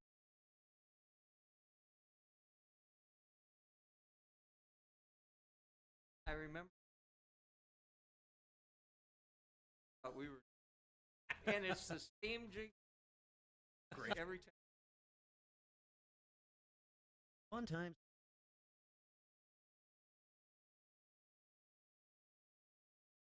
Gyros located at 4870 North Harlem Avenue in Harlem Heights serve traditional gyros as chicken gyros on a pita. Gyros has a diverse menu that includes barbecue ribs, chicken dinners, cheese steak sandwiches, cheeseburgers, and Vienna beef hot dogs that have recently been inducted into the Vienna Beef Hot Dog Hall of Fame. Check out the full menu at .com. That's Twin Gyros at 4870 Harlem Avenue in Harwood Heights, Illinois. Your kids could get free or low-cost health coverage from Medicaid or CHIP. Even if you've applied before, they may be eligible now. Kids up to age 19 are covered for checkups, vaccines, dentist visits, hospital care, and more. And if they already have Medicaid or CHIP, remember to renew every year. Visit insurekidsnow.gov or call 877-KIDS-NOW. Paid for by the U.S. Department of Health and Human Services. Election Day is here, and WRMN 1410 is your trusted source for the facts. Federal races, county board seats, local offices, and advisory questions. We've got all the information you need. Have a question? What's on your ballot? Call 847-931-1410 or text 505-926-1410. We'll give you clear, unbiased information about any candidate or issue on the Kane County ballot. Just the facts, no spin. Stay informed with WRMN 1410, the talk of the town, your source for reliable coverage all day long. Call 847-931-1410 or text 505-926-1410. Your vote matters. Let's make it count together. El Diablo Cantina, located by Spring Hill Mall at 113 Southwestern in Carpentersville, is your fun, hip, and festive family Mexican cantina, serving authentic recipes from all over Mexico that are made fresh daily. There's delicious cocktails using fresh fruits or your choice of 30 craft beers, which go great with the menu. There's indoor and outdoor dining, open from 4 till 11 and until 4 a.m. on weekends, featuring Latin line dancing. Visit eldiablocantina.com today.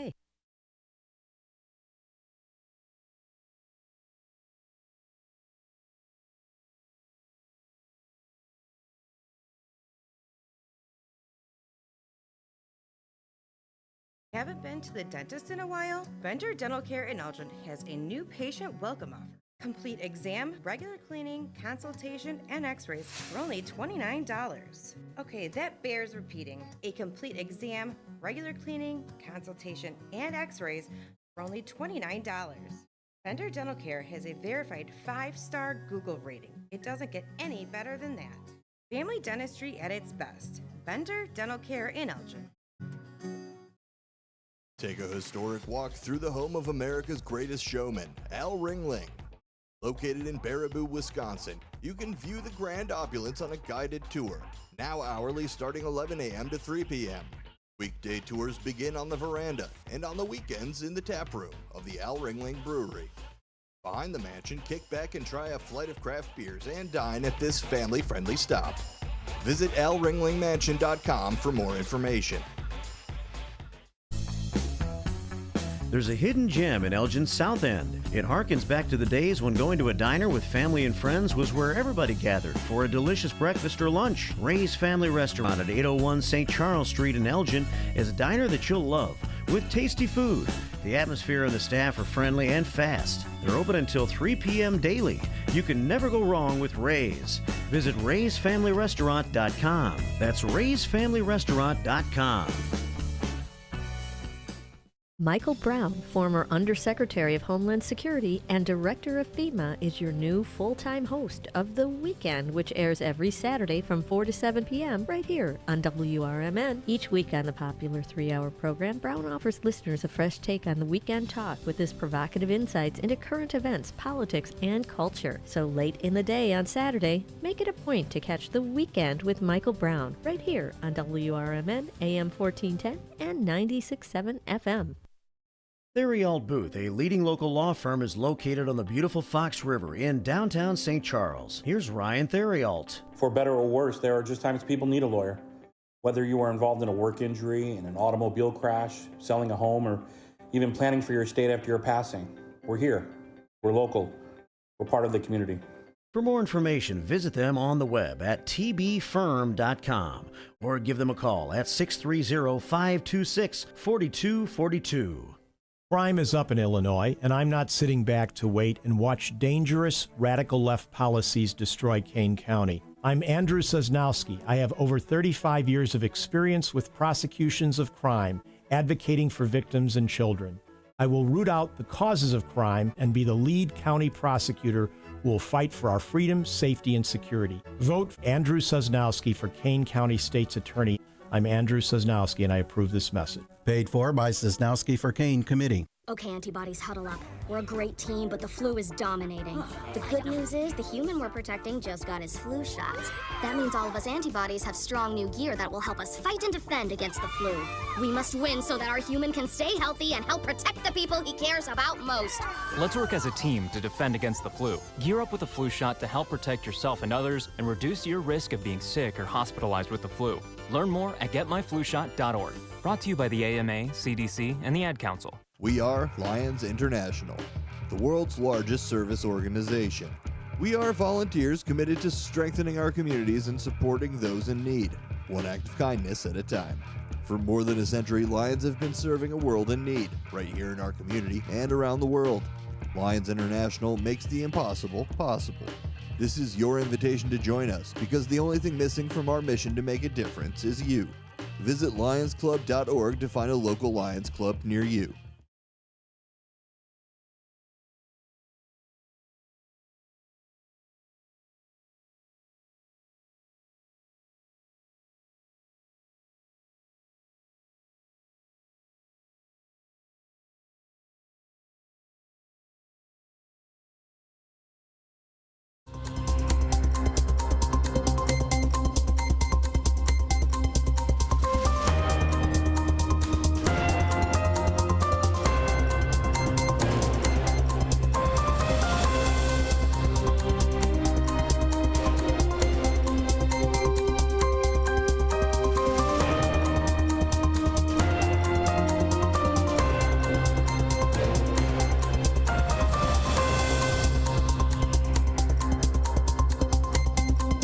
And we're back, everyone. This is Elliot Serrano sitting in for the crew as we're shuffling right now, trying to get in touch with Dean at the Dem Party here at what you've been on. I know you haven't heard the conversation up to this point about what we were calling tonight's event, or what was it? The big election coverage. What we're saying? Yeah. Is that what we were branding it?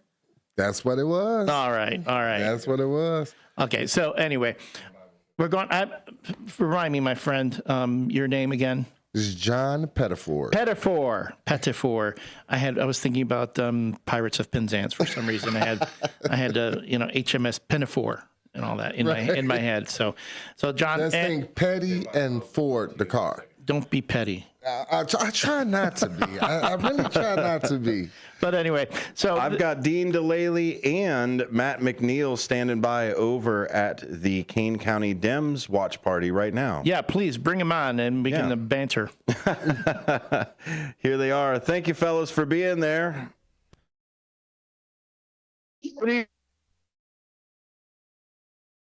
Oh, they dropped off. That's we okay. lost. That's okay. They Technical keep hanging up on difficulties are going to happen, that sort of thing. Folks, if you're not watching us on the YouTube, trust me, there's a lot of stuff you can see going on.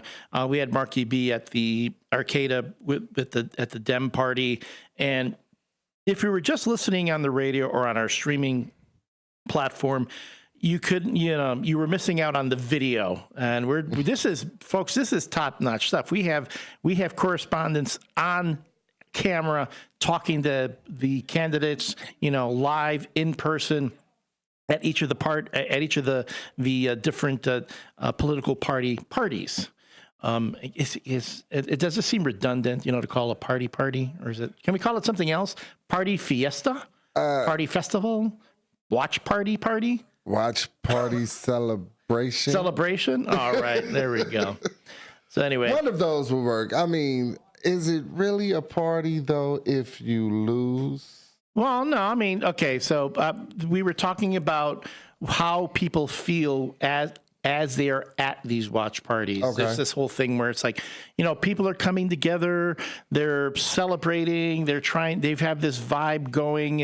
Are they, whether they win or they lose? We had a few candidates that Marky B spoke with saying that, hey, they knew that in their campaigning, they put it out, they left it on the field. They knew they ran a good campaign, that they tried, their best. And they're celebrating that. That's basically what democracy is going out there, getting your voice heard, seeing if people agree with you and seeing if people will vote for you. But the reality is that someone's going to win, someone's going to lose. So to your question, is it a party if you lose? Maybe not a happy party, but if you know that you did your best and you put your message out there and the people heard you, I think it's a party to celebrate. Again, you're being petty. Do we really remember second place? You're one of those. Okay, that's right. I forgot. Okay, and again, folks, if you're watching on the YouTube, my man right here has got his Cubs jersey on. You can't see it if you're listening on the radio. And before we came on air tonight, we were talking about the Cubs. Yep. And you're like one of those all or nothing Cub fans. Hey. So, I mean, and sometimes in politics, I think we kind of have that expectation, or well, it's all or nothing, or the Ricky Bobby philosophy goes, if you're not first, you're last. You're last. So, I mean, we don't reward second place. But I heard second place was the king of the losers. Hey, they were number one. They was the first person to lose. Well, what about like first runner-up in the Miss America pageant? Doesn't she? The best losers, right? She don't get nothing. Well, she gets to step in if something happens to the first one, I don't know. Remember, folks, remember when it came to the president and vice presidency, there was a time when the person who got the second number of votes was the one who got the vice presidency. It wasn't someone who was selected by the president. Can you imagine? If it wasn't such a divide, I would love that. I would love to have to see like Donald Trump take orders. No, that wouldn't happen.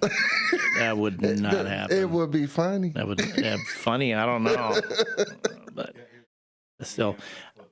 And then again, as the national results are coming in, we will be seeing more and more.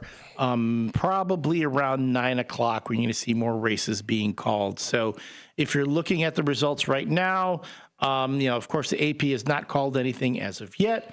As far as the Electoral College goes, 178 electoral votes for Trump and 99 for Harris. Yep. Mind you, there are a lot of states still to go. The whole West Coast. The West Coast, and of course, the quote-unquote blue wall. Pennsylvania, Michigan, Illinois has already been called for Harris. And then we're looking at Missouri, Kansas, and Colorado. So Harris is currently leading in those states, but we're going to see how things pan out. It's still too soon. Although, I know there's some folks who are looking at those returns right now, and they're starting to drop they're trying to consume those antacids. I would have bought stock in Tums. I should have done that before this whole election got started. Oh, yeah. It's a lot of, or Prilosec. Prilosec. You're going to need something for that tummy. For the tummy, yeah. Tummies can be, get a little upset there. Anyway, so this is, this is one of your first chances, I'm assuming, to really be a part of the process in this manner. Absolutely. Okay? Sonar brought you into the station. We've had you on air, of course, sharing opinions, sharing your feedback, but I can see with your laptop here, you've been following the returns here. More than I ever have. So when you look at this, has that kind of like shifted your opinion of how the whole process works? Yes. I didn't know that it was this much involvement when it came to even reporting on elections. You just look and be like, oh, they're winning. Let's report that. But no, because it's ever changing. If it's live, it's ever changing. See, I'm looking at these numbers here. Let's look at the 8th Congressional District with Raja and Mark Price. Krishnamurth is his last name. Krishnamurth? Krishnamurth. Krishnamurth. Murthy. Okay, so with the number of cast, we had over 13,000 registered voters in that congressional district and 48% turnout. So about 63,000 actual ballots were cast. Looking at it, Raja has 55% currently of the vote. And I'm sitting here looking, when you look at these numbers on the level, mind you, these are numbers that everyone's going to be able to have access. Mind you, we have them right here on the screen. If you're watching us on the YouTube, you can see it right there.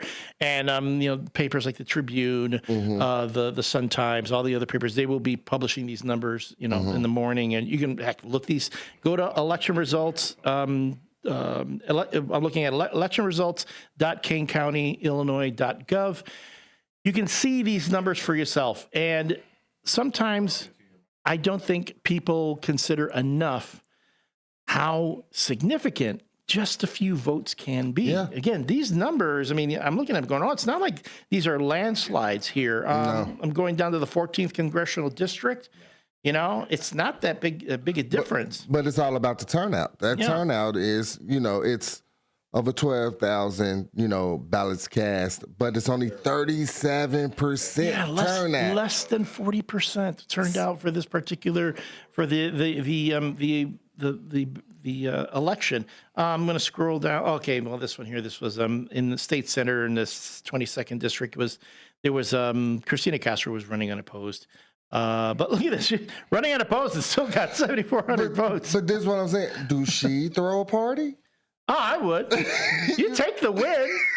You take the win. It's like in the NFL. I don't care. You beat the New England Patriots on Sunday. You still take that win.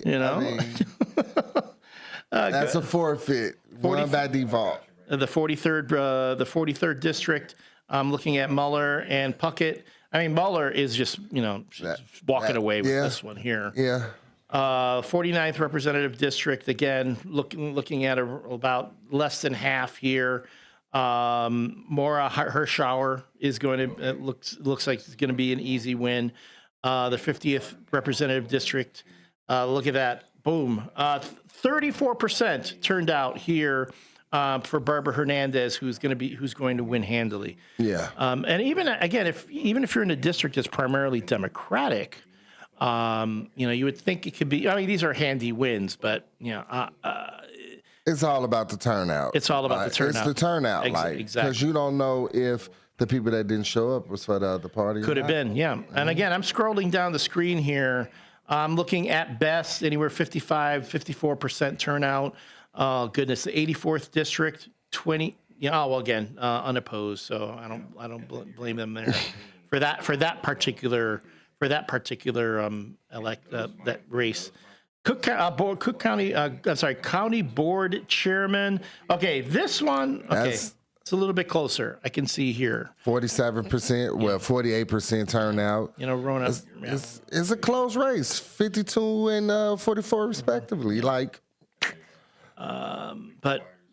Okay. So here's mine. The one that I was having a little fun with before we came on air. For county coroner.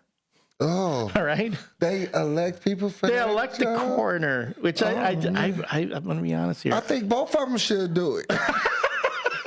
Anybody want to, like if be a it's- coroner? I would see, and it's like, the coroners, it's like, okay, I'm going to date myself here. This is before your time, but there used to be a show on television about a coroner. It's called Quincy, starring Jack Klugman, and he was a coroner who solved mysteries. Okay. Now, I would ask, Mr. Representative Russell, Robert Russell, who's a Republican, who's actually behind on the vote here. What kind of mysteries would you solve if you were elected county coroner? But Monica Silva looks like has got the majority of the vote here at this point.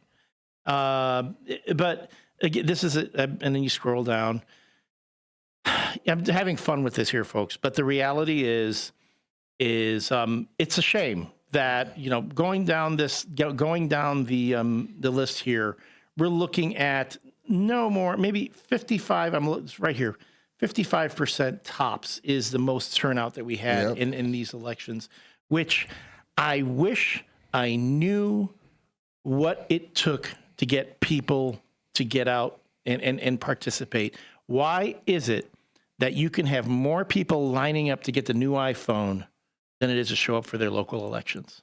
I believe they believe their iPhone is going to serve them in some way. Better than a politician, better than someone in office? Absolutely. Okay. I don't know. It's sad, but it's true. But the other issue here, we brought it up in a previous segment, is the bringing up the third or the fourth party. Mm-hmm. A lot of folks get a little bit disillusioned with what the current parties are doing, whether it's Democrats and Republicans.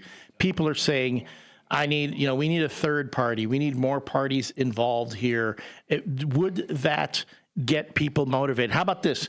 Would ranked choice voting make an effect? You're familiar with the term of ranked choice voting? No. Okay. Explain that. So ranked choice voting works like this. Let's say you have a number of candidates, right?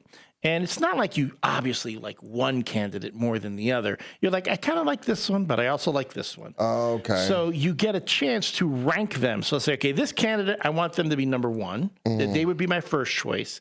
And if this person doesn't go, then I want to vote for this person. So you put another person. I mean, have you ever done the TikTok thing where you rank your movies and whatever? You do the same thing with your candidates. So you rank them first, second, third, fourth, depending on how many are in a particular race.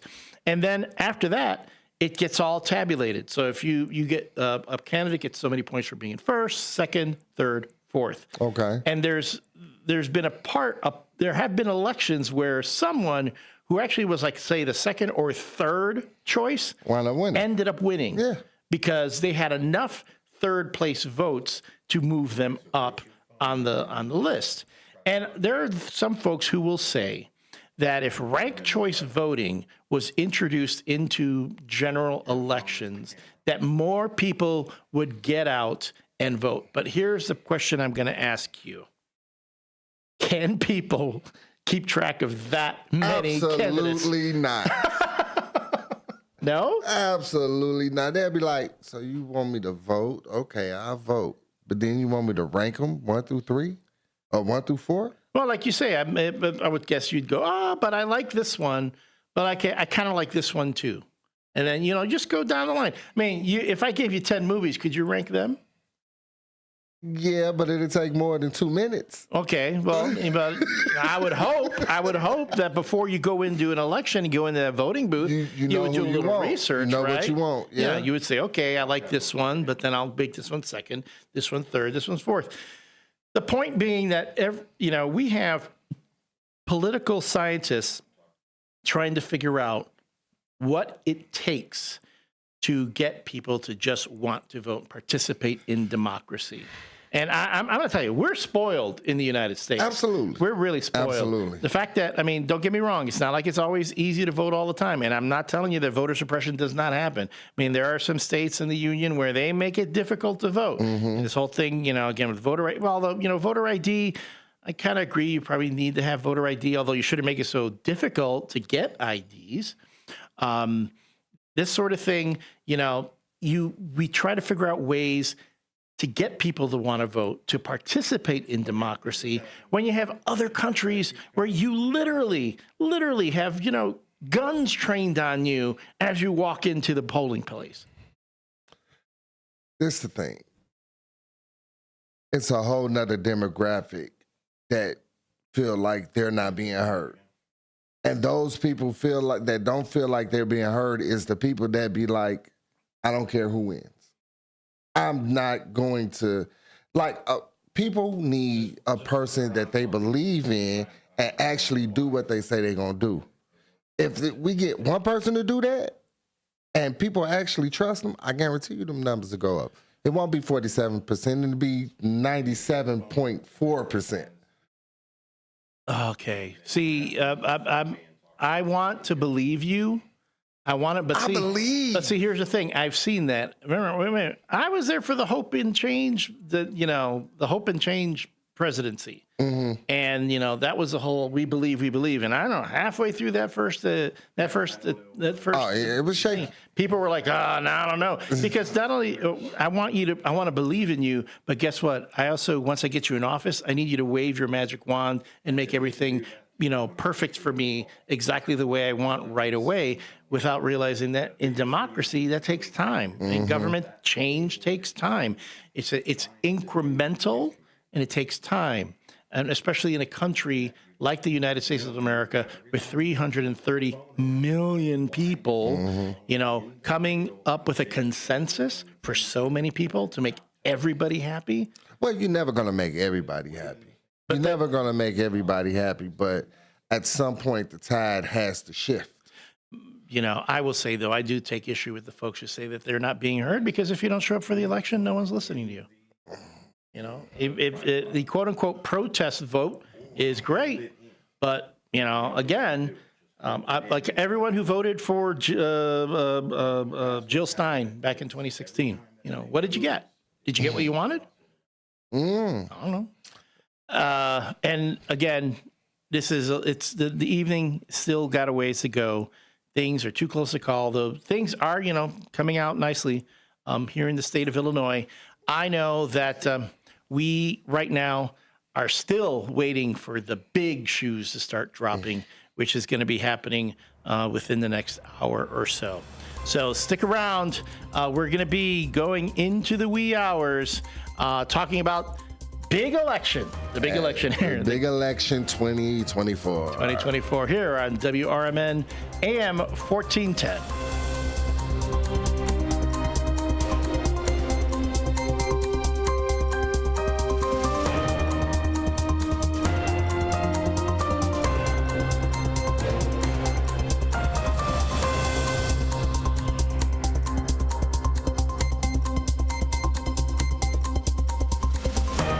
Looking for a place to try for breakfast or lunch? You'll find a gem of a restaurant with amazing food and great prices at the Tripleberry Cafe, 435 Angela Lane in Crystal Lake. For breakfast, try Tripleberry's strawberry cheesecake French toast, ribeye steak and eggs, or carnitas skillets. At lunch, there's the AM burger or Chipotle chicken BLT. There's delicious homemade cream of mushroom soup. For tasty home cooking, Tripleberry Cafe is the place to be. Visit tripleberrycafe.com.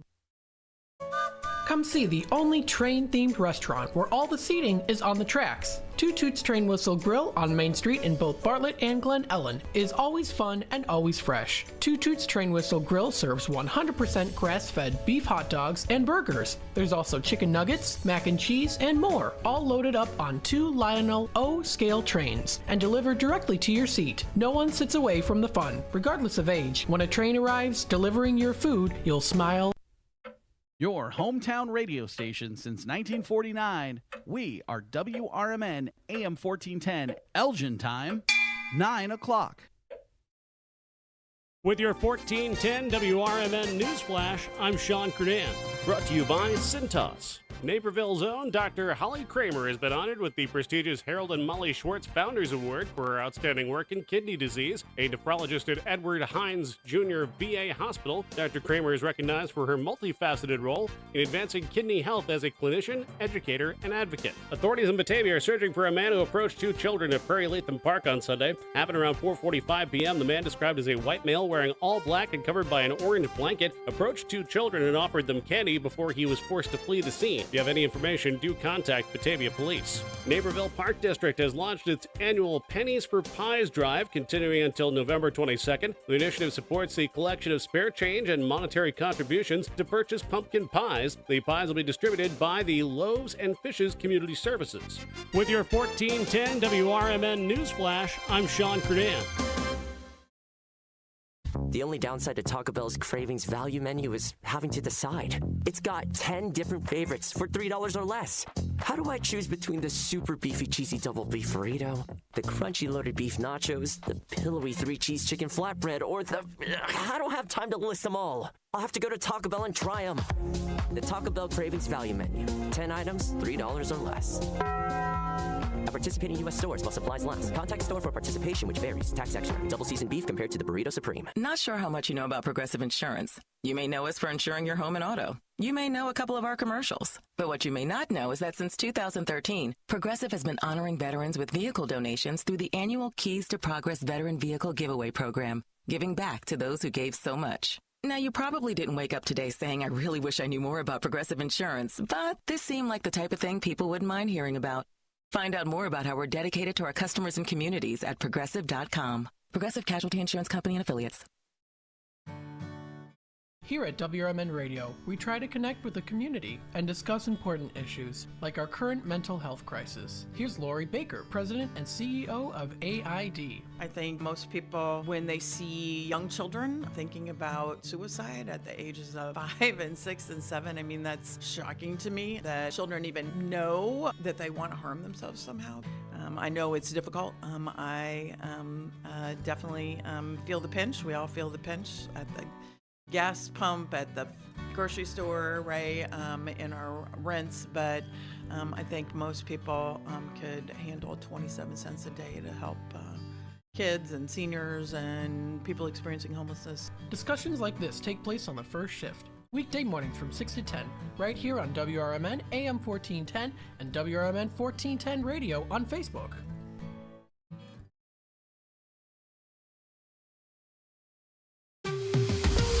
This is WRMN News.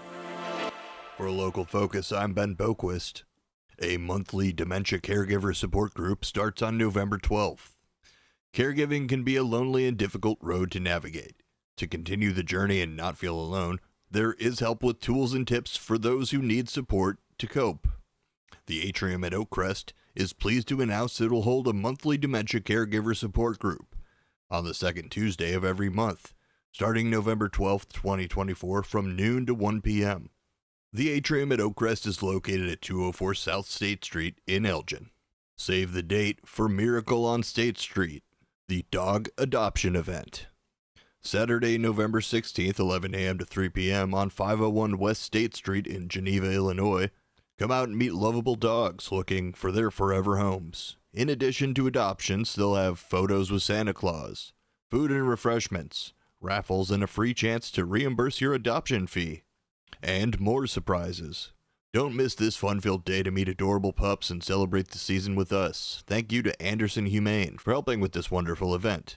Share with friends and family, and let's make a difference together. An early notice to register now for free February NAMI mental illness courses. NAMI Family to Family is a free 8-session education program for people who love someone with mental health conditions. It provides information about anxiety, depressive disorder, schizophrenia, bipolar disorder, and other mental health conditions. Other topics are communication, problem solving, treatment, and recovery. For more information or to register, call NAMI at 847-410-9719. For Local Focus, I'm Ben Boquist, WRMN News, produced in Studio 14 by the River Media Network.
Hi, everybody.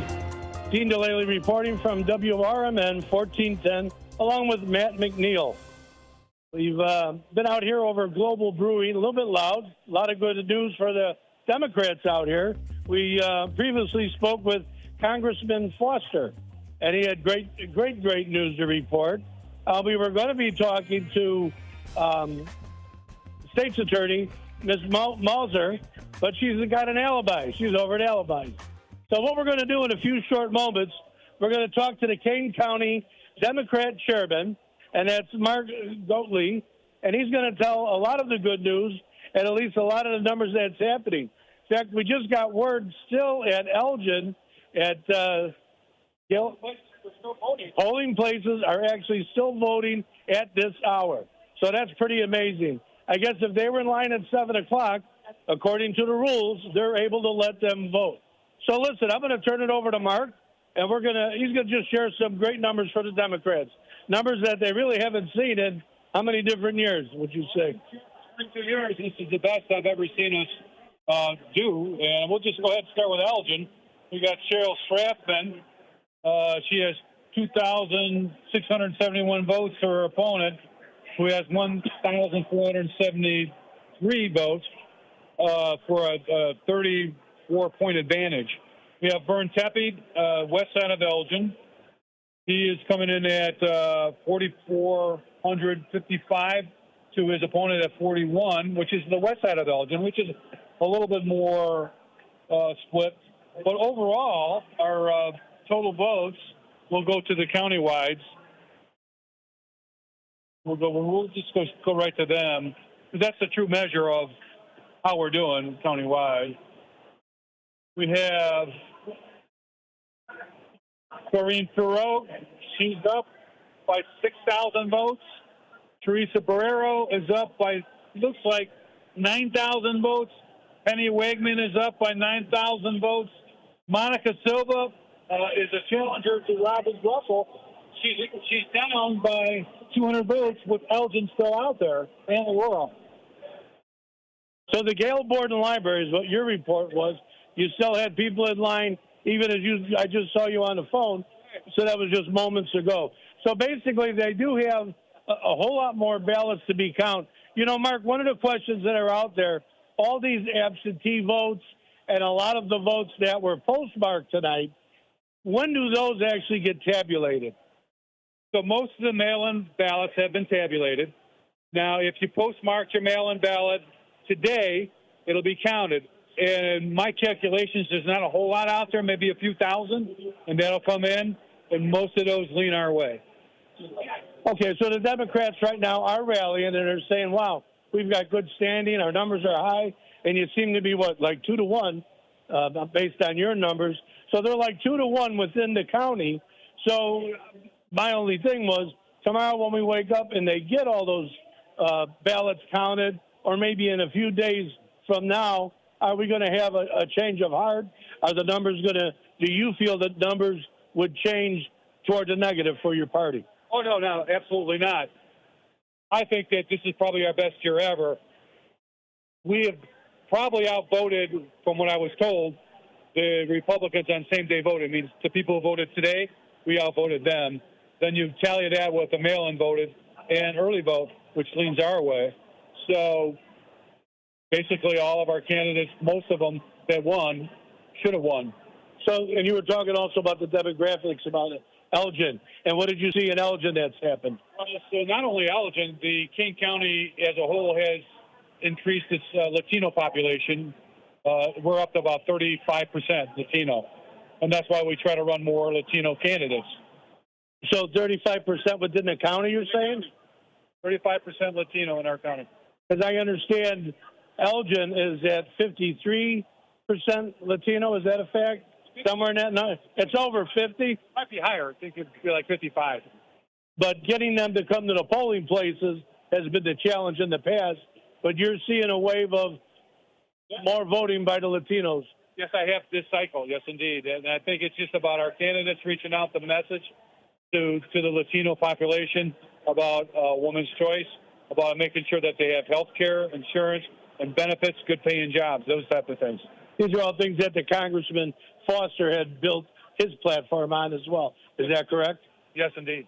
All right, beautiful. Well, listen, we've been talking about Mark. Say your last name, Mark. Mark Gately. Gately. I said it wrong earlier. But we're over here, and everyone's having a good time. In fact, they're a little bit aggravated at us because we asked them to turn the music down because you couldn't even hear yourself think before. Not that it's much better right now. But I'll tell you what, we're here at Global Brewing. Me and Matt McNeil, we're trying to get as many people as we can to give a rebuttal. We're going to try and catch up with the state's attorney, Jamie Mauser, and we'll be back with just a little bit. Dean DeLaley reporting, WRMN 1410 with Matt McNeil.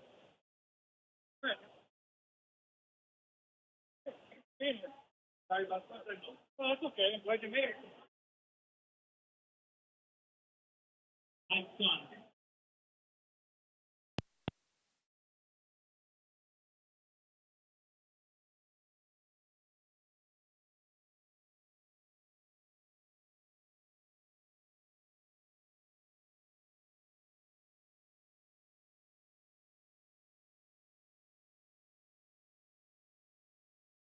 Welcome to A Political Talk Show, the coverage of the election that's going on right now. We will connect back with Dean DeLaley and Matt McNeil. They both seem to have knocked off at the exact same time, so we'll see how that ends up over there. We were just going over some of the election results that are here. We want to welcome in the election results correspondent that we've got going on here. That, of course, is John Pettiford. Thank you, sir, for being here with us.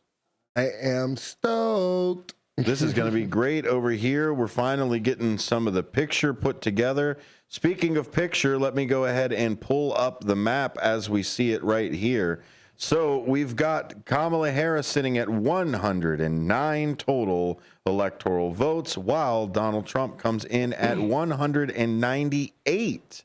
That's sitting there. Reminder for those of you playing at home, 270 is the cutoff from there. We're going to expect some results soon from the Nevada side of things. It will be 10 Pacific that will get some of the California results as they come in. Arizona, New Mexico, Kansas, and Iowa are all leaning to the red side. If we're talking about those swing states, Michigan is moving on the blue side with only 18% that has been reported. Pennsylvania with 50% reporting now. We now have 50% reporting in Pennsylvania, 19 electoral votes that are there, and it is a separation of only 70,000 votes. That's it. That's the difference on Pennsylvania that's sitting there. Thoughts, gentlemen? Yeah, it seems like kind of what everybody thought in the patterns of normal elections, kind of the red wave and then the blue follow up. I forget what they call it, the blue burst or whatever buzzword you want to call it. But yeah, we're going to see a lot of things change in both directions. So it's still not even halfway through, maybe, counting everything. Oh, yeah. There's still some that's out there. I mean, New York only has come in at 61%, but because of the 1.1 million that's over Donald Trump, they called it for blue. AP, again, has not called, but Michigan and Wisconsin are now floating at there with floating blue. Wisconsin reporting at 44%, and then this one is even tighter, 44% reporting. This is less than 2,000. Wow. With 44% reporting in Wisconsin. This is 2,000. This is 49.3% for Kamala Harris, 49.2% for Donald Trump. That is a tight margin that's sitting there with 10 electoral votes up for grabs. Oh, the Harris camp need that. Yeah. They need that one. Yeah, that's what everyone's saying. What is it? Wisconsin, Pennsylvania, and Michigan. The big three. Idaho and a few others are actually coming in as blue or leaning that direction. I don't know if it's because they counted the first 3 votes already. Yeah. They're just trying to figure it out. If you look at Arizona with 48% reporting, that is 16,000 in a separation on that one. So these are tight races in those swing states. Yeah. Yeah. And we're seeing some results as far as congressional, Senate, and all that type of stuff kind of flow in. So I don't know if you wanted to go over more of the local stuff. Yeah, let's go ahead and do that while I. Why don't you go ahead and do that while I try to get the boys back together? Okay, so I'll go through the numbers right now for the Kane County side of everything. And right now, being 9:17 p.m., updated 34 minutes ago, Kane County's state attorney, Jamie Mosser, up 53% on Sosnowski, 46. We have the Kane County clerk of Circuit Court, Barrero, up 53% now, with 93,855 total votes, and up on Anthony Catella, the Republican candidate, with 82,549 votes. Right here, Kane County coroner, Silva, up with 50.2% at 88,477 votes. Rob Russell trailing, making up ground from the last time, 49.8%, 87,639. So that is a very close race, under 1,000 votes. Oh, yeah. Between them. So interesting to see where that goes as they still count. The Kane County recorder. Now, this one was in a dead heat earlier. We've seen Wegman, the Republican candidate, go up 52%, 52 to 47 over Villegas. 91,590 votes for Wegman over 84,170. So it's good to see the turnout. A lot of big numbers in this Kane County centered election and our focus right now. And yeah, just kind of looking over everything, things that might pop out to people. We have the forest reserve measure that was on the ballot. Last I saw, that was up by a healthy margin as well. And you have, of course, all the House races, which are highly contested too. We'll continue to bring you those stats as they come in.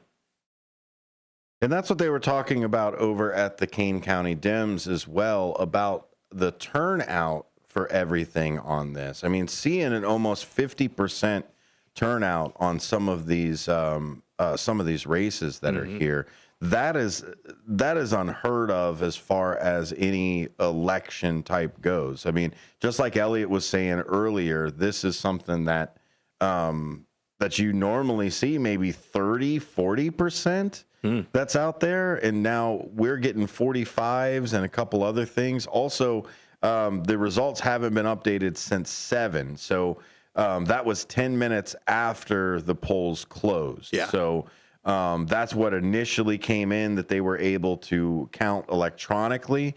I think what we're going to end up is with the hand counting or the verification, we'll end up with another update that's in there. But what do you guys think about 140,000 people voting in this county? Yay. Yeah. Ray, right? Sure. Yay. Let's get some high scores. That's what it's about. It's about getting up, getting out, and voting. Yeah. That's what it's about. I'm looking at the 11th congressional district, 70.50% turnout. Wow. That is amazing. Yeah. You're seeing a lot of numbers like that for people who are winning. Yeah. And it's great. Yeah. They absolutely feel like they can make a difference, and they inspire to change. Mm-hmm. And that's what it's about, right? Mm-hmm. Everybody want to be inspired or feel like they could induce change on a global level. Yeah. That's what it's about. And it looks good to see all these people come out and vote. That's there. Over 200,000 people, 146, rocking it right there. That is a high score number if I've ever seen one. That's higher than any pinball score I've ever gotten. That's out there. At the bottom of the hour, we've got our first News Nation connection. That would be Caitlin Becker. And Caitlin is going to talk with us about the Pennsylvania election specifically. The Keystone State is absolutely going to be the make or break for both of these sides. Over 50% of each of the combinations of winning for each one has either side set for Pennsylvania. As soon as Pennsylvania goes, the other side loses 50% of its ways to win. And so this is a key moment, even to the point where Michigan, like we had talked about, will be that second shoe to fall that's in there. So that's why a lot of people have been rallying in those states. How fair is it that Pennsylvania gets all the rallies? Right. It's Pennsylvania. Take them. Oh, you don't want the rallies over here, Ben? Yeah. We don't need all that extra traffic and all the hullabaloo. Like, come on. We get it. Like, it's like, you're not the favorite audience. You just have the best, the most stake in the election, really. So, is what it is. Wisconsin has flipped again to red. We are now, I think, 12,000 separation on there. So that's now flipped over to red. It's not as tight as it was, but Michigan became a little bit tighter, of now being separated by, I think, 20,000. We're still expecting results from a few other states that are here. New Mexico's coming in at 29% of the voting and the reporting. 5 electoral votes in New Mexico that's sitting there. And we're seeing that go blue with less than a 20,000 separation that's over there. Why should, gentlemen, we're sitting over here and looking at Illinois, who has already 3 million, 4 million people already voted by now. Why would a state like, I don't know, any of these other states be slightly more important? Is the Electoral College this separative for us here in solid color states? I believe it is. I believe that, I think it's 19 Electoral College for Illinois. Here in Illinois, yes, 19. 19. I know it's a lot of people in North Dakota. I mean, it's a lot of land too. But, I mean, I just think at some point they have to revamp that process. North Dakota is coming in at 40% reporting with less than 150,000 people voting. Yeah. And there you have it. I just think it needs to be revamped. They need something else. Do we go by the popular, or do we just go by just the Senate, so everybody has the same amount? Yeah, I think that's the way to do it. I mean, my problem with it is just the whole representation, the idea of what it really represents, taking the power out of the hands of the public, really, just because either, not truly owning property or what have you, just not having enough trust in the public opinion, and which I continue to make that argument. But I mean, it's just boiled down to such a point where you have this, where it's only in Pennsylvania that everyone's focused on. Well, I believe that was probably one of the reasons why we have a North and South Dakota. Right. Is because of the Electoral College. Sure. You split Dakota in half, and now instead of 3 college points, you have 6 because you always vote for the 2 senators and then the 1 House representative. Let's get rid of all of it. Go back to the popular vote. Ain't that what it's about? Now that we could at Give least it to the track people. Yeah, we got the technology to figure it out and track it and all that stuff. So I'm for the time of encryption. Yeah, give it to the people. Because let's look at it this way. Right now, as it stands, Harris has 112 electoral college votes, while Trump has 198. There is less than 5 million people separating those 86 electoral college votes. Yeah. Wow. Really puts it in perspective. Yeah. But no one really knows what's going to happen, do they? It does look like they are starting to get to the point where the Republicans have essentially already voted in. Montana, Wyoming, Utah, Nebraska, the Dakotas, everything that we normally would see come in as red are already starting to come in. It looks like Texas, no matter what everybody thought or speculated, Texas is going solid red for this as well, with Donald Trump beating Harris in Texas by 1.2 million votes with 69% reporting in. You're also seeing Iowa. Yeah. You're starting to see Iowa move to that side too? Yeah. Iowa's sitting at 42% with their 6 electoral votes, 42% reporting. Donald Trump is winning 53.2% to Kamala Harris's 45.5%. So we are hitting at the bottom of the hour here. When do you guys expect us to actually start seeing these results starting to actually make a difference? Is it when California starts reporting, or are we waiting on Arizona to finish up? California is definitely going to be a big one.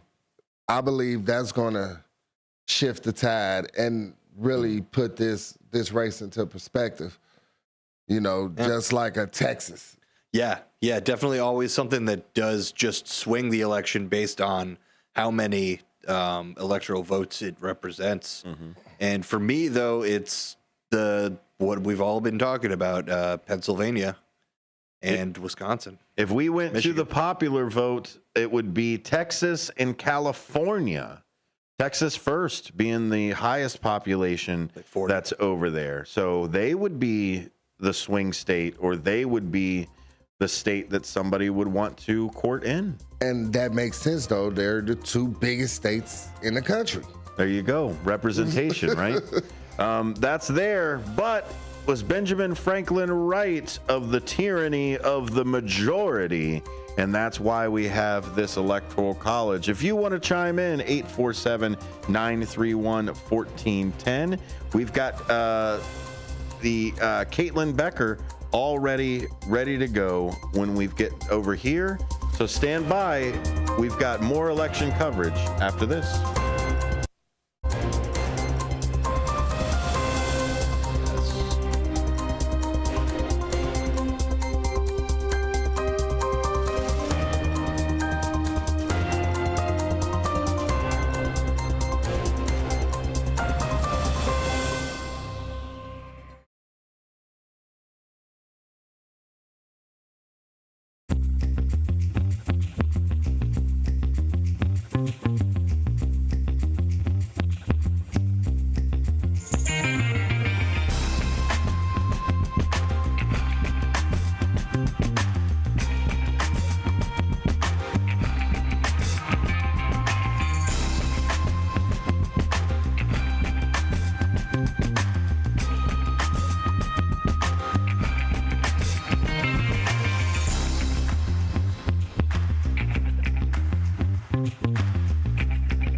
At Wintrust, you can have the banking experience you need and the one you deserve. Ready for a change? We've made it even easier. Our new sophisticated online platform makes opening accounts a breeze, but our bankers are always here for you. Open a new Total Access checking account in minutes at wintrust.com/fast. Plus, get $300. $100 required to open. Requirements to qualify. Must use link to apply. Member FDIC.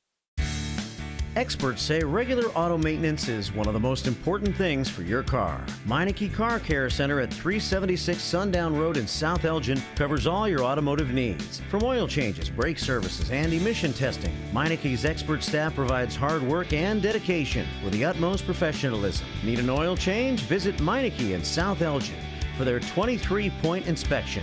Call 847-888-9644. Take your family out or meet up with a friend for breakfast, lunch, or dinner at the Elgin IHOP, located at 101 Randall Road by the theater. They're open for dining 7 a.m. to 10 p.m. Stop in at 3 p.m. for happy hour with discounted meal deals for early birds starting at just $6. You can choose from breakfast choices like the pancake sundaes or juicy burgers or maybe a classic burrito bowl. Check out the menu at ihop.com today. We asked seniors how to prevent Medicare scams. My best advice, if you get a phone call, do not talk to the person. These people are well trained. Don't talk to them. They don't know me. They're just trying to scam me. Don't be fooled. Hang up. Just hang up. Never give out your Medicare number. They're going to get your number to put in a false claim. If I get a call from someone, I don't pick up the phone. And should I pick up the phone and they ask for information, then I hang up. How do you detect Medicare fraud? Just like I check my credit card statements, I check my Medicare statements monthly. Scammers can get a hold of your number, order medical devices through your account, and you're not even going to know about it if you don't look at your statement. Check your statement every month. If you get your statement and you see something that you know you did not have done, you report it. Call your senior Medicare Patrol. To report Medicare fraud, call the Senior Medicare Patrol at 800-699-9043.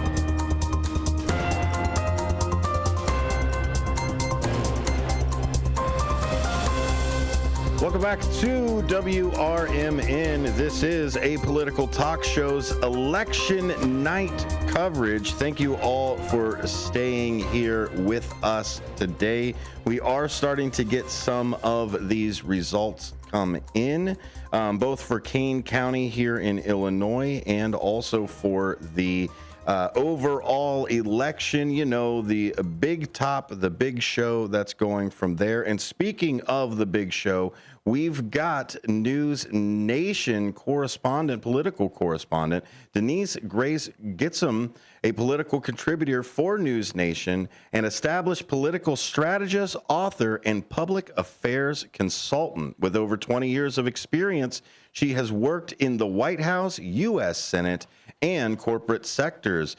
Gitsom is also the author of Politics for People Who Hate Politics, right here in line with a political talk show. Thank you very much for being on with us, Denise.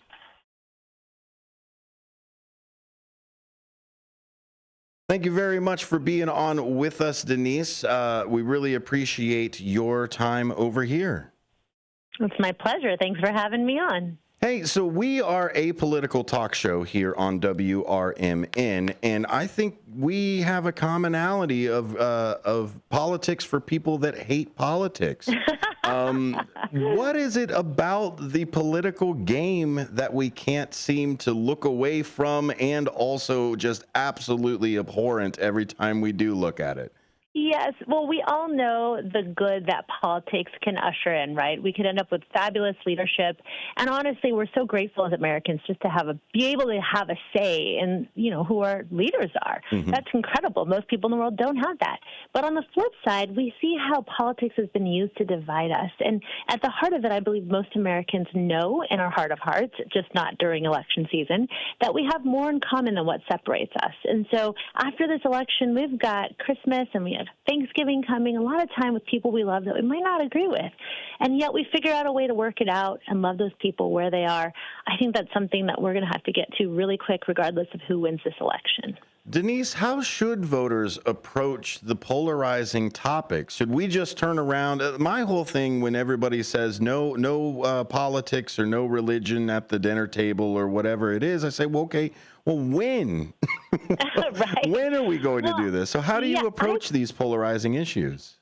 I think it's good to read the room. There's times when it's less wise to bring things up, and then there's times when you kind of have to in order to feel like you can know something about somebody and be fully known, which is the essence of any true relationship. You can't go around lying or hiding or subduing your perspective.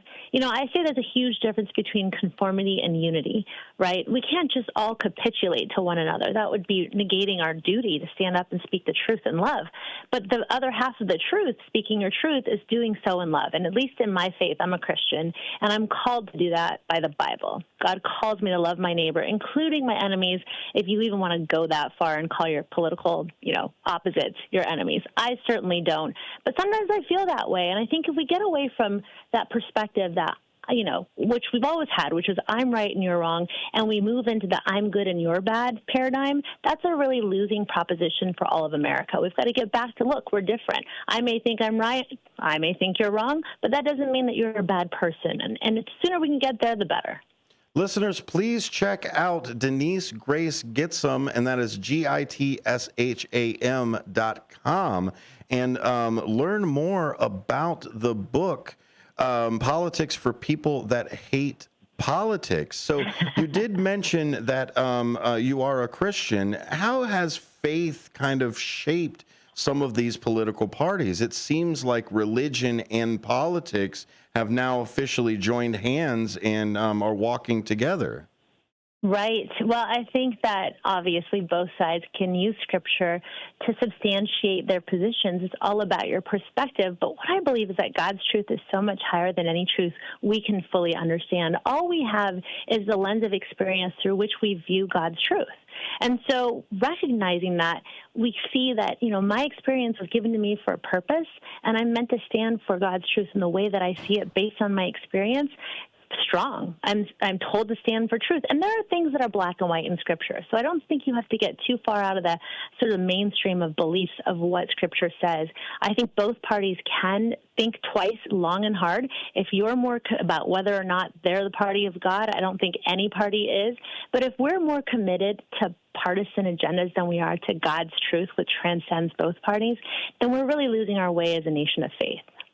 Denise Grace Gitsham is a political contributor for News Nation and an established political strategist, author, and public affairs consultant. With over 20 years of experience, she has worked in the White House, U.S. Senate, and corporate sectors. With working for PR, have we moved into this new showmanship of our political parties, where it has to be now an entertainment or an infotainment type of delivery and message? I think it's always been a marketing and PR game. When we talk about how we speak to people and meet them where they are, we're really just saying, how do we market our candidates to the electorate that we need in order to win? So I don't think that's ever really changed. I just think that with technology, we've come through to so many other ways in which we can express what it is that we stand for and the candidates and our support for the candidates that we support.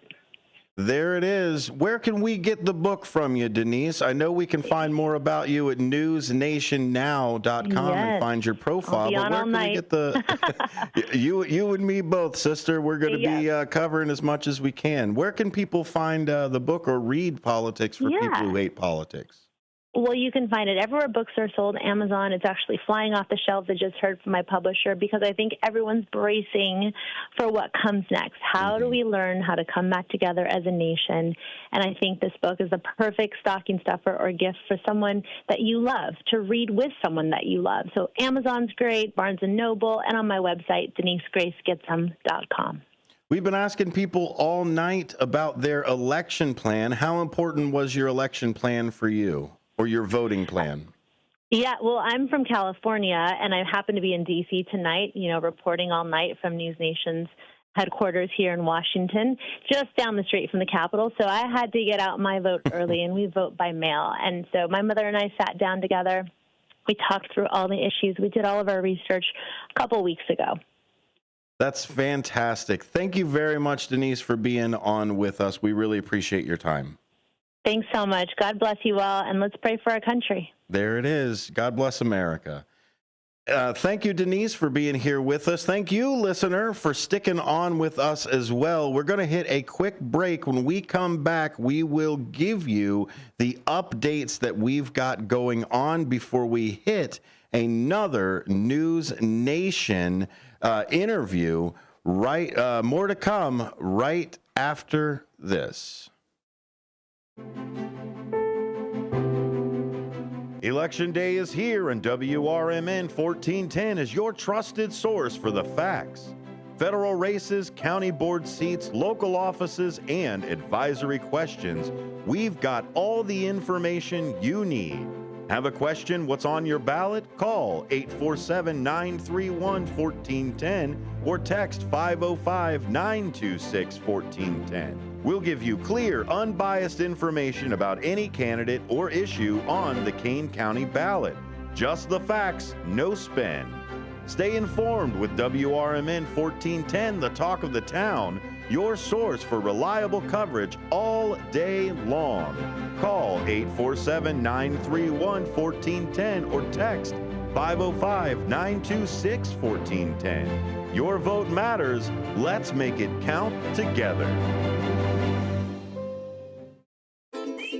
Dine out with family and friends at Nick's Pizza in Elgin or Crystal Lake. Nick serves up award-winning thin crust and Chicago-style pizza. Eat in or carry out. In addition to Nick's fabulous pizza, let Nick's cater your events with pizza, pasta, Italian beef, and other delicious offerings. Their big banquet rooms can accommodate all your event needs. So, for great pizza in a Northwoods, cabin-style atmosphere, bring family and friends to Nick's. Visit nickspizzapub.com. In the middle of the night, everything will be all right if you listen to Coast, right here on WRMN 7 days a week from midnight to 5 a.m. Each night on Coast to Coast, listeners are captivated by George Newry with discussions on news and current events, conspiracy theories, UFOs, life after death, and all things curious and unexplained. Whether you're working third shift or you're just a night owl, catch the most listened to overnight talk radio program in North America, Coast to Coast, every night, midnight to 5 a.m. right here on WRMN AM 1410 and 96.7 FM. The word is out. Nissans cost less on Route 19, but that's not all. Parts, service, and body shop, they all cost less at McGrath Nissan. Used cars too. The reason why is how hard we try. Right now, get 0% APR financing on select new Nissan models at McGrath Nissan because Nissans cost less on Route 19. Come to Elgin. See what we mean. Oh no, I just hit that post and my car's got a dent. Uh-oh, better get Mako. Oh yeah? Where are they? Mako is America's body shop. They're the world's largest provider of paint and collision services. They're located at 212 Western Avenue in Carpentersville, across from Spring Hill Mall. I've used them. Check out my car. Wow, looking good. Everything was so easy and affordable. Hummer and staff were super friendly and really knew their stuff. I'm going to call them now. Mention WRMN 1410 at the Carpentersville Mako and receive 10% off today. What's the best way to get rid of a timeshare that you don't want? Call the Timeshare Exit Hotline. We're a group of attorneys that help customers legally exit their timeshares. It's an easy process. We guarantee results or you pay nothing. Exit your timeshare today. Call now. 800-890-5957. 800-890-5957. That's 800-890-5957. In the middle of the night, everything will be all right if you listen to Coast right here on WRMN 7 days a week from midnight to 5 a.m. Each night on Coast to Coast, listeners are captivated by George Noory with discussions on news and current events, conspiracy theories, UFOs, life after death, and all things curious and unexplained. Coast to Coast, every night, midnight to 5 a.m. right here on WRMN AM 1410 and 96.7 FM.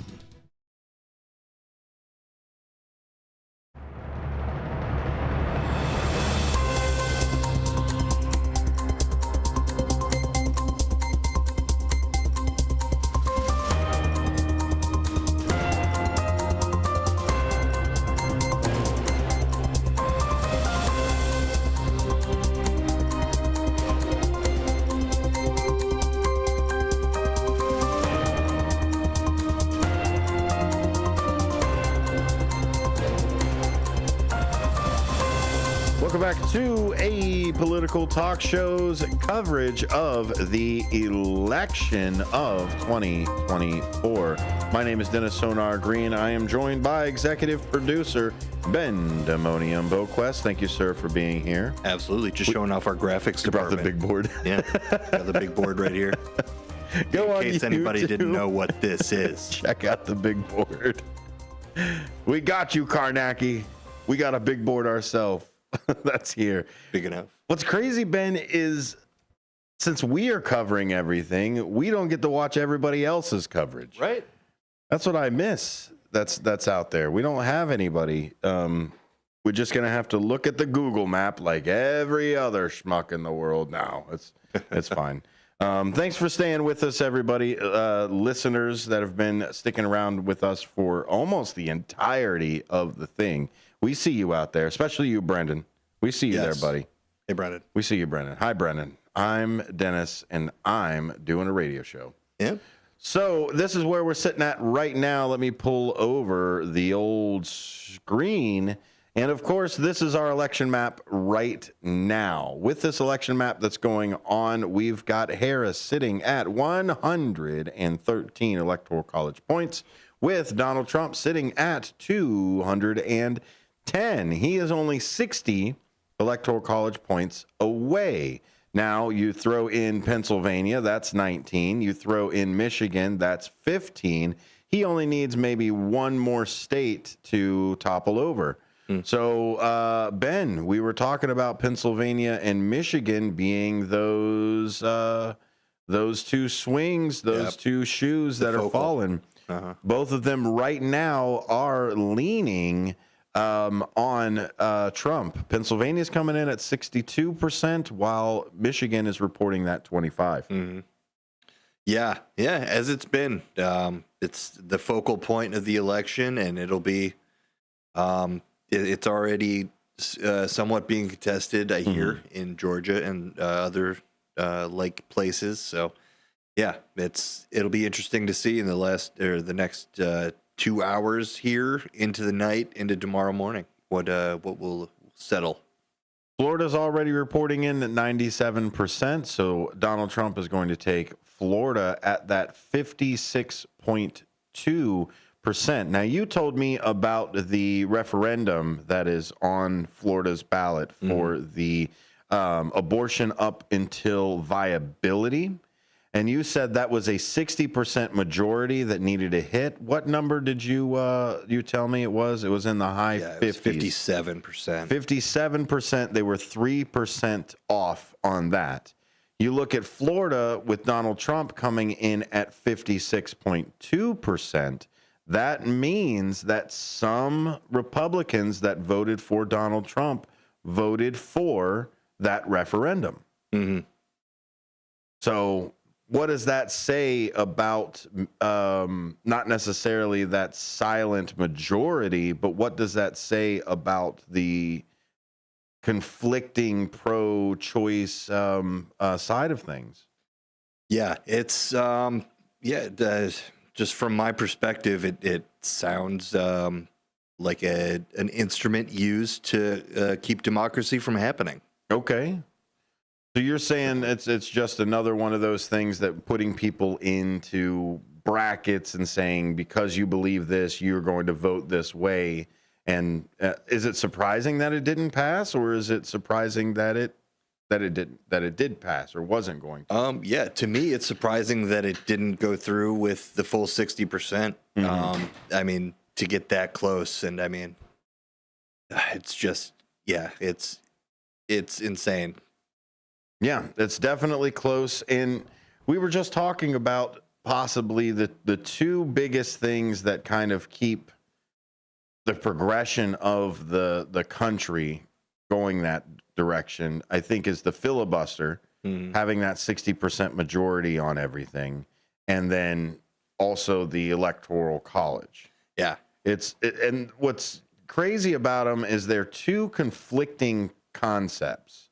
The Electoral College is set up so that you don't have the tyranny of the majority, but yet with the filibuster, you are requesting the majority. Yeah. Yeah. And I mean, is not the majority 51%? Exactly. It's we're just making up rules, which is, I guess, politics. So yeah, depending on what level it is. If you're at this level, you need all of the majority. But if you're at this level, that's too much majority. Yeah, it's a weird gray area that people get into. I mean, more votes, more better. But for some reason, you need to make it more difficult. People playing votes or manipulating votes instead of counting. Well, look at the vote numbers as well. If you look at the majority of it, so Harris is coming in at 113 electoral votes right now, with pretty much all of the Northeast, Vermont, Massachusetts, Rhode Island, Connecticut, Jersey, et cetera, Illinois and Colorado still coming in maybe as those Midwestern sides. But for 13 electoral colleges votes and covering 43.5 million votes in that 113, and then Trump getting 210 with less than, let's say, I don't know, less than 6,000, maybe just over 6 million votes. So those 6 million people, which essentially is a single large state, is worth almost 100 electoral college votes. So this is what really frustrates me when I start seeing this kind of number, where it's like, okay, 6 million people are able to, because of their geographic location and how the individual imaginary lines of the nation are put up, we've got somebody with more votes with just 6 million. And if you look at like Illinois has got 19. That's 6 million people. Sure, yeah. So where is this cutoff?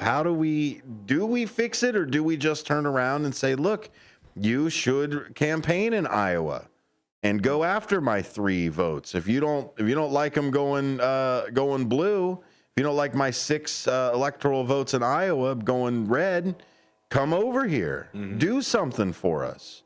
Is that the solution, Benjamin? It's tough to say what the solution would be. Oh, okay. You don't have all the answers? Oh, my I try to think that, it's as simple as Voti County, but at this point, we're in a whole cycle of election. It's an industry. There's so much money tied up in it, and when you're talking about the presidential election, it's just sad. It's grandfathered in of the way it's been and is going, and I think it's hard to say what the next logical step would be. Ranked choice voting. I think rank would help us out. I think that would also add a few more candidates into the mix for rank.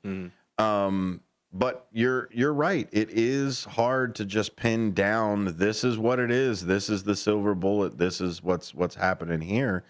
And I don't know, just getting into the questioning of it is really where I think we should be at, is let's just have the conversation. Let's bring it up on that side. Look, if you don't want majority to win, okay, then let's let a simple majority take things. And there's nothing more simple than you got more votes than the other person over there. Absolutely. Yeah. I don't know if there's anything more simple than that in the voting. Yeah, it really. I think the biggest headache is really just convincing the system that this ain't it. Because Billy is lactose intolerant, he gets an extra 3 points or 3 votes for when we vote for pizza. Yes, and he goes, "No, I want hot dogs with no cheese." Yeah, but I can't have peanuts. Exactly. So I don't know. It's one of those things that until we get rid of it or do it or what have you, it's all those different sides that are moving. At the top of the hour, Benjamin, you've got yourself an interview with A. Scott Bolden. A. Scott Bolden, the 2024 election has energized the debate in the issues of inflation, immigration, and things like that. Joining us is A. Scott Bolden, a partner at Reed Smith LLP and prominent News Nation political contributor.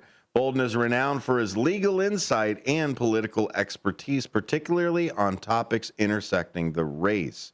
So when we talk with him at the top of the hour, it will be about what kind of lawfare, I guess is the word that everybody's called. Engineering and lawfare should be the words that have like entered Webster's this year, because they're 2 words that I think this year are the ones that I actually heard them.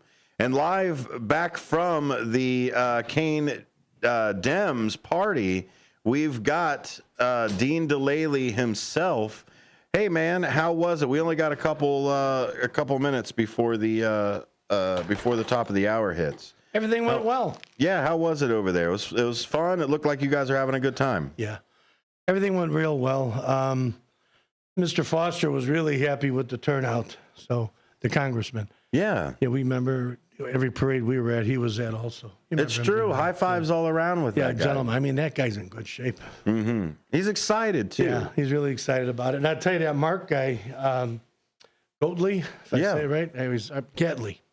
I always get the names messed up, but he was really excited about the numbers that were showing up for the Democrats. They haven't seen this kind of a showing, and he was saying 4 or 5 different major elections. So they're all excited. They got some real good numbers coming up, but like I say, I'm concerned that are these going to be numbers that are going to stay because of all the absentee things? I don't know. Well, we've got 30%, I think, has to be reported left for everything. So we'll see how it ends up from there. When we come back, News Nation correspondent talking with Ben. Stick around with us. Some more election coverage coming up. From morning coffee to your evening commute, WRMN 1410 AM is here for you, the faithful friend that brings you local news, timely topics, and the friendliest voices in the Valley. Stay informed, entertained, and engaged with our full lineup of shows, streaming all day, every day at WRMN1410.com or on the WRMN app. Wherever you are, we're right there with you. So why switch stations? Stick with the one that has it all. WRMN 1410 AM, your daily companion, your constant conversation. For nearly 2,000 severely injured veterans, everyday life has become filled with barriers. So we build specially adapted homes at Homes for Our Troops. And thanks to our donors and supporters, this life-changing gift of freedom is provided mortgage-free to these veterans. But we need you to join us too in completing this important mission. Please visit hfotusa.org and help build homes and rebuild lives. Your hometown radio station since 1949. We are WRMN AM 1410, Elgin time, 10 o'clock. With your 1410 WRMN Newsflash, I'm Sean Curdan. Brought to you by Cintas. Authorities in Batavia are searching for a man who approached two children at Prairie Latham Park on Sunday. Happened around 4:45 p.m. The man, described as a white male wearing all black and covered by an orange blanket, approached two children and offered them candy before he was forced to flee the scene. If you have any information, do contact Batavia Police. Naperville Park District has launched its annual Pennies for Pies drive, continuing until November 22nd. The initiative supports the collection of spare change and monetary contributions to purchase pumpkin pies. The pies will be distributed by the Loaves and Fishes Community Services. Naperville's own Dr. Holly Kramer has been honored with the prestigious Harold and Molly Schwartz Founders Award for her outstanding work in kidney disease. A nephrologist at Edward Hines Jr. VA Hospital, Dr. Kramer is recognized for her multifaceted role in advancing kidney health as a clinician, educator, and advocate. With your 1410 WRMN News Flash, I'm Sean Kernan.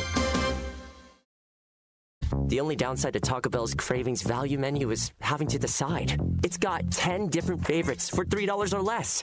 How do I choose between the super beefy cheesy double beef burrito, the crunchy loaded beef nachos, the pillowy 3-cheese chicken flatbread, or the... I don't have time to list them all. I'll have to go to Taco Bell and try them. The Taco Bell Cravings Value Menu. 10 items, $3 or less.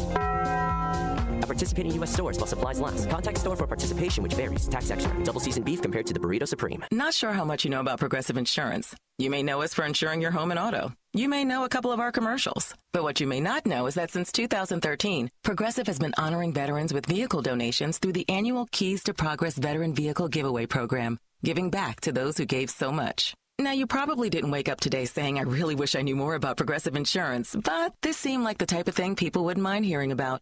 Find out more about how we're dedicated to our customers and communities at Progressive.com. Progressive Casualty Insurance Company and Affiliates. Be sure to catch the first shift weekday mornings from 6 to 10 a.m. for important information like fire tips from Elgin Fire Chief Rob Sagan. The thing in the winter that we're more concerned with is carbon monoxide, because that we don't get in the summer. That carbon monoxide issues occur because of heating equipment. Anything that burns natural gas, if it is faulty, can generate high levels of carbon monoxide, which in time can be fatal. So I can't emphasize enough the importance of having carbon monoxide detectors in your home. Every single year you will see somewhere in the country, and usually we'll get one or two in the Chicagoland area, where you'll see multiple fatalities in one home. You can't smell carbon monoxide, you can't taste carbon monoxide, you have no idea it's happening. And so it's critically important that you have the right detectors in your home. It's the first shift weekday mornings at 6 a.m. with me, Marky B, right here on WRMN. This is WRMN News. I'm Marky B reporting on Election Day. In other news, pretrial release has been denied for a man accused of deliberately crashing into an Elmhurst police squad while drunk. Jordan Boyd, 24 years old, of Bellwood, is charged with felony aggravated battery, great bodily harm, and felony criminal damage to state-supported property, and misdemeanor driving under the influence of alcohol, and possession of open alcohol by a driver. Sunday, Elmhurst police investigated the report of a fight on South Grace Avenue. Police said that Boyd entered a vehicle, turned towards the squad, and ran into the squad without attempting to stop. The squad's airbags deployed. The crash caused a large cut on the face of an officer and also caused his pepper spray canister to explode, burning the left side of his back and abdomen. The DUI charge alleges that Boyd had a blood alcohol content of 0.28, more than twice the legal standard for driving while intoxicated. He was also charged with misdemeanor battery in connection with the fight. He's due back in court and arraigned on December the 2nd. Here's another definition of going to the polls on Election Day. A truck driving down South 6th Street in Geneva yesterday hit a pole Monday morning and a power line and damaged 5 utility poles. The crash happened about 9:30 a.m. on Monday. Electrical service was disrupted from Franklin to South Streets in Geneva. Public Works crews were taking customers manually offline to make repairs since there were active power cables on the ground. 6th Street was closed from Campbell to Fulton for several hours during this debacle. There's a look at news for now. I'm Marky B, and this is the Talk of the Town, WRMN. WRMN News, produced in Studio 14 by the River Media Network. Looking to stay informed on the political issues that truly matter? I'm Dennis Sonar Green, inviting you to join me every weekday from 4 to 6 p.m. on WRMN for A Political Talk Show. WRMN, the talk of the town, is where you'll find clear, balanced analysis of the day's biggest news. We dig into the headlines, cutting through the noise to deliver the facts and insights you need to stay informed. Whether you're deeply into politics or just want to understand what's going on, this show offers the depth and perspectives that matter. Tune in every weekday from 4 p.m. to 6 p.m. on WRMN and be part of the conversation that's shaping our community. Let's navigate today's political landscape together on A Political Talk Show, only on WRMN, the talk of the town.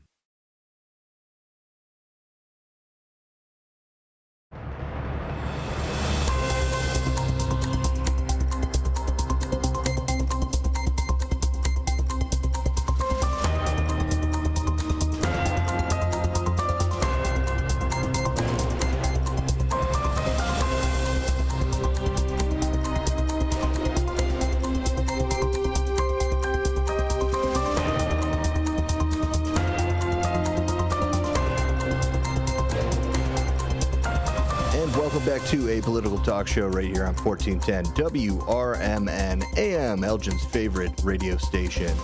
We're covering this 2024 election. Joining us now is A. Scott Bolden, a partner at Reed Smith LLP and prominent News Nation political contributor. Bolden is renowned for his legal insight and political expertise, particularly on topics intersecting race, law, politics. His extensive career includes leadership in the D.C. Democratic Party and notable commentary across major networks, including CNN, MSNBC, Fox News. Bolden also serves as a board member of Morehouse College and the Howard University School of Law. From News Nation, you can find him at ASB The Law. Thanks so much, Mr. Bolden, for being on the program. Oh, thanks for having me, and please call me Scott.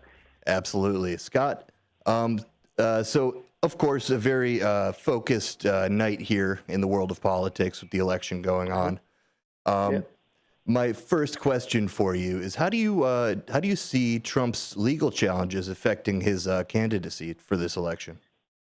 Well, it depends on whether it's the federal cases, one of those having been dismissed but up on appeal, and whether it's the state prosecution, one that is on stay down in Georgia because of prosecutorial allegations of prosecutorial misconduct, which is at the Georgia Court of Appeals right now. So if it's the federal case, if Trump gets in, Trump probably will never be prosecuted by federal prosecutors because he can direct DOJ to walk away, or the new attorney general will walk away from those cases. That leaves him with the state cases. And, the Georgia case, that'll be up to the Georgia Court of Appeals. And then you've got the New York State case where he's been convicted. The question will be sentencing. And my gut is, having been a former state prosecutor in New York and having done white-collar criminal defense work for probably over 30 years, my gut is that sentencing will probably be delayed if he wins tonight until he serves his term as president. And given that he will be the oldest president inaugurated if he wins, that sentencing may or may not ever take place, just based on circumstances more than anything. So we'll see. Mm-hmm. Mm-hmm. And so to switch up topics a little bit here, what influence do you think the third-party candidates will have in key swing states for this election happening? I'm less concerned about that. If they get 1 or 2%, you're right, these swing states are really close.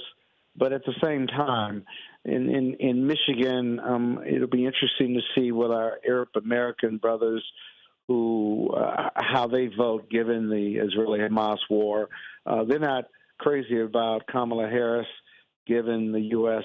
stance on standing by Israel and kind of, Israel has a right to defend itself, but also asking Israel to have more humanitarian concerns in regard to how they defend themselves. Those Arab American voters, like in Dearborn, Michigan, and others, they're not voting for Trump. And they certainly, if they make a decision, if they don't vote for Kamala Harris, they may write in the candidate or not vote at all. It'll be interesting to see, post-election, how those Arab American votes went, whether they went to Trump or Harris, or whether they just stayed home or wrote in, their parents' name, if you will. So could be a factor, although she's up in Michigan right now. I mean, it's got a long way to go, but I think she's up by 2 or 3 points in Michigan. Arab Americans only make up about 1% of that electorate, but that could be a difference maker. We'll see. Mm-hmm. Yeah. So basically, the way I see it as well is you're not going to see so many votes necessarily go and switch from Harris to Trump. You'll just see more of the write-in type of Right, that's right. how the difference will be made there. That's my gut, because if you listen to the interviews done by various media outlets, those Arab American voters aren't pleased at all with America and don't believe that the Republican or Democrat nominee is speaking to their issues. Sure, they want the hostages to come home. Sure, they want the bombing to stop in Gaza. But Israel is the U.S. longtime and major partner in that region. I mean, if there's an argument to be made that you could stop sending ammunition and military hardware to Israel, but that would destabilize that whole region, quite frankly. Whether the other Arab countries are friendly or want to do peace agreements with Israel or not. There are two different wars going on right now. You've got hostages, over 100 that are still not home, and it's just a very complicated issue because everyone believes, no matter who you are, that Israel has the right to defend itself. At the same time, you look at the massive devastation and the starvation in Gaza and really those Palestinians who are not Hamas and having nowhere to go and just living in real despair because of the war-torn country or area of Gaza. So really tough issue for everyone around. Yeah, a tough issue and definitely a contentious one in this election. And when we talk about demographics and going after specific votes, how do you assess each campaign's actually strategy, Kamala's and Trump's, to win back young black voters? Yeah, let me say this. The whole issue of Trump winning more black votes, it's misleading and skewed. Before Barack Obama in 2008 and 2012, the Republican nominee always got 10 to 12% of the African-American vote. We are not. I'm an African-American man. We are not a homogeneous group by any means.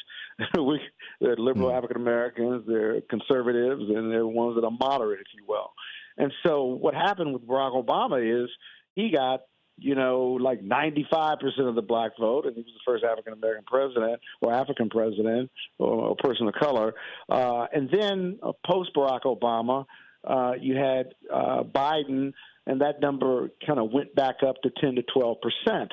And so now with Trump, if he gets 10 to 12%, or let's say he gets 15%, that's really not a major adjustment whatsoever. But it's more than what you would imagine, given how his sexist and very often xenophobic and racist messaging can be to his base. How are the parties going after the African American vote, or more broadly, the vote generally? Kamala Harris has a broad coalition, including conservative Republican women. We'll see whether that works or not. They're always trying to expand their base and get more people to vote. Trump, on the other hand, at least just based on my observation, is energizing his base of MAGA voters and Republicans that are tolerant of his chaos, corruption, and criminal conduct. And he wants them to come out along with low propensity voters in these swing states while suppressing the Democratic vote, and see if lightning can strike in a bottle. That's the strategy for both of them, and we'll see what's working. Right now, it's early. The swing states are close. I'd rather be in Trump's position than Kamala's position right now, if you will, but it's early. In many of these states, you have large black voting populations that just haven't reported yet. And the question is, are there enough black votes in Mecklenburg County, say in North Carolina, or Fulton County and nearby Gwinnett County in Georgia to overcome his 100,000, 200,000 lead? That's really what it's going to come down to, and it's going to be very close. Kamala needs that blue wall, and Trump, if he wins Georgia and North Carolina, does not necessarily need it. So it's going to be tight. We got a long way to go. Yeah, and okay, so we're talking with Scott Scott Bolden. You find him at ASB The Law on socials. And Scott, a couple more questions before we let you go here. Thanks again so much for your time on this busy election night that we're dealing with. Right. I'm sure you've been on the phone for hours, and as we all are, just kind of ready for tomorrow and for the next next step in this election. Sure. I've seen a couple stories about already litigation starting in Georgia. Have you heard anything about that as far as polling? Well, Georgia's going to be interesting because the regulators who have to certify the results is very discretionary now versus perfunctory or non-discretionary. That's going to be real interesting, depending on who wins Georgia and how well they win, and how many votes they win Georgia by. They certainly should certify the votes. Georgia and the Secretary of State have come out and said their voting machines are safe, the counting is safe.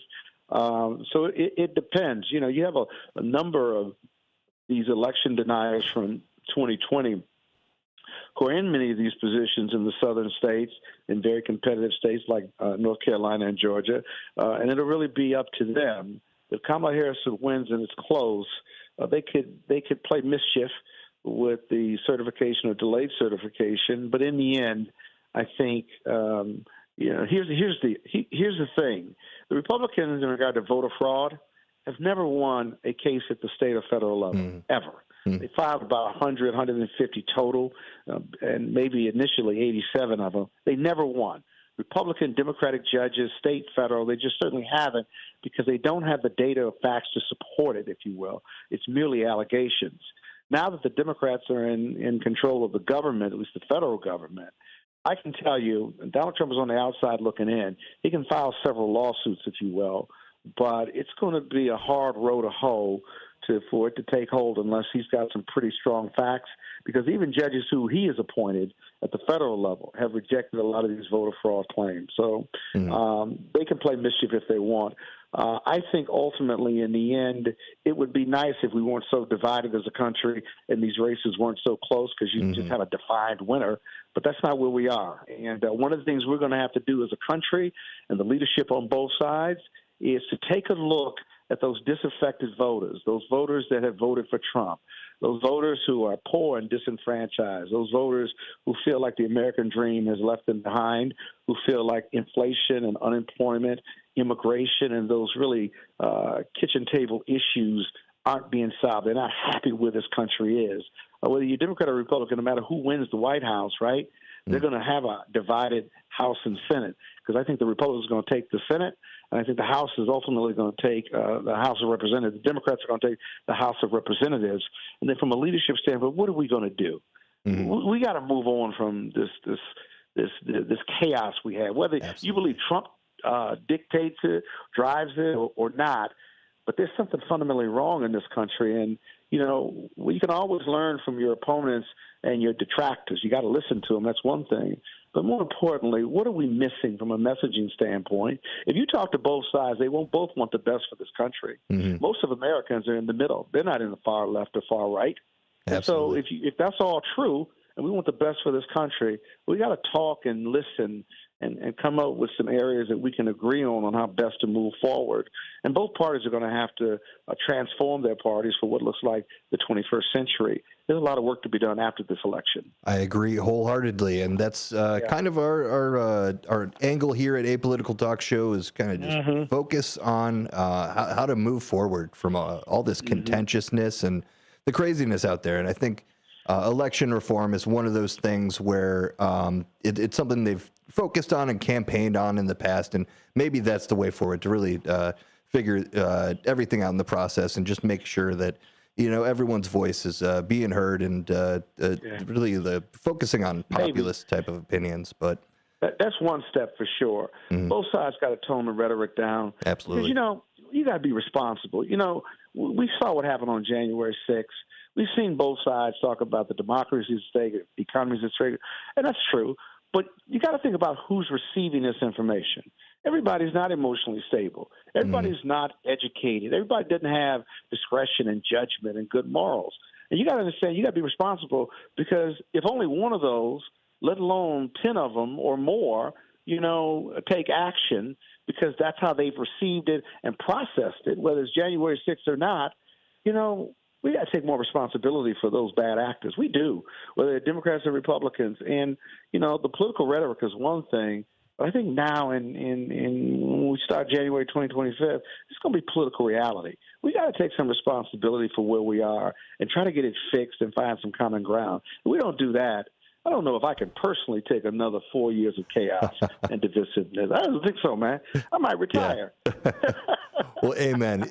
I think everybody deserves the peace of mind of just less contentiousness, a little more decorum. And luckily, thankfully, we've had some good guests on today at the local level where, it's you're not seeing so much. I'm a red hat and I'm a blue hat and this kind of thing. It's more what are the issues? Yeah, when you boil it down to the local level, I think it's a lot easier. You see all your the constituents and the people in your town.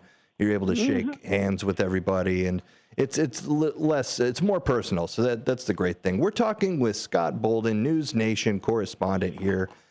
Thanks so much for your time. We're asking everybody what their voting plan was this year, what was your process like for voting this year, Scott? Well, for me, I've been out of the country for 2 of the last 3 weeks, and so I flew back from Europe on Saturday to make sure I could vote on Tuesday. I wanted to vote on Monday, but in D.C., the early voting stopped on Sunday. And so when you say voting plan, my plan was, and I did, Tuesday morning, get up and go to my precinct and vote. And in D.C., 8 out of every 10 voters is Democratic, so we were going to go blue no matter what. But I thought it was important to be a super voter. That is to vote up and down the line and to vote every 4 years, every 2 years, or every year when there's an election. It's so vitally important, not just for the presidency, but everything down ballot as well. Really important. You're no more powerful than when you exercise your right to vote. And I don't care who you vote for. I don't care what your politics are. You got to keep that in mind. Absolutely. The voting plan is vote. Simply vote. Yeah. Love it. All right. You've been listening to Apolitical Talk Show right here on 1410 WRMN. You were listening with Scott Bolden, News Nation contributor. Find him at ASB The Law on socials. Thanks so much, Scott. And thank you. Enjoy talking to you. Absolutely. Great time. All right, everybody, keep it right here. We'll be broadcasting live till midnight to bring you these election results. Numbers coming in, looking cool. All right. Thanks so much. We'll be right back.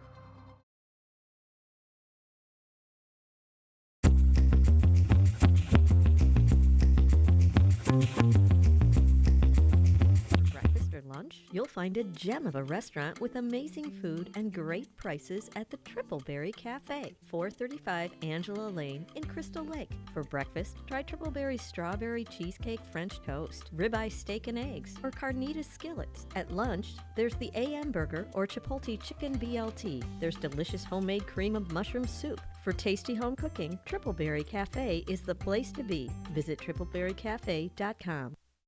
The new novel, titled DUI Jury Trial, is the true story of 2 lawyers who defend a truck driver who is charged with DUI. If he's convicted, this truck driver faces a lifetime disqualification of his commercial driver's license, which would prevent him from ever driving a truck again. This 3-year legal battle culminates in a courtroom showdown, which involves the testimony of a DUI expert witness. This book, DUI Jury Trial, is now available on Amazon.com and BarnesandNoble.com. Anderson Japanese Gardens, ranked the highest quality Japanese garden in North America and located right in the heart of Rockford. Their mission is to open minds to a different culture while offering a place of peace and tranquility where one can find healing, renewal, inspiration, and a re-energized soul. A premier destination for corporate functions, special events, weddings, and receptions. For directions, hours, and fees, visit andersongarden.org today. Chicago defense attorney Mark Schieblo has co-authored the book titled DUI Jury Trial, which is a true story of a DUI case that he defended. The accused was an Illinois truck driver arrested for driving under the influence of alcohol. This book contains facts about the case from the date of the arrest up to the jury's verdict, and this nonfiction novel also includes the transcripts from the jury trial itself. The book DUI Jury Trial is now available on Amazon.com and BarnesandNoble.com. Imagine planting, tending, and raising your crops all season long, only to discover a micronutrient deficiency is robbing your yield potential. Once you spot signs of nutrient deficiencies, it can be difficult to bounce back. Get ahead of manganese, boron, and copper deficiencies with Moxon from CHS. Designed with a patented Levosol chelate, Moxon increases nutrient availability and provides your crops with the nutrition they need. Ask your local CHS retailer about the power of Moxon. Do you own an annuity, either fixed rate, indexed, or variable? Are you paying high fees and getting low returns?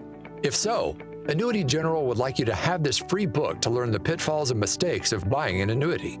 The Annuity Do's and Don'ts for Baby Boomers contains the little-known truths about annuities, like how to help reduce your fees and increase retirement income.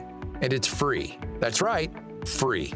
As a bonus, we'll also throw in a free annuity rate report just for calling. We researched over 1,000 annuities and summarized rates and benefits from financially strong insurers. You get Annuity Do's and Don'ts for Baby Boomers and the Annuity Rate Report, both absolutely free for calling Annuity General today. Hurry, supplies are limited. Call now. 800-760-1845. 800-760-1845. 800-760-1845. That's 800-760-1845.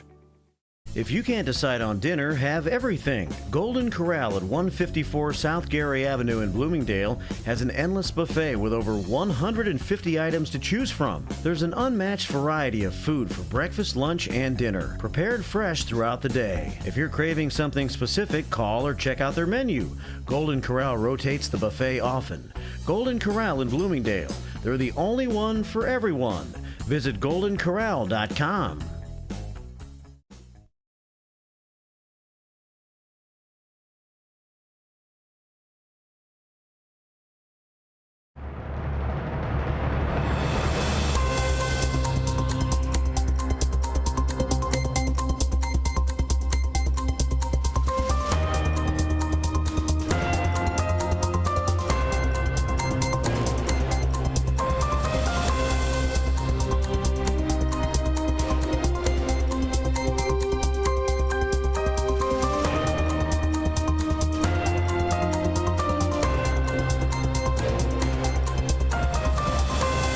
Welcome back to a political talk show here on WRMN. That's WRMN's election coverage of 2024.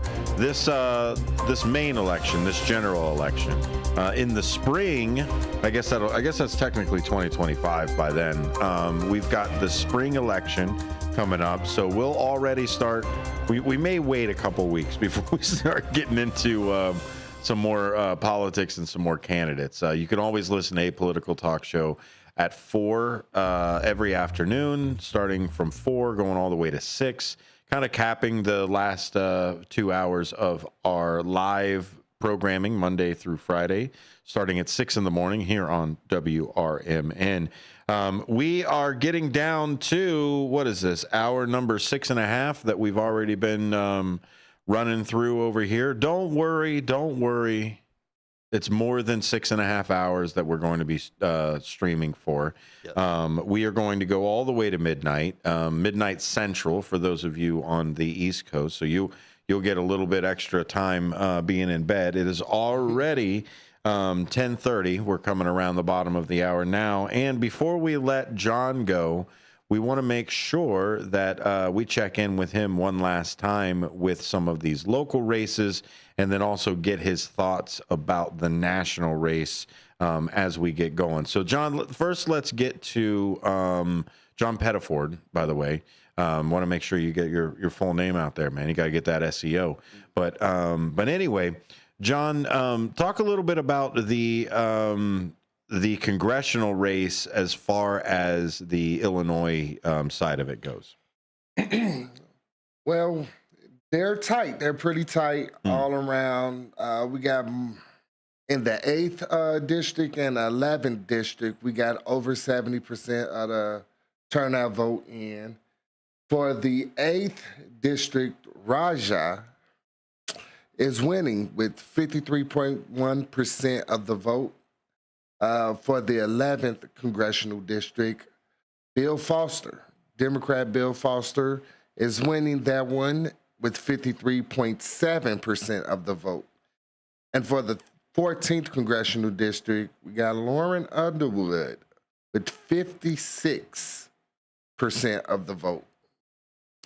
And I think all Democrats are going to pull through these 3 districts. Okay, that's what it seems like. This is a slightly more, I guess, light blue county from what I have seen over here. We do have a fighting chance for the Kane GOP as well. One of the races that I think is going to be tight is the coroner race as well. Rob Russell is the incumbent on that one. And I think that was a tight race the last time I looked at it. You just pull it up there? Yes, it is neck and neck with 71% of the turnout. Monica Silva, 48.4%. Robert Russell, 47.2%. Wow, this is what, a 2,500 vote separation that's here? Yep. Wow, that is a tight race. That goes into a lot of what we've been talking about almost all night. Is every vote comes down to it. It's there. Imagine if like 5,000 people decided, you know what, I don't even want to come in. I don't even want to go. Depending on how they traditionally vote or what region they're from or et cetera, you could be drastically changing the outcome of lives. Absolutely. Like we're not just like doing this of like, hey, this is a popularity contest. Who's going to do it? We're electing leadership. There will be people that have to report under this person that gets elected. There are policies that are going to come before their desk. There are decisions that need to be made. So it is absolutely important that you get out and vote. And I hope everybody that listened got out there and at least got their voice heard somewhere out there. And if you didn't, jump into the next election. Start looking at some more things to get into, or get off your butts and don't just come out for election day. But that's one thing that I take away from this whole experience is it's never too early to start paying attention to what's going on in the government. You know, change comes from us, from the public, from its constituents. So you have to be involved. If you're not going to be involved, then you really don't have anything to say. Can you complain if you don't vote? If you don't vote, you can complain. Ain't nobody going to listen to you. You're saying it's just not a valid complaint? That's there? Or? Okay, so if you got a gripe, did you vote? Well, no, I didn't vote. Well, how can you complain about anything? Yeah. Or do you take the George Carlin approach? Because the George Carlin approach is he didn't vote ever so that he could complain of what everybody else picked. George Carlin was amazing comic, and that worked for him. For comedy, exactly. Love that for Carlin, yeah. For Carlin, that's there. What did you learn covering the election on here, other than like start your research a little bit early? Did you know, looking at the statistics all night, have you seen certain things that you didn't necessarily see before you saw all the statistics? I didn't know how much numbers really, truly matter. Okay. I didn't realize that the mass as a whole, that matters. But it starts with one. And that's what I take away from this. And I also take away that I look kind of at politics different. Okay. How? How do you see the difference? Because I was the one person that say my vote really don't matter. Who cares? Who cares if I don't come out and vote?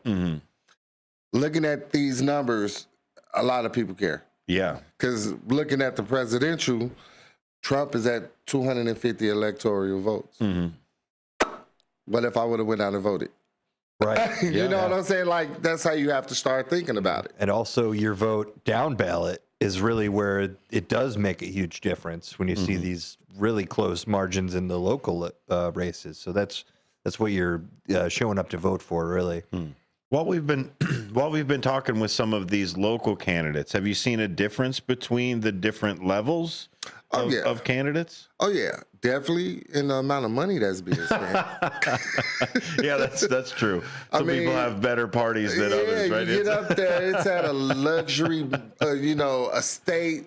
When you get down to, the lower level guy, he at the local pizzeria. Yeah. You know what I'm saying? So you definitely could see where, financial gain comes into play with it.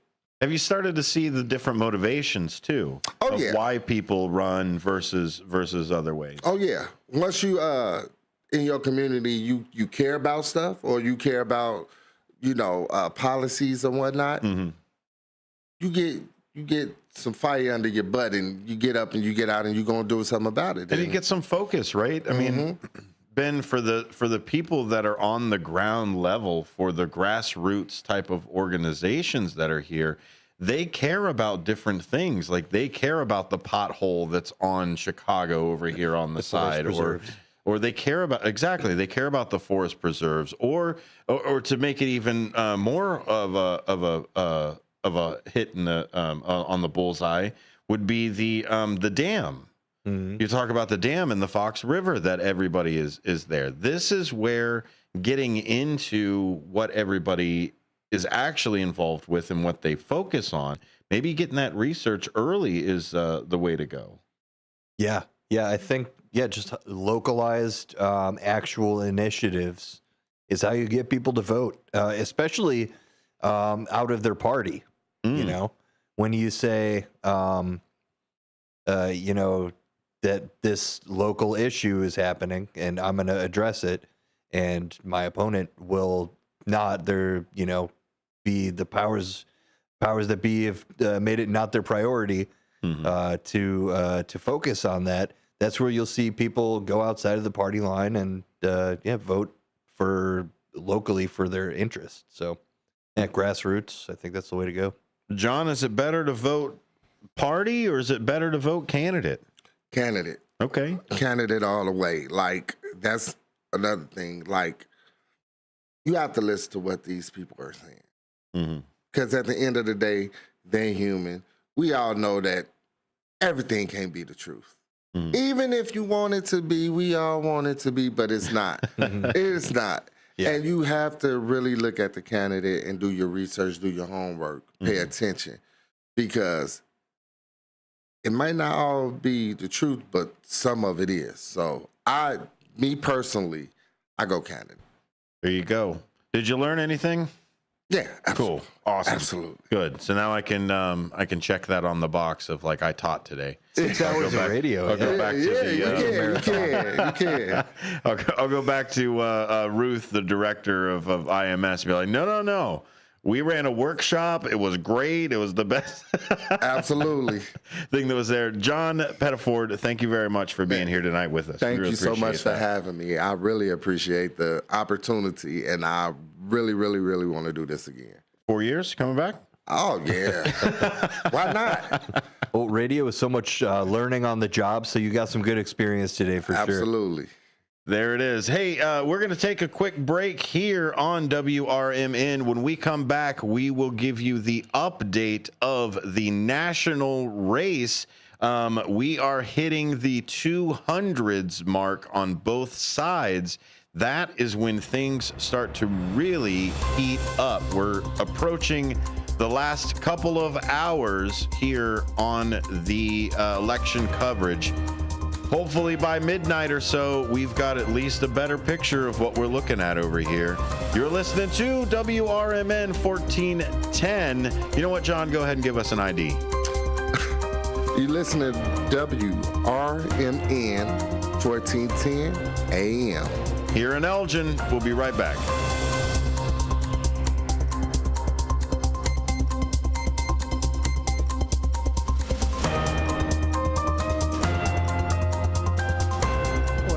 lighthearted lawlessness on Sunday afternoons, listen to Handle on the Law from 4 to 7 p.m. Handle on the Law is a unique combination of useful legal advice and outrageous handle remarks. Whether you're talking about Big Brother, big business, big legal problems, or Big Macs, you'll rarely find Bill without an opinion. His rapid-fire commentary gives listeners the information they crave in the way they crave it. It's Handle on the Law, Sunday afternoons from 4 to 7 p.m. right here on WRMN, AM 1410 and 96.7 FM. And we're live here outside the Perez family home, just waiting for the... And there they go! Almost on time this morning. Mom is coming out the front door strong with a double-arm kid carry. Looks like Dad has the bags. Daughter is bringing up the rear. Oh, but the diaper bag wasn't closed. Diapers and toys are everywhere. Ooh, but Mom has just nailed the perfect car seat buckle for the toddler. And now the eldest daughter, who looks to be about 9 or 10, has secured herself in the booster seat. Dad zips the bag closed, and they're off. But looks like Mom doesn't realize her coffee cup is still on the roof of the car. And there it goes. Oh, that's a shame. That mug was a fam favorite. Don't sweat the small stuff. Just nail the big stuff, like making sure your kids are buckled correctly in the right seat for their age and size. Learn more at nhtsa.gov/the right seat. Visit nhtsa.gov/the right seat. Brought to you by NHTSA and the Ad Council.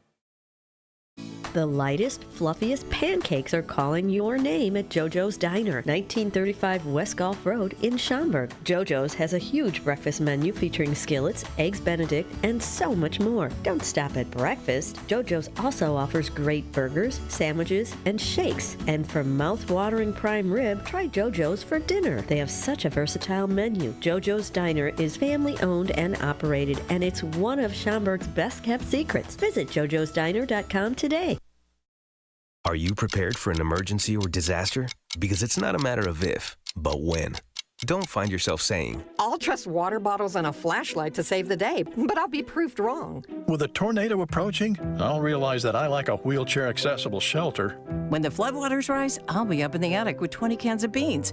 It's a recipe for disaster. Let's prepare so we all have a better story to tell. Get started at ready.gov/older adults. Brought to you by FEMA and the Ad Council. Haven't been to the dentist in a while? Bender Dental Care in Elgin has a new patient welcome offer. Complete exam, regular cleaning, consultation, and x-rays for only $29. Okay, that bears repeating. A complete exam, regular cleaning, consultation, and x-rays for only $29. Bender Dental Care has a verified 5-star Google rating. It doesn't get any better than that. Family dentistry at its best. Bender Dental Care in Elgin. Twin Zeros at 4870 North Harlem Avenue in Harwood Heights, Illinois. Check out the full menu at twinzeros.com. Twin Zeros Restaurant in Harwood Heights not only serves traditional gyros, but also has chicken gyro sandwiches. Twin Zeros also serves a variety of sandwiches ranging from cheeseburgers and Vienna beef hot dogs that have recently been inducted into the Vienna Beef Hot Dog Hall of Fame. Italian beef, Italian sausage, and combo sandwiches. To ethnic favorites such as Slovaki and Grecian chicken. Slovaki is shish kebabs, specifically chicken or pork shish kebabs, grilled to perfection, served on a warm pita with tomatoes, onions, and our homemade tzatziki sauce. You can also enjoy barbecue ribs served every day. Twins is open 7 days a week and also delivers locally. Located at 4870 North Harlem Avenue in Harwood Heights. Check out the full menu at twinzeros.com. That's twinzeros.com.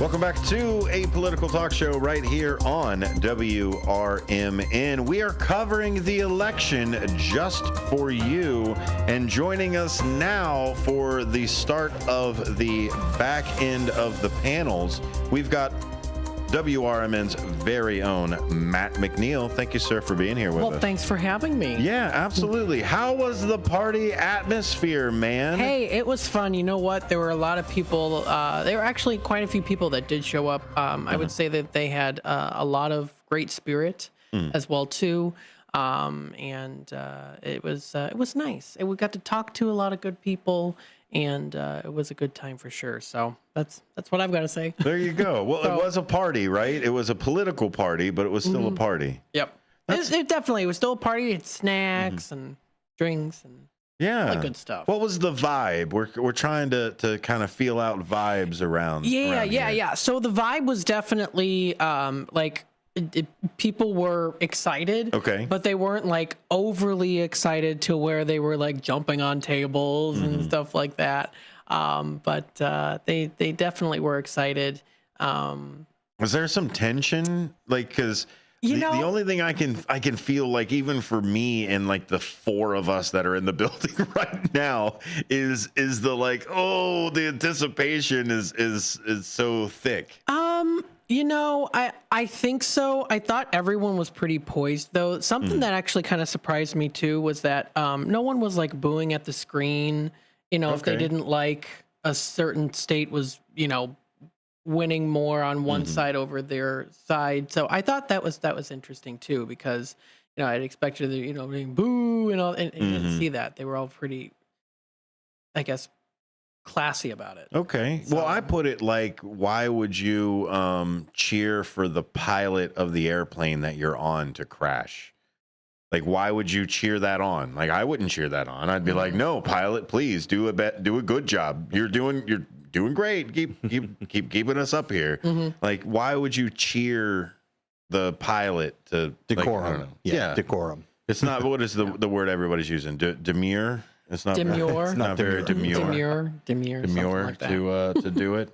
So we're gonna do a little bit of the live updates as they move through here. Let's go over to the Google. We just got another one.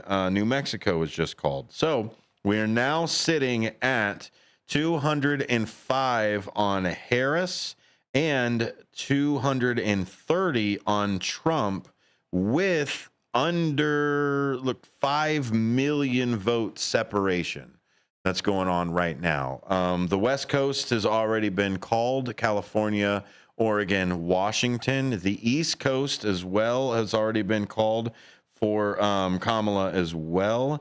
Then, of course, the middle, when we make that roll sandwich, we've got Ohio, Indiana. We're actually, what was it? Indiana and Kentucky were the first two to be called, even in this, with Vermont coming in right after that. Matt and I were just talking about the numbers of Vermont.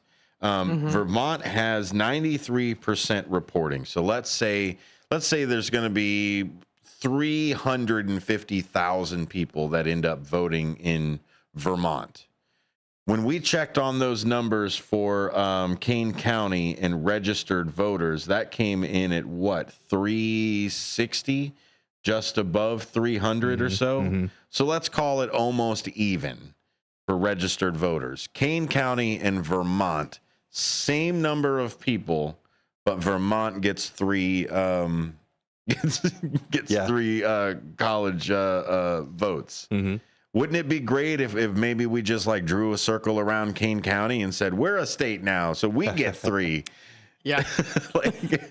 It's just, that's the side of it that I There's actually a town in Washington, between Washington and Idaho, which is petitioning to become, I believe, part of Washington. For about the same reason. Just basically, I think it would add an electoral vote or something like that. There's an Idaho-Oregon thing going on with that too. What they call it themselves, like the Greater Ohio, Idaho or something. Yeah, I thought it was Washington. But yeah, we're thinking of the same story. That whole side that's over there, that Montana, Idaho, Washington, Oregon type of stuff. That they're trying to, like, I don't know, make their own. They're not trying to secede. They're just trying to make their own state or draw it out from there. It's an odd thing. Since the election is slowing down, we can get into more legislative odd things instead of covering the toss flip that we're all sitting over here. As you're looking at the map over here, we still have no calls for Pennsylvania or Michigan, although both are leaning red. Now, I believe in both of those states, I think they have to count the in-person first, and then they can get to the earlies. I think that's the way that they've got it set up. They've got to count it from that way. So we still now Pennsylvania is wrapping up. Pennsylvania is at 81% reporting already, and unless Harris gets another, let's say, 180,000 or so out of that, she's not going to be able to pull off Pennsylvania. So I don't want to be the guy who calls Pennsylvania to Trump. I think it's lean in that direction. Trump is sitting at 51.4% in Pennsylvania, while Harris is coming in at 47.6% on that Harris side of what she's got. Now it's under 200,000 separation, so we don't know what absentee or anything like that, and I think that's why they haven't called it. Some of these other ones, like, oh my goodness, North Dakota is even worse than Vermont. They only have 300,000 people, but all of North Dakota gets 3, which sure, they're a giant state, but I don't know. It just, for some odd reason, I don't like the Electoral College if everybody's into that yet. Concur. So we're going to see where it lands. No one's called it yet. Kennedy nor Stein have gotten anything. Chase Oliver and any of the other candidates as well.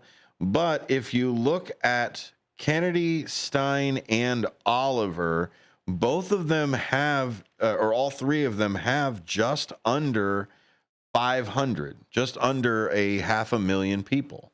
So that is what, 1.5 million people that didn't go to the top.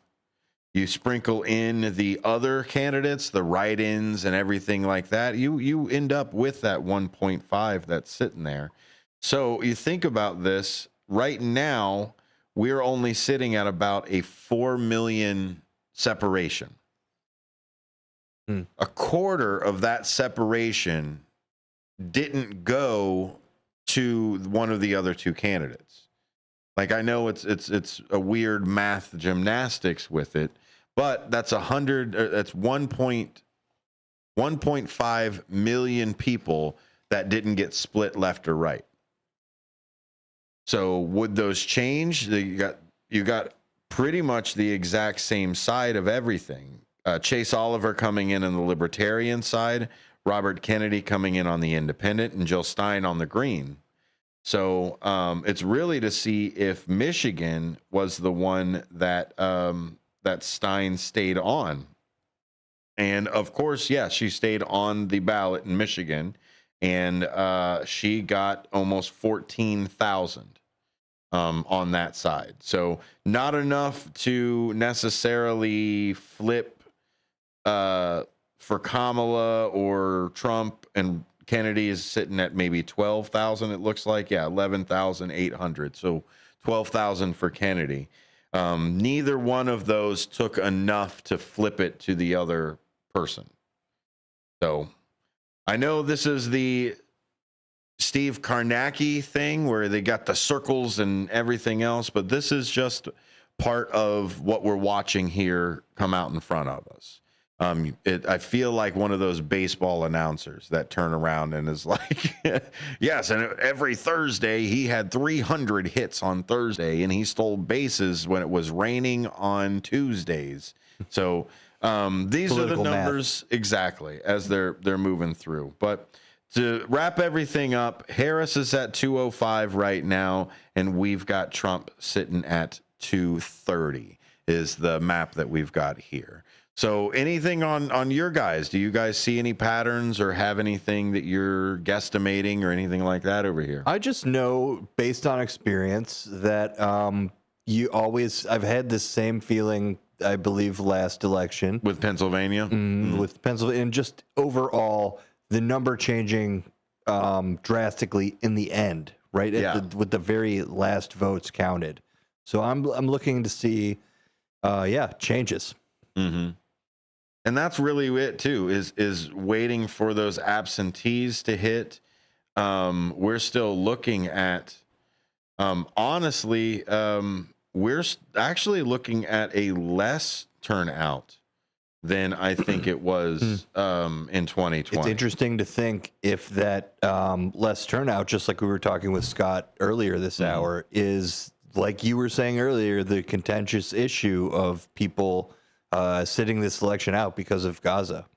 Yeah. And it's starting to make sense. Yeah. This is a good, I mean, if you look at it right now, what are you getting in Michigan? You're maybe getting another, both candidates are going to get maybe another 1.5 million votes for that side.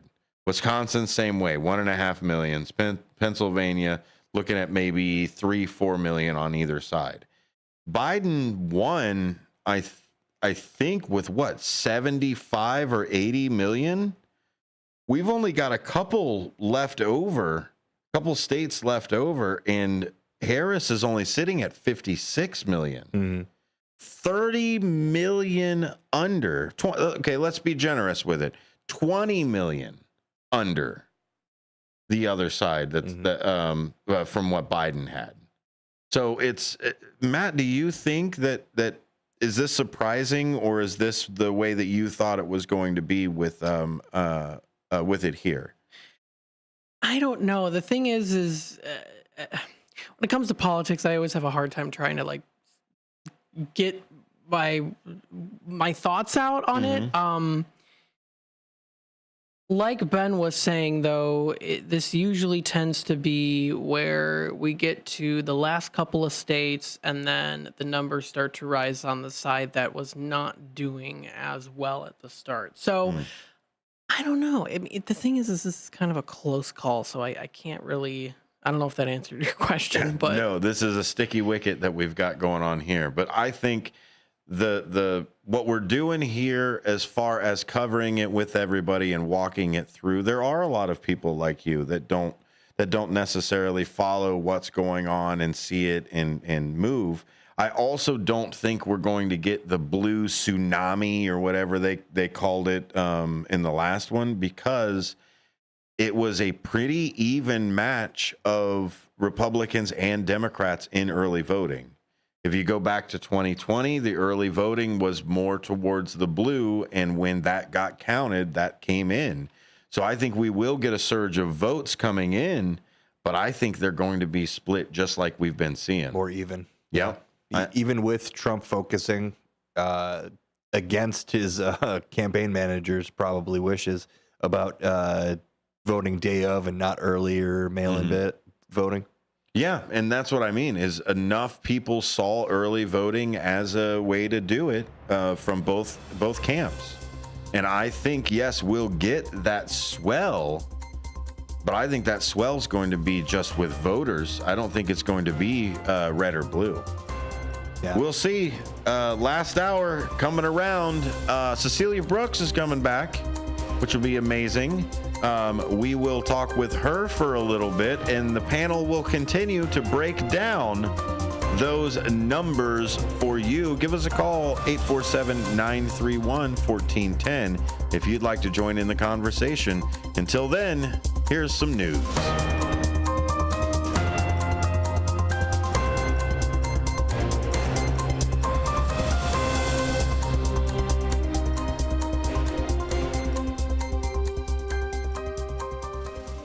For nearly 2,000 severely injured veterans, everyday life has become filled with barriers. So we build specially adapted homes at Homes for Our Troops.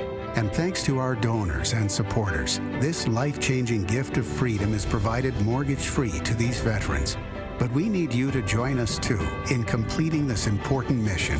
Please visit hfotusa.org and help build homes and rebuild lives. There's a hidden gem in Elgin's South End. It harkens back to the days when going to a diner with family and friends was where everybody gathered for a delicious breakfast or lunch. Ray's Family Restaurant at 801 St. Charles Street in Elgin is a diner that you'll love with tasty food. The atmosphere and the staff are friendly and fast. They're open until 3 p.m. daily. You can never go wrong with Ray's. Visit raysfamilyrestaurant.com. That's raysfamilyrestaurant.com. Your hometown radio station since 1949. We are WRMN AM 1410. Elgin time, 11 o'clock. With your 1410 WRMN News Flash, I'm Sean Kernan. Brought to you by Cintas. Kane County landmarks like the Government Center and the 3rd Street Courthouse are now glowing green this week. The illumination, part of Operation Greenlight, a national initiative to show support and appreciation for veterans. It'll be going on from now through Veterans Day, with the green light serving as a beacon of thanks to those who served in the military.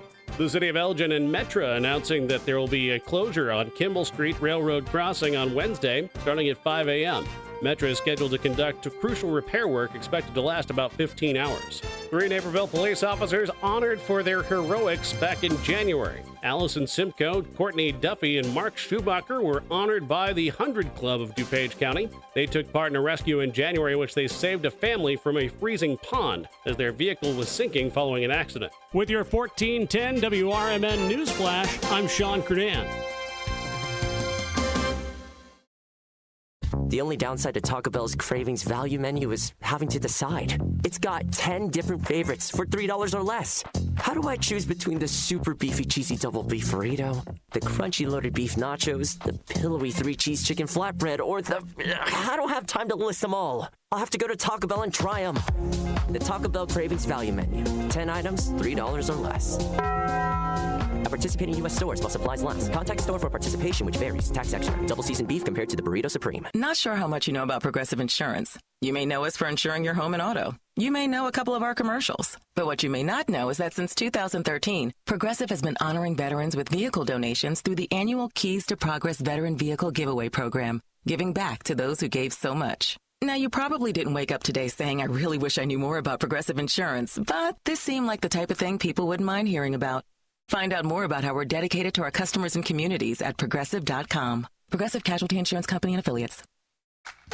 Come on out to the Country Donuts, that is, at Route 20 and Nestler Road. They're always open. Donuts are made daily using only the finest ingredients to ensure freshness. Their huge variety of donuts offers something to please everyone. Country Donuts doesn't stop at offering you the best donuts. Enjoy a delicious breakfast sandwich or stop in for lunch and try a bowl of their famous chili. Need a larger or special donut order for your office? Call 847-488-1900. Twin Zeros, located at 4870 North Harlem Avenue in Harwood Heights, serves traditional gyros as well as its award-winning chicken gyros on a pita. Twin Zeros has a diverse menu that includes barbecue ribs, chicken dinners, Philly cheesesteak sandwiches, cheeseburgers, and Vienna beef hot dogs that have recently been inducted into the Vienna Beef Hot Dog Hall of Fame. Check out the full menu at twinzeros.com. That's Twin Zeros at 4870 North Harlem Avenue in Harwood Heights, Illinois. This is WRMN News. I'm Marky B reporting on Election Day. In other news, pretrial release has been denied for a man accused of deliberately crashing into an Elmhurst police squad while drunk. Jordan Boyd, 24 years old, of Bellwood, is charged with felony aggravated battery, great bodily harm, and felony criminal damage to state-supported property, and misdemeanor driving under the influence of alcohol, and possession of open alcohol by a driver. Sunday, Elmhurst police investigated the report of a fight on South Grace Avenue. Police said that Boyd entered a vehicle, turned towards the squad, and ran into the squad without attempting to stop. The squad's airbags deployed. The crash caused a large cut on the face of an officer and also caused his pepper spray canister to explode, burning the left side of his back and abdomen. The DUI charge alleges that Boyd had a blood alcohol content of 0.28, more than twice the legal standard for driving while intoxicated. He was also charged with misdemeanor battery in connection with the fight. He's due back in court and arraigned on December the 2nd. Here's another definition of going to the polls on Election Day. A truck driving down South 6th Street in Geneva yesterday hit a pole Monday morning and a power line and damaged 5 utility poles. The crash happened about 9:30 a.m. on Monday. Electrical service was disrupted from Franklin to South Streets in Geneva. Public Works crews were taking customers manually offline to make repairs since there were active power cables on the ground. 6th Street was closed from Campbell to Fulton for several hours during this debacle. There's a look at news for now. I'm Marky B, and this is the Talk of the Town, WRMN. WRMN News, produced in Studio 14 by the River Media Network. This is Larry Jones, and I'd like to talk to you about my bank, American Eagle Bank in South Elgin. Has your bank changed names in the last 10 years? Is your bank another faceless branch with headquarters in another city? Are you tired of earning next to nothing on your savings account or certificates of deposit, or does your personal banker treat you like a stranger? If you answered yes to any of those questions, then you're ready for a new banking experience, and American Eagle is the place for you. American Eagle is a locally owned independent bank that's rooted in the community, and American Eagle customers are greeted by name and treated with the respect that they deserve. American Eagle has an innovative program, Eagle Savings, that teaches your children to save while earning prizes and rewards. American Eagle offers great rates on certificates of deposit. My bank is located in South Elgin on Randall Road between the Target and Caputo's and is open Monday through Saturday. Give them a call at 847-742-7400, and a real person will answer the phone. American Eagle Bank, a place where you matter.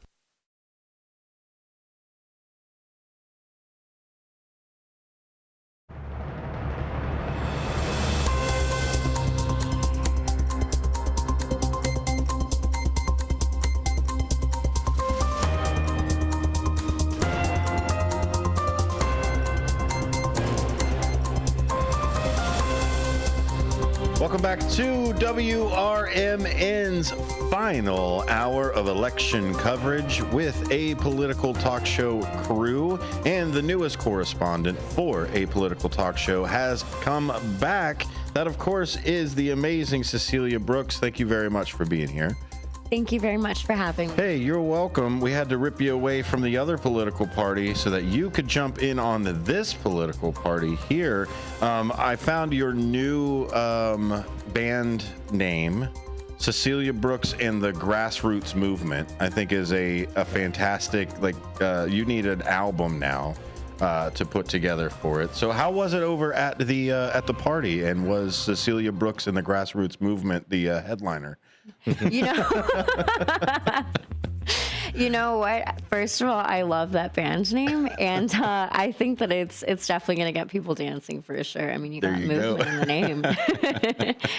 But it was great. It was a lot of high energy. It was a lot of smiles, just a lot of thankfulness and congratulatory for all the hard work that these candidates have been putting in for the past months and months. And seeing you and the Kane County GOP, like the chemistry that you guys have together and the fellowship that I've seen, like when you guys were over at the First Responders Fest with us, you and a whole bunch of other of the Kane County GOP were over there. You guys were having such a blast together.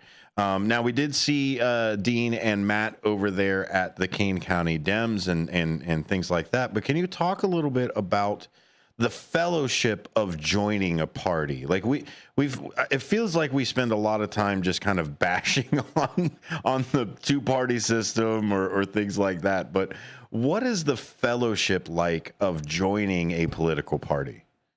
I mean, I think that it really gives people a home. It gives people a big sense of belonging. A sense of big. I like that.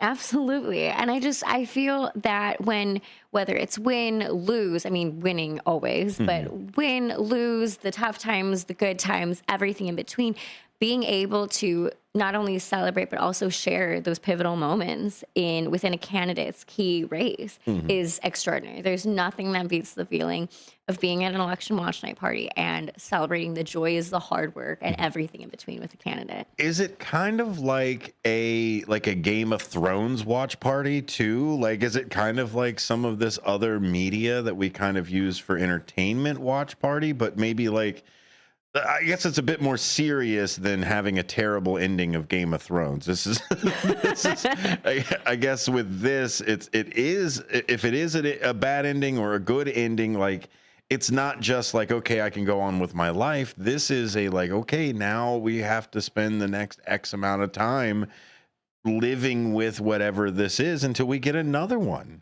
Right. Absolutely. So I would say that definitely the spirits are high. However, there's always what we say, a lot of us, is cautiously optimistic. Okay. Understanding that we plan on winning, that this is always the goal. However, if worst case scenario, if things didn't turn out for a certain election, a certain race, necessarily in the way that we had wanted, we essentially just have to take a step back as a party and as a coalition and try to figure out how to re-strategize, whether it's rebranding, re-strategizing, taking a step back and evaluating where did we fall short necessarily and what can we do better within the next race and during the election cycle. And you got to do some canvassing as well for the party.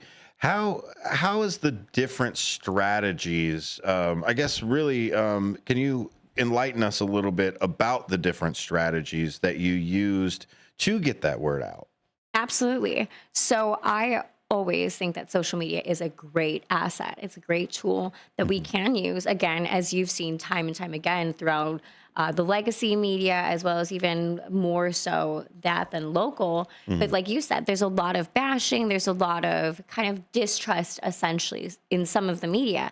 And so I have seen that word of mouth and actually door to door with the candidate physically canvassing, those knocking those doors, phone banking, but actually making really that in-person, face-to-face contact.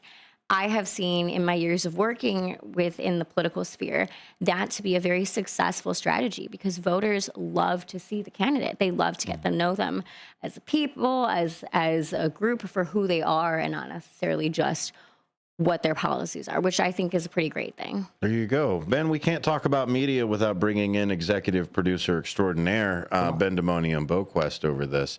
That face-to-face, has social media in this election cycle helped with that face-to-face, even though it's a screened? It's interesting. I don't know if it's helped so much. I think there's just so much, everybody's inundated by it that it's, it's almost, it's helping in a sense that it just obfuscates, I guess, what, if every day you put up an Instagram reel and maybe you change what you're saying a little bit, it's kind of hard to go and point at one of them and say, this is your opinion. Well, yeah, the next day I said this, though. And, it's a recency bias. And, in general, I think it's tough to say what the right practice would be for a candidate with social media in today's media landscape. But it's always changing. Yeah, it definitely affects everything. So. Yeah. And do you use social media in your campaign and your candidacy right now? So actually, that has always been the plan. I'm actually in the works right now of getting my campaign social media up and running. Okay. Because I think that that's something that I see personally as a nice touch for getting to know me as a little bit as a candidate. I mean, of course, the main priority is to get out and make that face-to-face, actual, genuine voter contact. But it's also fun to see. I think it's fun to see a candidate getting out and about in the community and just kind of following up on the campaign trail and how things are going. It's nice. Make it a little personal. Does the party help you with that? Absolutely. Okay. Absolutely. So it's very cool to see different people who have different skill sets within the party. So we have certain people who are very talented in X aspect, or they are very skilled in a different set. And so we kind of all use all of our talents to see where we can be beneficial and help one another. It's a pretty much big team effort. That's fun. It does seem fun to join the party. I know I sit here and I bash on parties, however, but it seems like fun. You know what? I might join one. You know, maybe we'll see. Maybe we start our own. Cleveland Dennis. Speaking of parties, this is the guy to talk to over here. Hey, Dennis, how are you, sir? Oh, good. I'm enjoying the show, and I just thought I'd chirp in before I got to work here. Yeah, absolutely. Always working. Yeah, maybe some of my info is a bit old, but speaking of big, like you're discussing it there with your guest, I was with my running partner, D.T. Jose, and we were basically operating from parts unknown, but I can tell you, I'll confirm this, I went to ECC to vote. Okay. It was not crowded. It was not crowded, but it was raining. Okay, and it was raining pretty hard. I geared up because I saw it from my door when I got in the car, got the umbrella ready, and I'll probably make a request tomorrow. Maybe it works for Marky B. September in the rain, even though it's November, Dinah, Washington, 1961. But the situation with Jose, he said he went over to Gale Borden Library and he had to wait in line. So just a reflection of local events. But why was Robert Kennedy on the bill there on the voting? Why did they put him in there? So he had requested to be on, and then he requested to be off, but he had missed the deadline to be removed. So after he missed the deadline to be removed, he then took it to court to see if he could get it removed, and the Illinois Supreme Court turned him down and said, no, you are past the deadline, so according to law, we have to keep you on it. I believe is how that played out. Now, there were some states, I think, what was it? It wasn't, no, he stayed in Michigan, but I do believe possibly, I think Pennsylvania, he got to be, yes. So Pennsylvania, he was removed from, and there were a few other states. I think Nevada might be the other one, or Arizona was somewhere on that side that he actually did get removed. But as far as Michigan and Illinois come in, the Supreme Courts in both of those states said that he was past the deadline for removal, so they kept him on. Well, I guess if he was past the deadline, but oh well. Okay, I just had to ask about that. But when we went over to the Riverside for pizza, joining a birthday party, someone in the family. Oh, happy birthday! Happy birthday! Yeah. Well, not mine. It was my used to be's, but there was a big crowd there from the fam, and we went. But just gonna say this: seemed like no one in that place cared a bit about the election. Well, I'm just saying. I'm giving the report right from the street, guys, ladies and gentlemen. But that's really about it. I'm enjoying the analysis that you guys bring. I think it's pretty darn good. Thank you very much. Thank you very much. Okay. What do you think about Cecilia and her new frenemy Elliot? They had a great hour together, I think. That's a podcast. Well, I don't think I heard everything there. Okay. I came to the party late because I was out doing other things and was, occupied thereof. I was just happy that I could get the vote in and kind of analyze what was going on to a degree, or at least think about it so I could offer it up to you guys. But I just can't comment because I just don't have any. I didn't hear it. Okay. Well, thanks for listening now. We really appreciate it. This is the last stretch here for everything. How are you feeling? You going to call it? Well, I just turned on the TV. I started working with China around this time, and I have some work to do with them, but I wanted to see what the national reports are saying. But I'm sure you guys are right on it, but it seems like the electoral votes are going for the red. Yeah, and even then the popular vote is moving that direction too, which is another thing that is surprising to us. Right. Yeah, it is. I didn't catch that. It is surprising. because seeing how it's worked in the past with the electoral and always the losers get honked off about that. But, yeah, I guess I'll call it to the red. I'll sleep good tonight. There you go. Cleveland Dennis calling it for Donald Trump. You heard it here first. We'll see. If you would be, I think you're the first person to actually call. Did we ask anybody else? I don't think we've asked anybody else. Breaking news now. One person, I think, is what. Hey, what was your voting plan? What did you do to vote? As far as what did I do? I got up and I went there. Hey, simple enough on that one, and being able to go right from the college too, right? Well, yeah, because I'm right on the edge of where the college grounds are, where I live, and I wanted to go. I was going to go do some banking, but which I needed to do kind of urgently. But I said no, I'm going to go and vote first.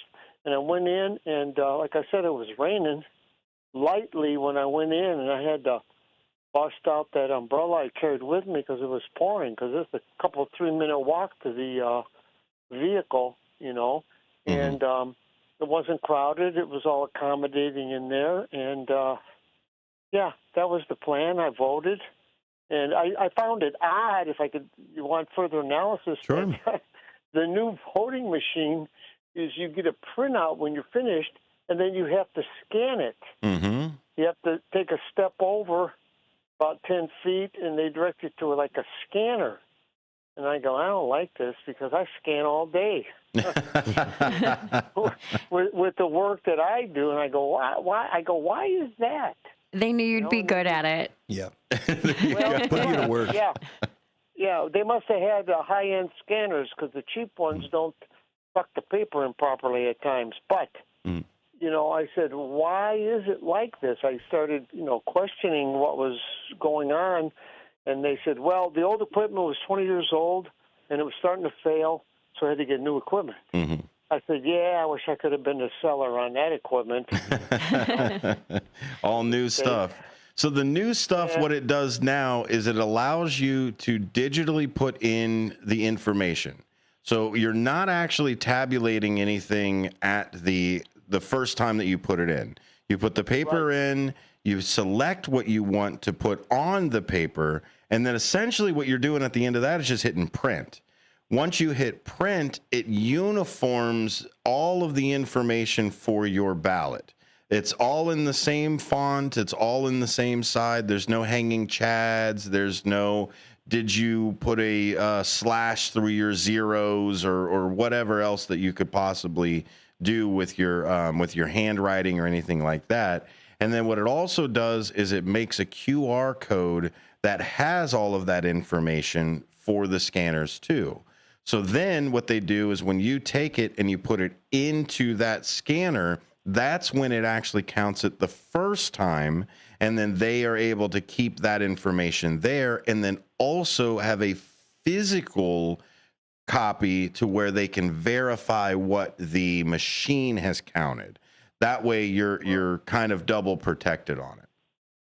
Well, about being double protected, all I know is when I got that printout, I looked at it, and I guess it did have a QR code or some kind of a code on that sheet of paper because it almost looked blank except for the little bits and bobs that were on it. And, yeah, I questioned it, that's all. But apparently it went through, and it'll be confirmed in the morning. There you go. And then confirmed for Cleveland Dennis that it'll be Donald Trump that walks away with it in the morning. Heard it here. Heard it here. Thanks, Cleveland. We really appreciate everything, Dennis. Have a great shift at work. Yeah, no, I'll be fine. But, again, I just think it's a very informative show because I've been listening for a few hours now. Oh, thank you. Appreciate it as always. Yeah. Yeah, we try to do it that way. Well, you guys, you have it, you presented it, and it's, it's not just functional, it's pretty good. Hey, all right. Infotainment, that's there. Hey, have a good night, Dennis. Thank you, guys. I'm still listening. Later. Awesome. See you later, Dennis. All right, feather in our cap, Cleveland Dennis. Seal of approval. You can't have a good show without the Cleveland Dennis seal of approval. We get both sides with Cincinnati Dennis and Cleveland Dennis. It's true. And then, wow. You didn't know. Right? I did not. So over at Larry's retirement send-off, where we put him on an iceberg and floated him out to sea, there were 3 of us Dennises that were there. And I've never been in a place where we had a hat trick of Dennises. Try Denai. Yeah. It was crazy. It was so crazy that we all had to have our own nicknames. It was See, I was going to say, unfortunately, I was going to go there. I did have a scheduling conflict, unfortunately. But had I known not only that Larry would be on an iceberg, but also that there would be a tri-Denai, I would have been there. Oh, so yeah. Well, we'll have another party, but we'll definitely bring some Dennises.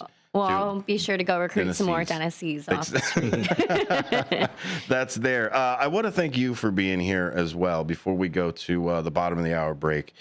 Spending your time here, letting us pick your brain about the candidate inner workings and the parties and things like that. We really appreciate your input with everything tonight. Absolutely. I am honored to be here, and it's been a lot of fun. So it has been a lot of fun. This is where the political party takes off over here. So we'll give you another update as we move through to the bottom of the hour. We're sitting at Harris 210 and Trump 230. Harris is lagging in the popular vote by, let's do some quick math in my head. That would be about 4.5 million votes. So the way that this is moving, it really depends on the actual states themselves of where this is actually going to move towards, because Michigan is still sitting at 52% reporting with the same 200,000 in between. And this is where we talked about all of those close races on these key states that are here. Do we have to become a more purple state here in Illinois for us to get any candidates to pay attention to us? That's a great question, actually. So, I mean, I think that I was actually just chatting about this earlier, but I actually think that if we were to have a chance to become a purple state, I mean, what would have to happen is, in order for that to happen, other than going through and manually doing it through the course of, I would estimate, a good 3 election cycles, if we wanted to even get close to that darker purple to even think about red, it is possible. I've had people ask me, is it possible for Illinois to go red? Absolutely. Really, the only time that we see major Democratic blue hubs is in highly urban populations, where those populations are very dense in those big cities like Chicago, New York, and Los Angeles. But if you take in the rest of the state, other than the Quad Cities and Chicago, the rest of Illinois is completely red, and that's pretty. Would it take taking a county like Kane or taking a city like Aurora even to have that flip? Because if you look at Illinois is sitting at, it looks like 460,000 in the separation of the two right now. So if you turn around and say, okay, let's take Kane or DuPage or something like that and flip that red, that would make a more purple state. So the numbers are with that theory. It absolutely can be done. And I've heard a lot of people talking about, we need to flip Cook County red. Absolutely. That would be the key that would be an immediate quick fix. However, as we all know, that is not something that is feasible. Realistically, it's not feasible to be done in one single election cycle. Well, you're not going to do it for a major city. Right. The top 10 cities, even the top 15, are going to stay dark blue regardless. Right. But what you touched on is those counties. Absolutely. That is the key. That would be a key strategy, is, like we mentioned, Cook County is going to be a lot more difficult. But if we were to get those collar counties and potentially flip those, absolutely. Like DuPage, McHenry is typically a Republican red stronghold, but DuPage and Kane to be secured as a Republican or red majority county would definitely give that purple pull and then start shifting the needle. Yeah, it's there. The numbers are there. Even with only 85% of Illinois reporting right now, you could have something going on there. We're wrapping it up. The final half hour is coming around the clock. We'll see if we get close to a candidate or if we all have to wake up in the morning and figure out who the president is. God forbid you're in a coma and somebody asks you that question. It's like, who's the president? Oh my gosh, I don't know. What year is it? Can we do fingers? How many fingers are holding yeah, up? can we do that one first? What planet are you on? Like, do it from there. Start with the easy questions. Apolitical Talk Show has been covering this election straight through. Don't forget to check out Apolitical Talk Show on your dial Monday through Friday here on 1410, starting at 4 o'clock. If you like what you're hearing now, you'll love what you're hearing in the afternoons. Stay by for more WRMN election coverage after this.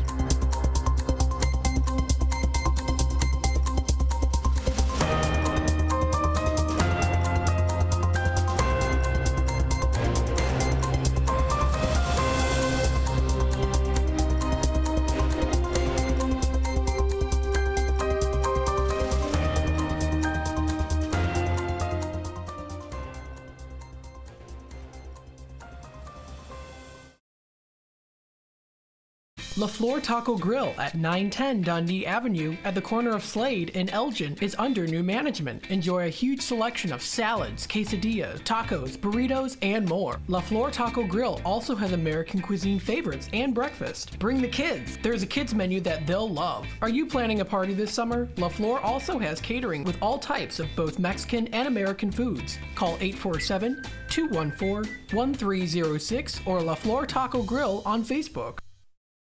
The word is out. Nissans cost less on Route 19, but that's not all.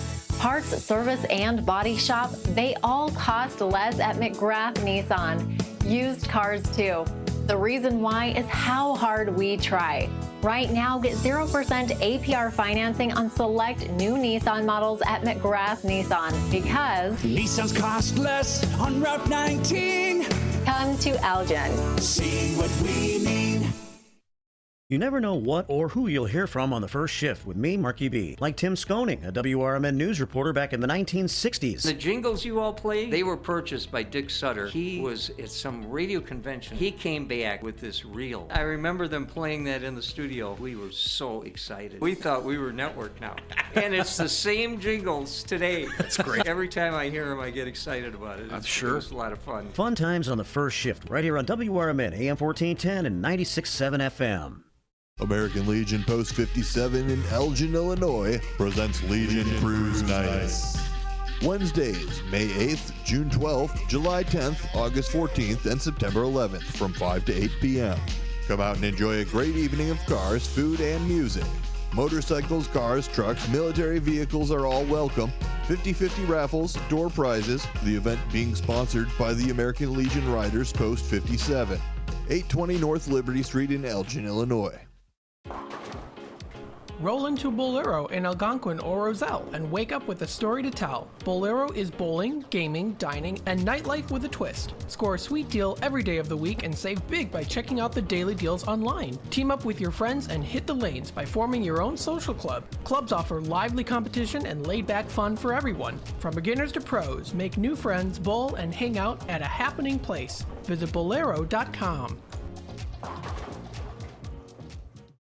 Now available on Amazon.com and BarnesandNoble.com is the book called DUI Jury Trial, which is the true story of a truck driver in Illinois who was charged with driving under the influence of alcohol. Not only was he facing a revocation of his driver's license, but also a lifetime disqualification of his CDL, which would prevent him from ever driving a semi-truck again. This book includes backstories of the truck driver, the lawyers that defended the case, and the DUI expert expert witness who analyzed the case and then testified at trial as to the proper protocol procedures of the field sobriety tests as well as the breathalyzer test. This nonfiction novel also includes the actual court transcript from the jury trial, a courtroom showdown in which the final verdict would determine the fate of the defendant's livelihood. The book DUI Jury Trial is now available on Amazon.com and BarnesandNoble.com. A dream that's been cooking for years, Maria's Little Italy in Sycamore is waiting for you to come and enjoy authentic recipes handed down for generations. Stop in and enjoy bruschetta, handmade focaccia bread, pizza, pasta, sandwiches, and more. Dine in, take out, delivery, or catering is all available. Go to mariaslittleitaly.com and see what you've been missing. From their family to yours, welcome to Maria's Little Italy, where food brings families together.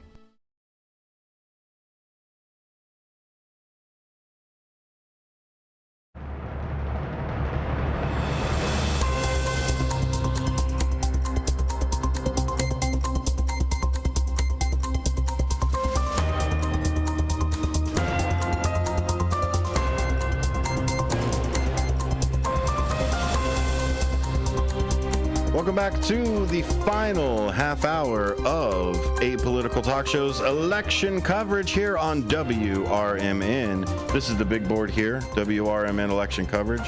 So you've got a W here, and then this R, this M, and this N all come together to form the acronym WRMN, and that's 1410 in the year 2024. There you go. That was my Steve Karnacki moment. The River Media Network right here. That's it. My name is Dennis Sonar Green. You can find me out there in the world at Sonic Engineer. Send me a message and I probably won't see it. I'm not on Twitter too often as I should be. But, you know, when I do see it and I do go on there, I love to read your messages that have been sitting there for 3 months.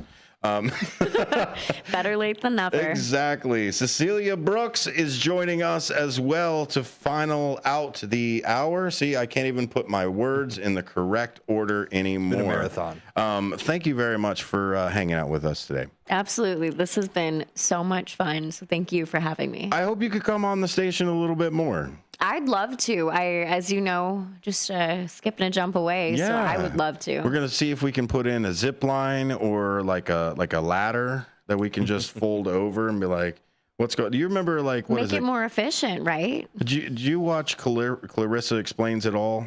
I have not. No, am I that old now? It was a friend that was always hanging out with her, and he would come into the house through the ladder.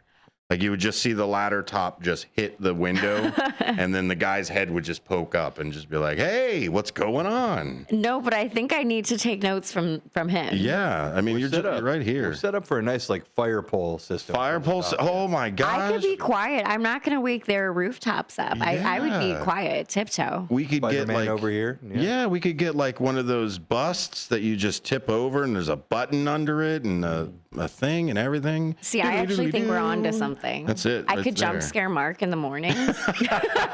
Scares easy. Oh my gosh! Yeah, I almost had to put a sign on the front that says "Don't tap the glass" because the hosts are skittish that are there. So we haven't had much of an update for the election side of it. It is definitely coming down to the wire. Usually, what happens is they kind of trickle in.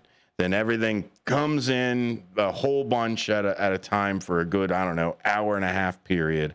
And then we sit here and wait for like the last 7 to finally figure it out. They really do know how to build suspense. It's true. It's a nail biter, and it's here. So let's talk about the suspense and this whole coin flip that's been here.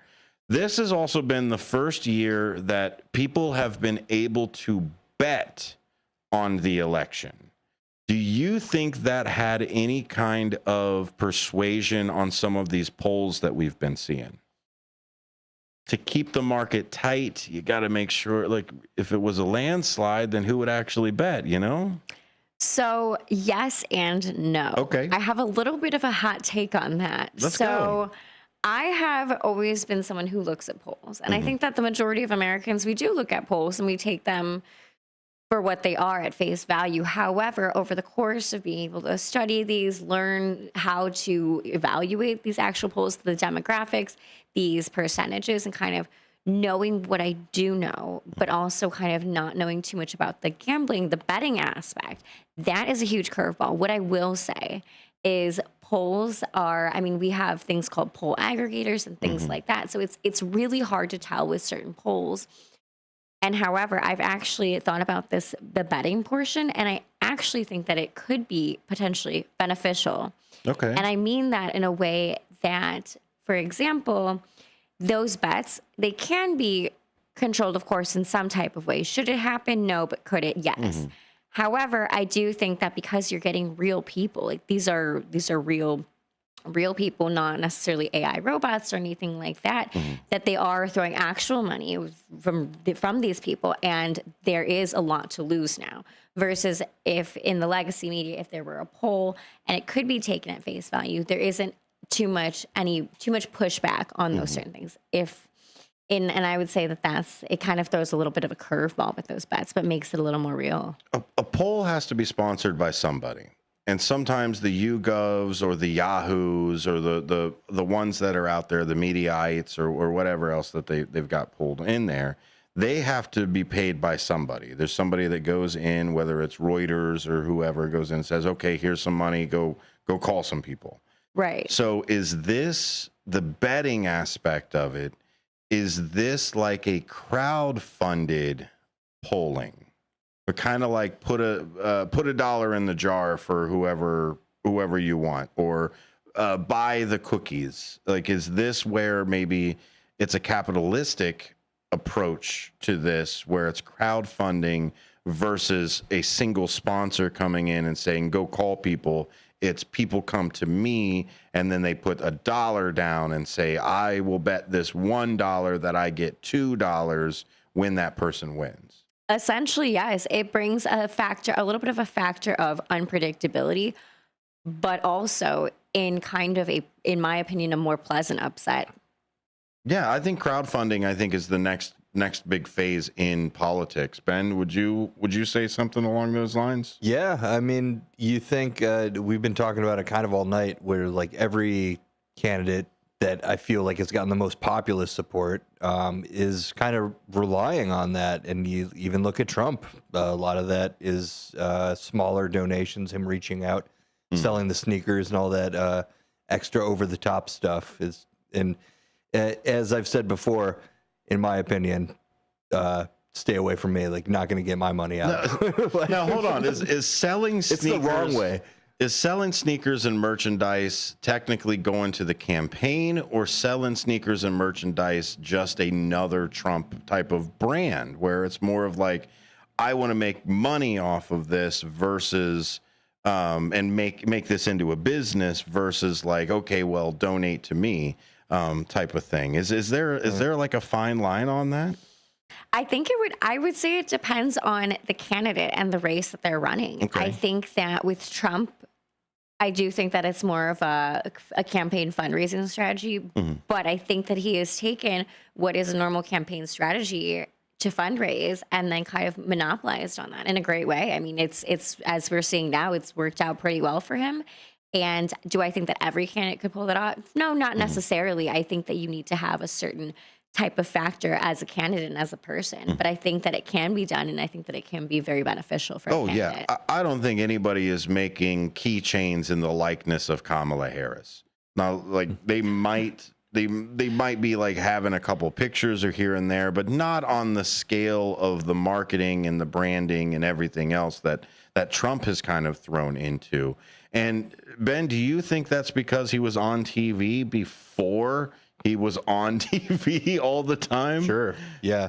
I mean, you think of just overall the type of personality he's been and celebrity. You know, you saw it with Reagan to kind of start that trend of someone who's popular before they're in office to actually run and kind of use that either base or whatever you will, the fervor behind them to roll that into a political thing. So yeah. There's not been much of an update here on the count. We're still sitting at 210 for Harris and 230 for Trump. Numbers are still climbing as we go. Popular vote percentages, Harris is sitting at 47.5 and Trump is sitting at 51.1. Let's talk a little bit and keep moving on this line of celebrity. We had a lot of celebrity endorsements in this election period. Honestly, the most disappointing is, why didn't Beyonce sing? That really got me. It was like, she's been using your song this whole time, and she invites you into the final push, and you don't sing one bar of your song she's been using. Like, is she really paying that much money to you to get you to do all this? But let's talk a little bit about that, the celebrity endorsement aspect of it. Cecilia, if you already are a celebrity, I mean, that helps too. But having those celebrity endorsements, like, I'm not going to necessarily say Hulk Hogan flipped my vote, but those celebrity endorsements, how important really are they in this land of media and showmanship and politics?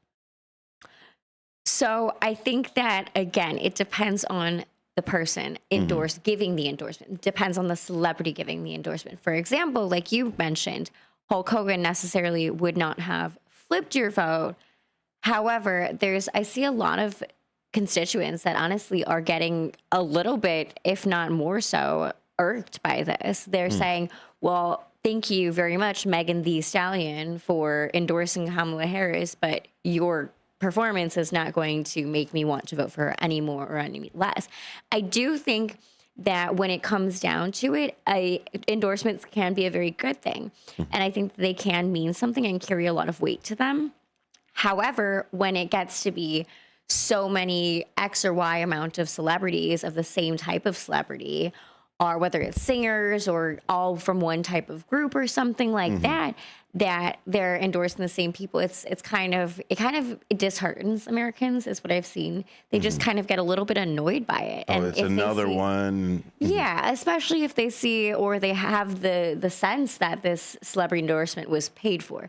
Because at that point, I would look and say, is that really an endorsement? Because you're not actually doing it because you want and you stand behind this candidate. It's because you were paid to do it. And that's, I think, where really the line gets a little bit drawn in the sand. Celebrities endorse people, but George Clooney did a celebrity disenfranchise a candidate. Did George Clooney and the other celebrities that attacked Joe Biden after the debate, did that pool change, maybe unendorsing or devaluing a candidate? Well, I mean, I think obviously at this point in time, you have to say yes because it worked. Yeah, that's true. And in my opinion, thankfully, and way too late.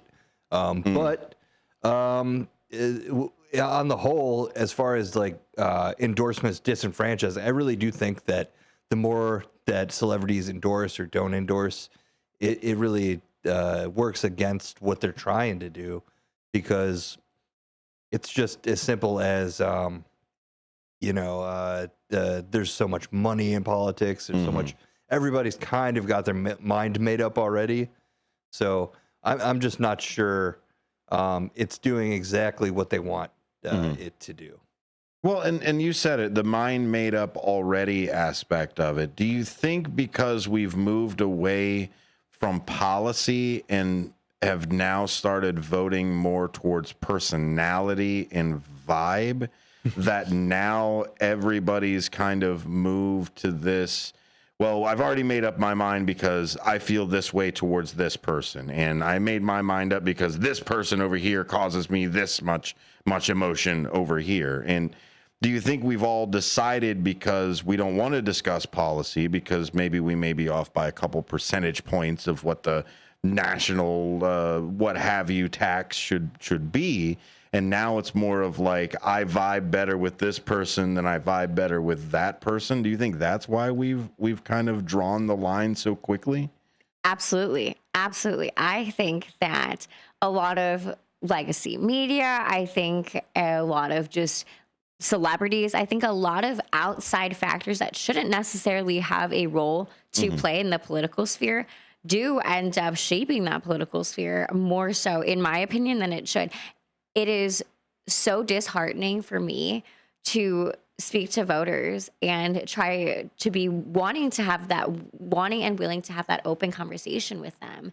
And just so many people are, I have my mind made up, not willing to have that conversation. But for me, being a proud conservative young woman and Republican, I am always willing to have like a conversation. I'm always here to open the dialogue, to have transparency and conversation civilly with people. However, it's very disheartening to see a lot of these people are not. And I will always take pride in being someone who puts policy over party every day. I don't think that you should vote for someone just because they are who they are. I think that it is most important to read, understand, and evaluate someone's candidate's policies and to always be willing to put policy over party. Do you ever have a conversation with a constituent or a potential voter where you are talking policy, you're absolutely in sync with the policy, and then as soon as you drop that party affiliation, the fingers go in the ears? 1,000%. Yeah. 1,000%. Yeah, it's sad to hear that. It is very sad. Because at the end of the day, that's what we're all trying to do is as long as, for me, as long as you come in with that good faith approach. I'm not trying to get one over on you. I'm not trying to make it better only for me while I'm stepping on somebody else. I'm trying to make America better as a whole. Okay, maybe not America. I'm trying to make Illinois as better as a whole. Okay, well, fine. I'm trying to make Kane County as great as a whole. Okay, well, can I just help fix that pothole down the road? It just where is the help versus where is just being a contrarian for everything and saying, well, I don't like you because of the color of your politics. And that's really where it is. Not even talking about the policy. It's going back to, I'm immediately going to stereotype you because of, I mean, honestly, at this point, it's because of the hat you wear. I'm immediately stereotype you because of the hat that you wear. And is this dangerous? Yes. We are headed down a very, very dangerous course. If America continues the way that it has been to operate, I don't think we will survive another 4 years. There is so much hatred, so much divisiveness. It breaks my heart because I love people so deeply. And I know that we can do a lot better than what we're doing right now and what we have been doing. But we really, really need to find a way to talk to each other. We really, really need to remember that at the end of the day, red, blue, green, independent, we are all Americans. But I think that so many people have forgotten that. We are human beings. We all bleed the same color, and we are all Americans. And we started to hear this new rhetoric, Ben. Thank you very much, by the way. That's a stump speech right there. Ben, we've now gotten to this point where we don't necessarily trust each other to even have everybody's best interests in mind. We want to turn around and be like, well, that side only deals with these people, and that side only deals with those people.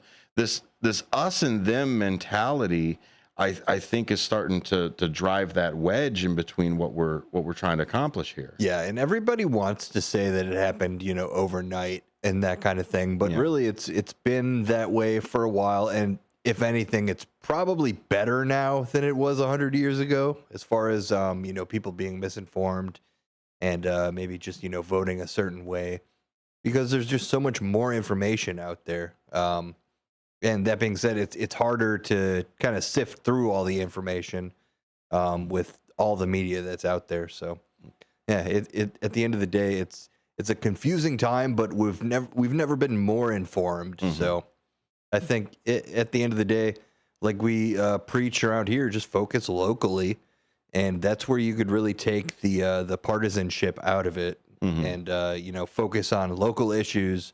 Stuff like that. If you want to go over some of these numbers right before we get out of here. Kane County State Attorney, Jamie Mosser, up 53.3%, updated 26 minutes ago over Andrew Sosnowski.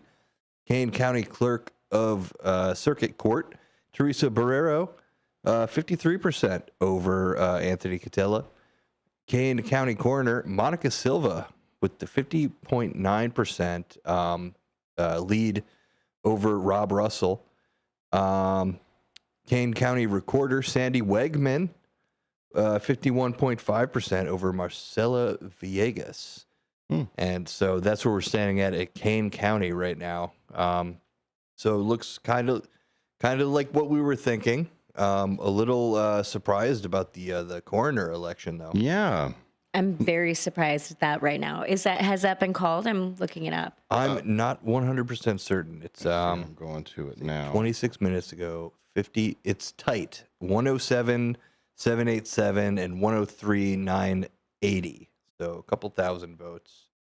Yeah, it is. It is absolutely real close. We were looking at it earlier, and it was only separated by, I think, 25. Now, like you had just reported here, Ben, it's only separated by maybe 3, just under 4,000. That's here. We do have all 292 of 292 precincts reporting, though. So this does seem to be the final number for most of these here. So Kane County has, I think, officially called some of these. Yeah, 292 out of 292 for most of these over here. So the statewide advisory question on election worker protection and candidate accountability, that passed. Statewide advisory question for the 3% tax. We knew this was already going to be a contentious side of it anyway. That was the 3% tax on anybody that made over $1 million to help alleviate some of that property tax for the rest of us. That ended up with a 55% yes on that. It's an advisory question, so it's not going to hold any actual legal grounds. The assisted reproductive health advisory question as well, that also passed. Like Cecilia was saying, the Kane County side of it, 52% to Kamala Harris, while 44% to Trump. That's actually a lot closer than the statewide for Illinois. So you may be onto something of Illinois moving to that purple side. The only other one that I want to look at, Ben, is did we get some monies for the forest preserve? Yes, I was going to ask. Did we get? It was looking monies? Favorable. It was looking pretty favorable. They're going to put the pumps back on the wells out there. I think that's what that's all about. From what I saw, it was moving towards the yes. I think I saw it at almost 60% on that. I'm trying to speed read while I talk at the same time. But in the last question I want to give you tonight, Cecilia, before we head out of here, is of course the biggest question that we've got of the entire night, other than who's going to win. Cleveland Dennis already called Donald Trump. I guess that's who we'll go with. But the biggest question I have is, how do we stop voting for a savior? How do we move to I'm the only one who can fix this. Vote for me. It doesn't matter which party it is. How do we move away from that? Well, I think in order to do that, it starts with each one of us. I really mean that. I think that, like I said, we can do a lot better than what we have been doing. But it takes courage from all of us. It takes courage for me to go out onto the street and talk to someone that I don't know, to approach them and to just be kind to them. Start a conversation by being compassionate, being kind. Talk to your neighbor, get to know them, and maybe we'll understand that we can agree on a lot of things, and we might not always agree on how to get there, but we can make compromises, and we are able to then, when we are able to work together and collaborate across party lines, we can put forth winning candidates, not just it doesn't have to be so polarizing of left versus right. And I would really strongly encourage everyone to get out there, get to know your neighbors, go up and have some courage and open that dialogue, because you might learn something about someone else, and I guarantee it could change your life. Work with the frenemy within. No, Absolutely. Thank you very much for being here with us tonight. It's been a pleasure. It's been so much fun hanging out with you. Stay tuned for the Elliot and Cecilia podcast on the River Media Network coming up. We've got to. Well, just like we've got Brooks and Capehart on the NPR stations, we need Free Speech Friday, where we bring on the political frenemies and do something like that. All the different stuff that's out there. Thanks for being here with us. God bless America, and let's get a decision tonight. Whichever it is, thanks for listening. Stay safe.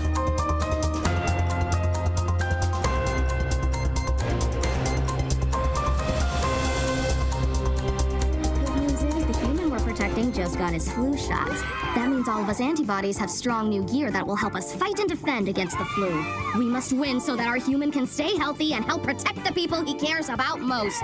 Let's work as a team to defend against the flu. Gear up with a flu shot to help protect yourself and others and reduce your risk of being sick or hospitalized with the flu. Learn more at getmyflushot.org. Brought to you by the AMA, CDC, and the Ad Council. Ultimate Combat Gauntlet, live professional wrestling. Newest, freshest, most exciting, action-packed, fun-to-watch wrestling event on the southwest side of the Chicagoland area. Magoo's Bar on 6550 South on Menard Avenue in Bedford Park. Next show, Friday, 20 September. Doors open at 6 p.m. Show starts at 7 p.m. $20 for adults, $10 for children accompanied by adults. Discount for military veterans and first responders. Your hometown radio station since 1949. We are WRMN AM 1410, Elgin time, 12 o'clock. With your 1410 WRMN News Flash, I'm Sean Curdan. Brought to you by Cintas. 3 Naperville police officers honored for their heroics back in January. Allison Simcoe, Courtney Duffy, and Mark Schubacher were honored by the 100 Club of DuPage County. They took part in a rescue in January in which they saved a family from a freezing pond as their vehicle was sinking following an accident. Kane County landmarks like the Government Center and the 3rd Street Courthouse are now glowing green this week. The illumination, part of Operation Greenlight, a national initiative to show support and appreciation for veterans. It'll be going on from now through Veterans Day, with the green light serving as a beacon of thanks to those who served in the military. The city of Elgin and Metra announcing that there will be a closure on Kimball Street Railroad Crossing on Wednesday, starting at 5 a.m. Metra is scheduled to conduct